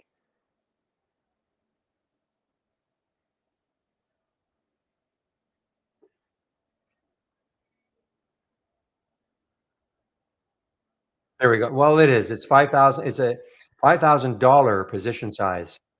Okay. That's what it is.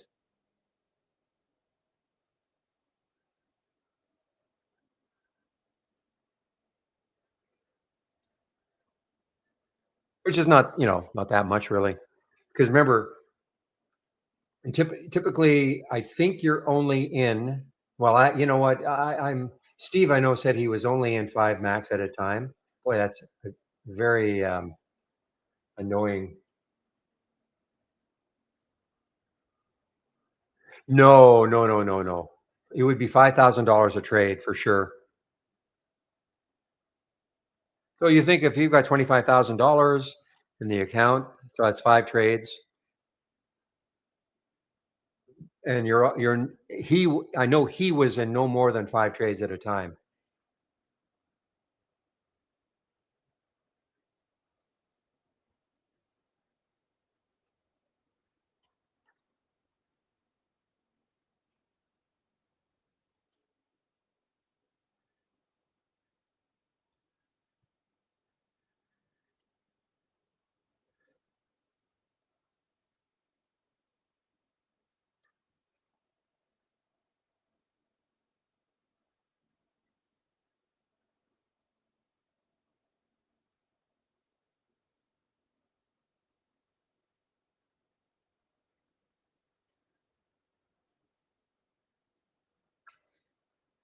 And I mean, look at this one. I mean, it's got $1 to the next low. This NAMS, $1 to the next low.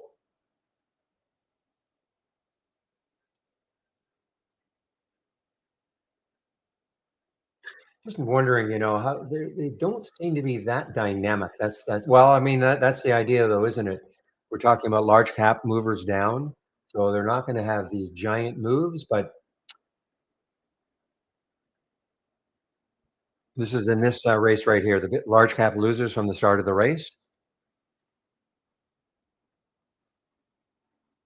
NAMS has won 3 races, so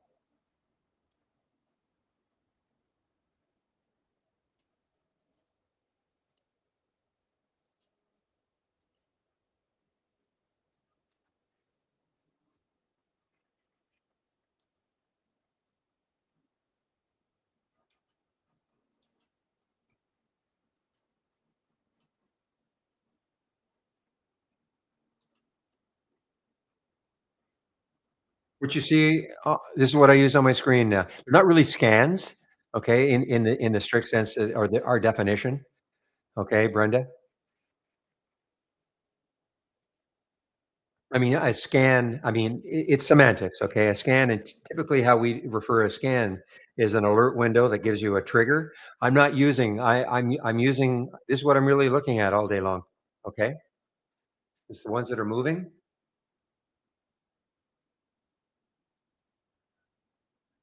So I'm not using any. I am not using any alerts right now at all. Nothing. I do have them on my homepage, but I'm not. I have. What you see is what you get, literally. Okay. I don't have any other scans on my other monitors. I used to, but I've decided just to pare everything back and concentrate on this, and this, and the AI. Okay, the AI is a real time alerting, but other than that, I don't have any of the scans that I have constructed over the years. I don't have any of them up and running.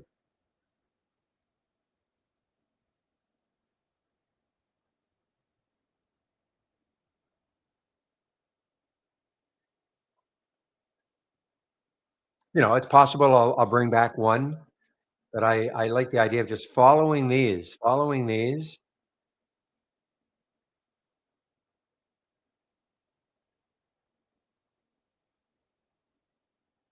Yeah, it's because it's a premium service. Yes, so I'm not going to show it all day long. No. Meanwhile, guys, PAX just took out 10 again. Speaking of an AI.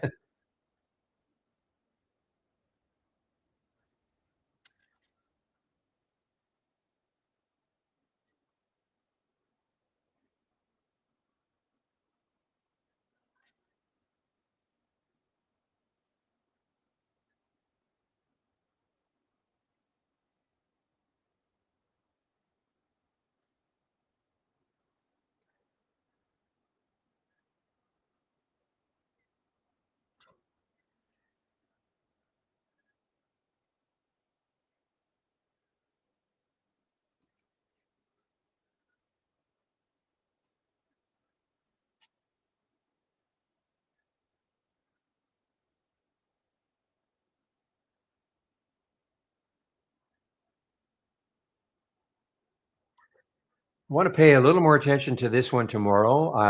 Especially if a stock is one maybe at least two races. Okay, this is on the short side, but especially earlier on in the day, I'm a little upset. I didn't follow this TVTX a lot sooner as a short.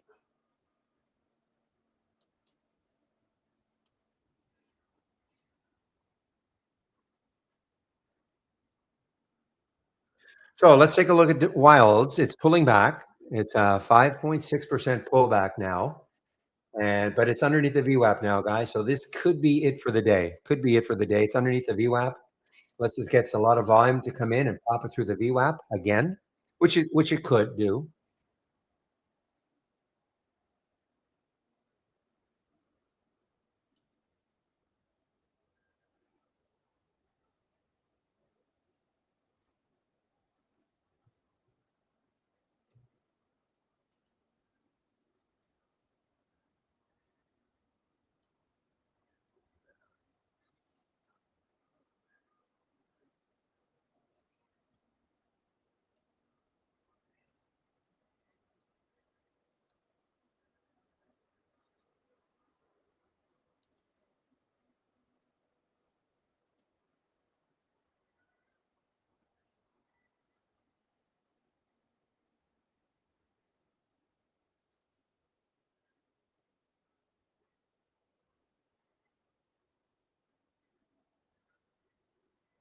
All right, guys. So let me go over my homepage one last time today.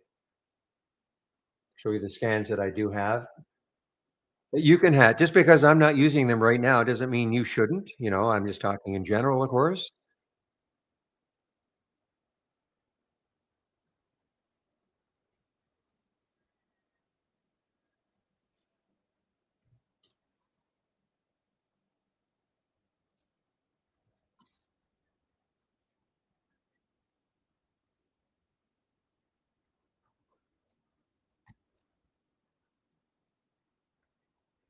Okay, so clicking on my homepage link, as always, right at the very top, how you can take out a subscription to Trade Ideas using my promo code Barry15. That will get you 15% off the first month only or the entire year of a Trade Ideas subscription. All I ask, please use my code. You should save my if you're going to take out a subscription sometime in the future. This code will change from time to time. If you're in YouTube right now, and I am moderating, of course, well, if you're in YouTube, I moderate the YouTube room, but there is another trading room. Some of you just don't know that. There is another trading room. And so if you wanted to get into that room, just save my link. Okay. And here it is, trading room. So even those of you who come into the trading room, I guess it's just simple to save my link, my homepage link, and then just click on that. You have to do that every day. And scrolling down, here is the trade of the week. You can get it before the market opens every Monday morning. And that is now, if you sign up for the trade of the week and you don't think you're getting it before you contact us, please check your spam folder. And if you have Gmail, check your promotions folder. Okay, it might be there. Click on the education section or the resources education section right here. First thing to do is to start these videos. If you do take out a subscription to Trade Ideas, very first thing you have to do. If you don't have Trade Ideas, you can also take a look at these videos, starting off with the second one. Again, they're very short videos that should give you an idea about whether or not this is a program that you might want to try. Okay, back to basics. If you're new to trading, this is for you, all free, designed for those of you who are new to trading. And last, if you're looking for my scans and you've clicked on my homepage link, just scroll down and here they are. And this is all I have. So I have the change up and down in 5 minutes percent is the top one here. This is the 2-minute version of it if you want it. And there's the race, the biggest gainers from the start of the race. Here's the pulse resumes down here. This one I'm not sharing. If you want it, I can give it to you, but I don't have it on my homepage, but I can give it to you if you want it. And then these are the other. Now these are scans. Okay, the momentum is a scan. Okay, with a real-time alerting, real-time alerting on the gap continuation or reversal. I just don't have them up and running. This is what I am using in the pre-market. The pre-market actives up and down. Okay.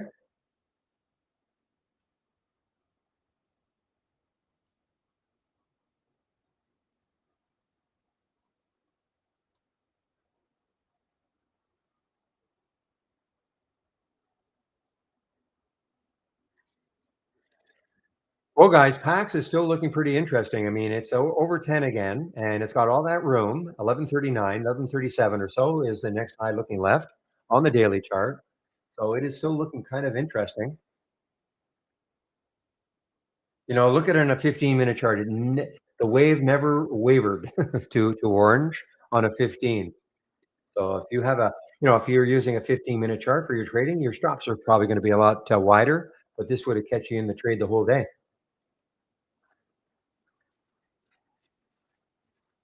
if you're following the wave.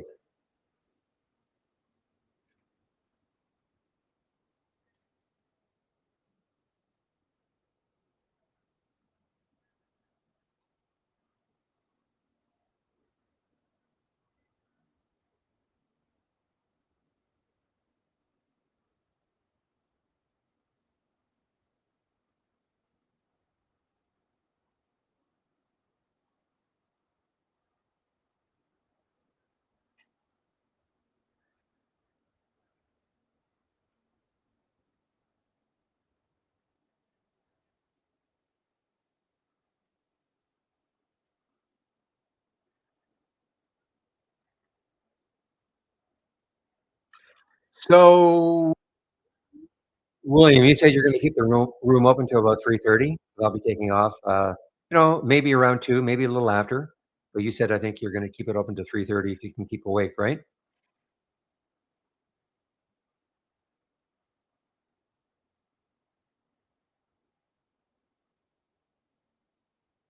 Well, you don't have to stay, of course. You can just leave when I leave. I'll just shut the room down. Or you do it. You know how to do it better than I do. Thank you for getting rid of all the alerts from yesterday in the post alert section for me.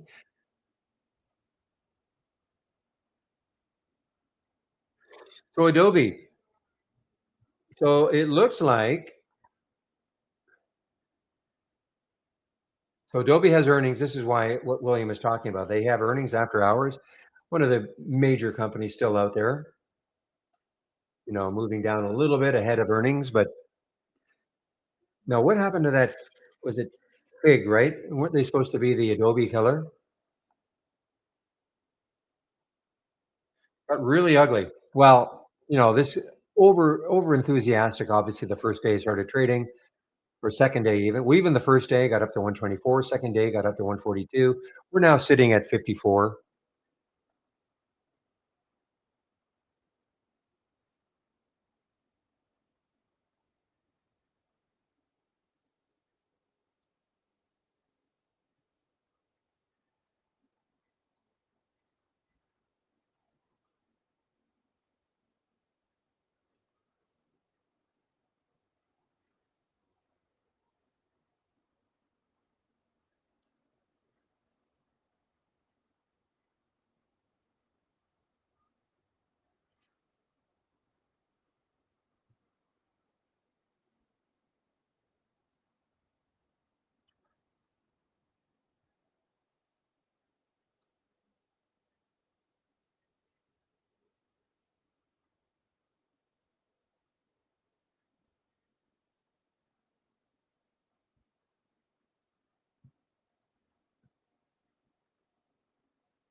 Okay, guys, what's happening with GRI? It's very active early on.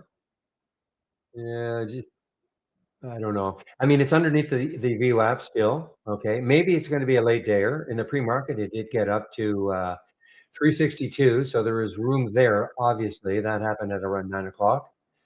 Now it's underneath the VWAP. The VWAP is around two.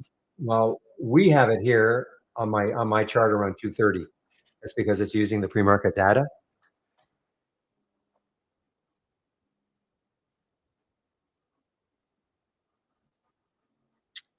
Do I think CRCL is a better long or short here? Well, it's out of the range I trade, but let's take a look.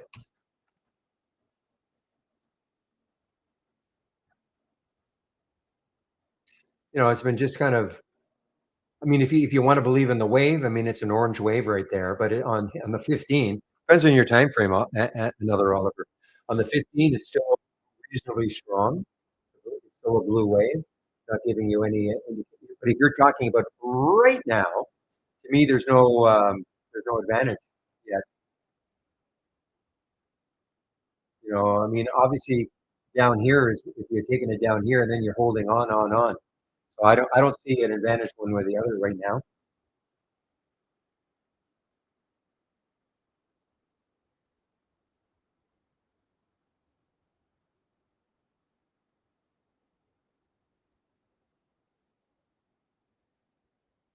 But if you're going to go one way or the other, I mean, there's the VWAP. So if the VWAP is at what 27, sorry, 127.08 or so. What?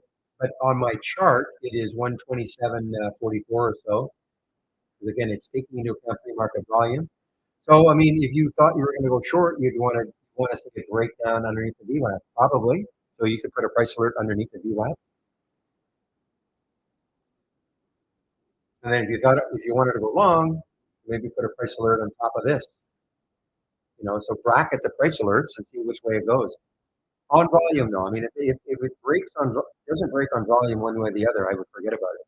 To me, it's just not. I don't see a big advantage even of trying to trade this for me.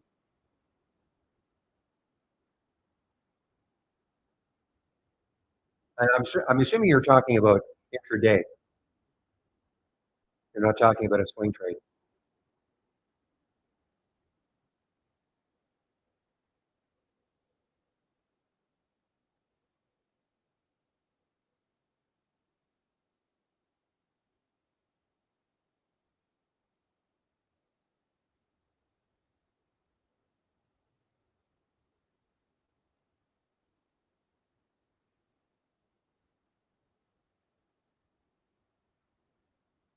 Meanwhile, the market, yeah, I mean, since we had the big run from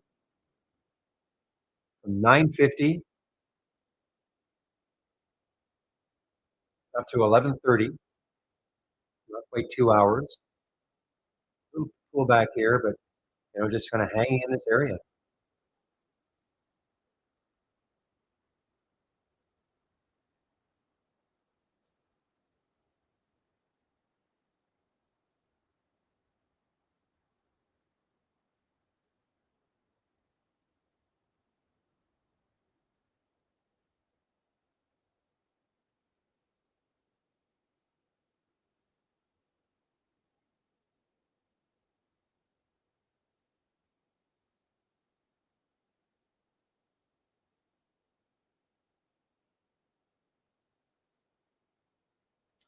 Now, kind of sour on these ones up in these smaller ones up in the biggest gainers from the start of the race later on in the day. I really am not seeing a lot of follow through for most of them. Not saying none of them, but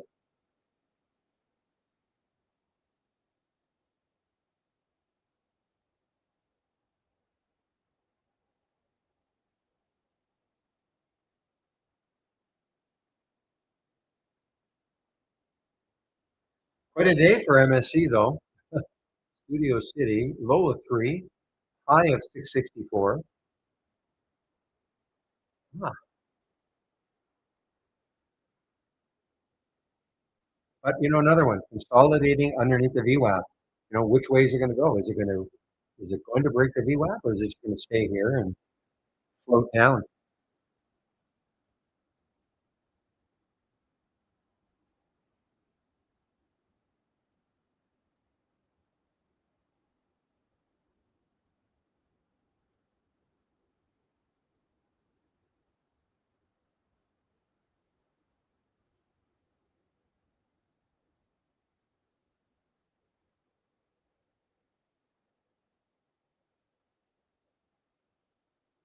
Okay, here's one underneath the whole number, apples or APLS, underneath the whole number 25. I think I looked at this though. Yeah, look at that. I mean, the 200-day. I mean, it's 50 cents away. Not that bad, I guess. If you could just keep moving down a bit.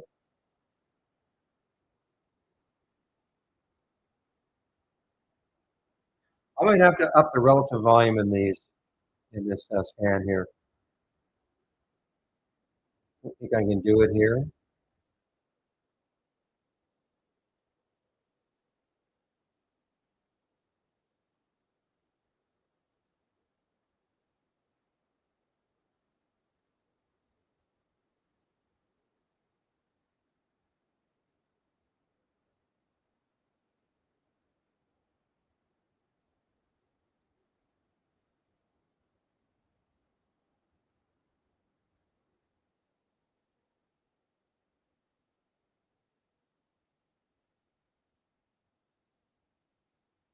I don't think it takes it because Apple should not be showing up now. Neither should this one.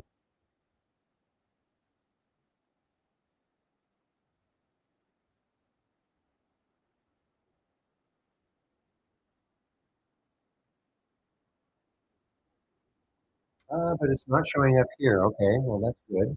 That means it did take that relative volume.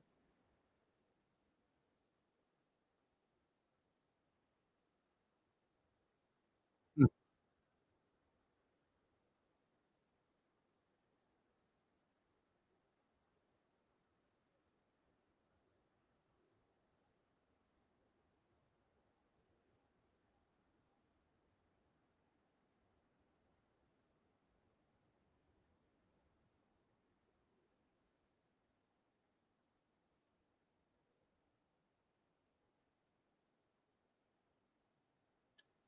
Shady's Vince just did a little move. There's the 200 or the VWAP. See what it does near the VWAP 390.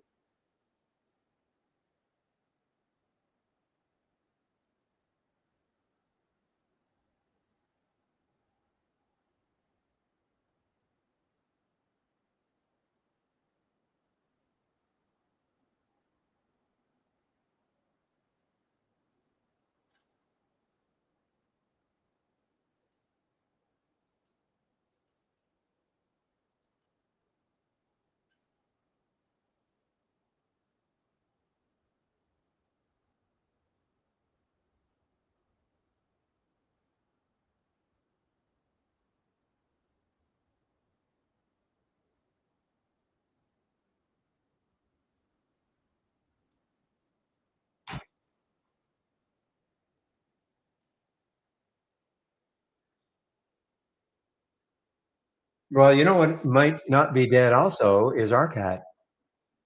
RCAT is still inching its way up.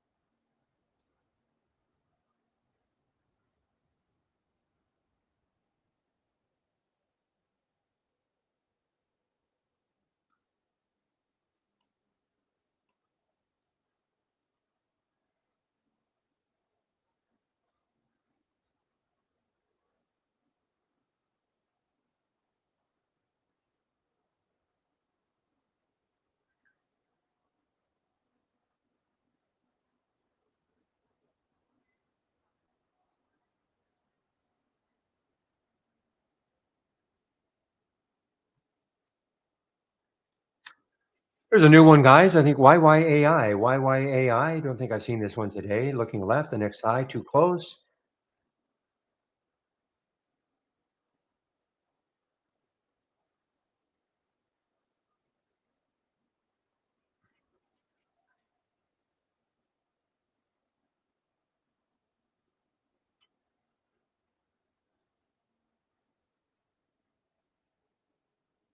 You know what is really consolidating just under a whole number is Maze. MAZE. Look at this look at this on a 5, on a 15. It's over the 200, over the VWAP, just consolidating underneath that whole number. You're like, it just doesn't want to break that 24.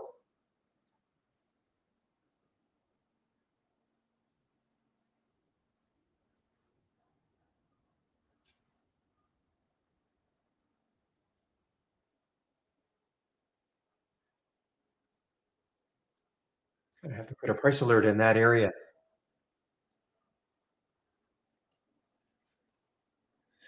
think the last time I looked at maize, I think the spread might have been.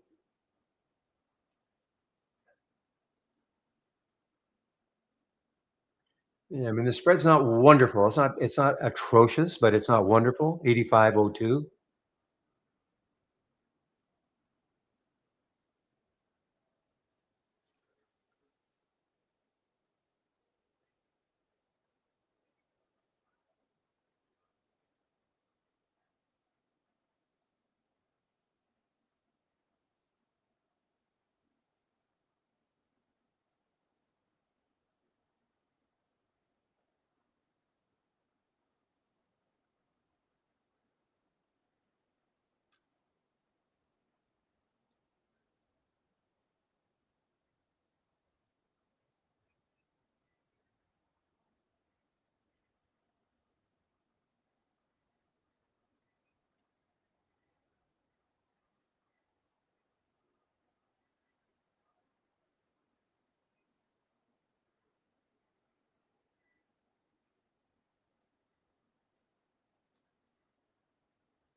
Hey, Rick, I'm with you on that. I think the 5-hour energy drink is awesome. It doesn't seem to, I don't care what Pepe thinks. But seriously, I think the 5-hour energy drink is awesome.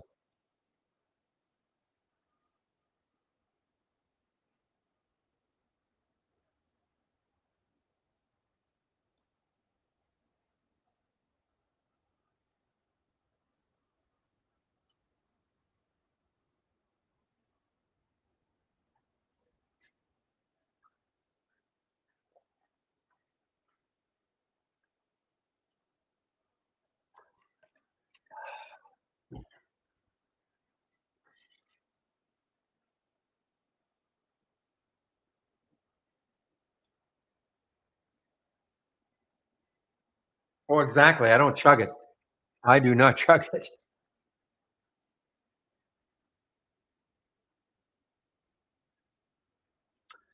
All right. Answering Michelle in our YouTube room. I have 8 strategy loaded from the cloud into B plus, and I was told that's why nothing is auto trading because that's too many. No, I don't know that, but let me make sure you have them enabled. So let me bring up again. I have a very buggy B plus. Okay, so but let me bring it up.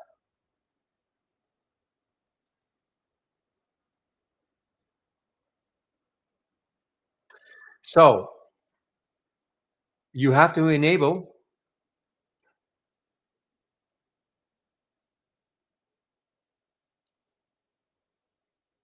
Give me a moment.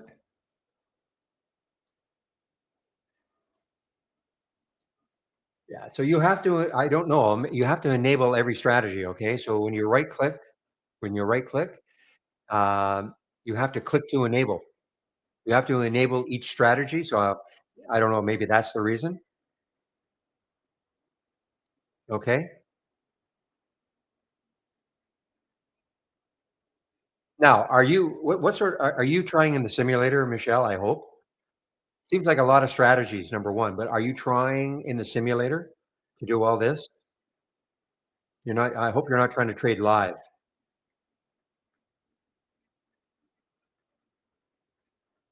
But do you see what I did?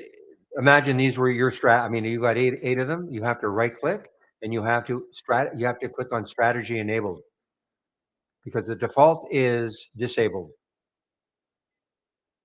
And as Pepe is saying, each strategy, this is what I wanted it. You got to go into each strategy. You only have to do this one time, but edit the strategy. And then you have to go to the accounts and make sure that an account is enabled. You see, if it might say none. So let me do that again. You have to go into each strategy. Number 1, you have to click to enable, but you also have to go in and click on the edit strategy, and then where it says accounts, you have to make sure you've picked the TI paper trading account, and you have to do that for each one. Now, you only have to do this one time, okay? But every day, you do have to enable your strategies. So let me know if that was the problem.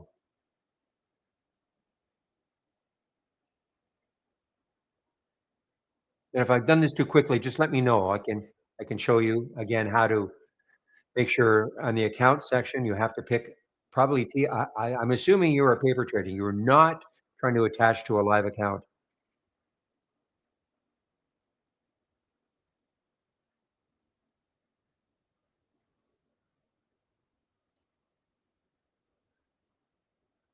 Michelle?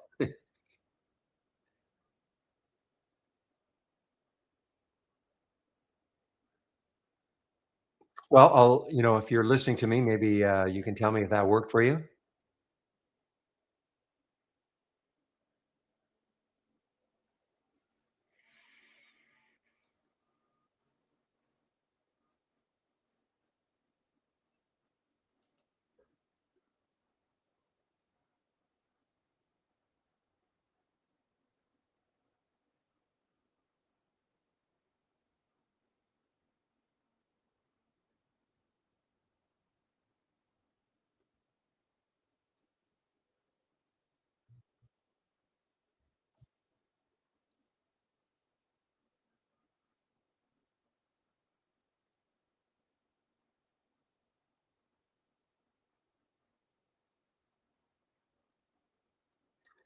All right, guys. Now Maze just broke over. Yeah. Okay. Just broke. Terrible though. Look, I'm sorry. 2408, 2450. Forget it. I think this is what I saw earlier too. Okay. Now it might tighten up. In fact, it's starting to tighten up a little bit, but they could just yank that bit again. So it makes it a little, I don't have a lot of confidence in doing that.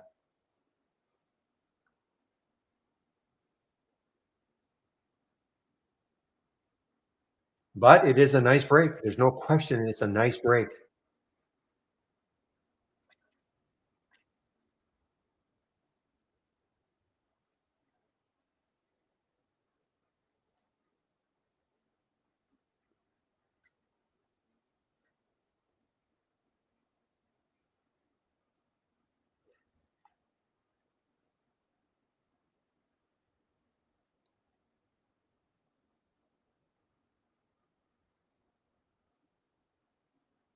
Hmm.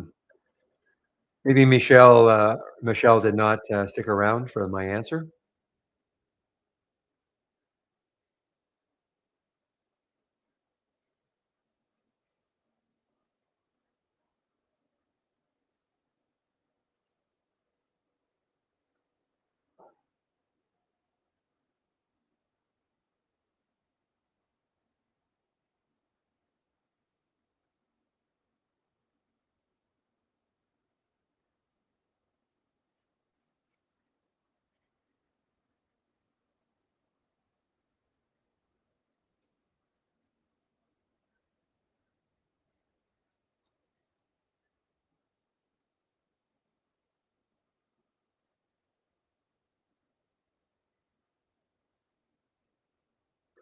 So watching the RCAT guys, it's hanging in over 11, has still a lot of room if it wants to run end of day.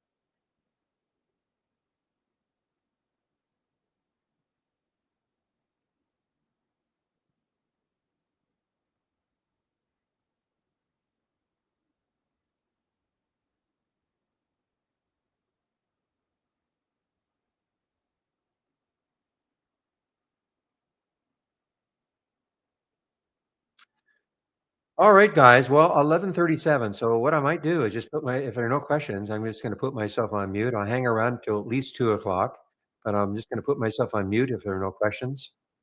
I'll hop back on the mic if there are some questions.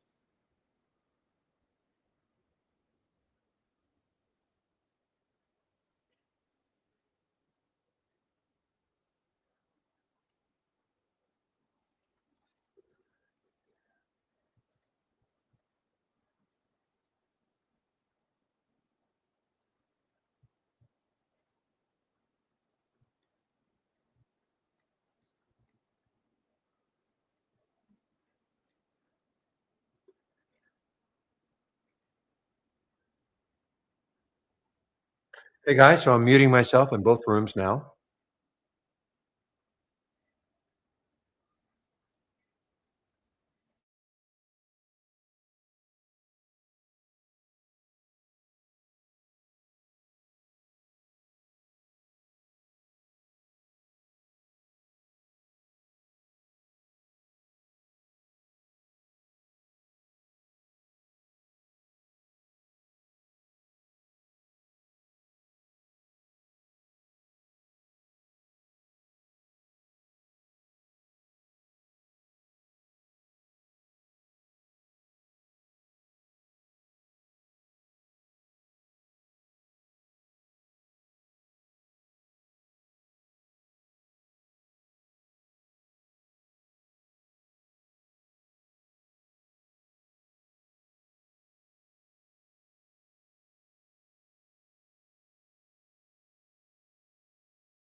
Okay, guys, I don't see any questions, so I think I'll take off now. So, William, I'll leave. You can, of course, leave half a second later, or stay to 3:30, whatever you wish. Thanks for opening up so early this morning.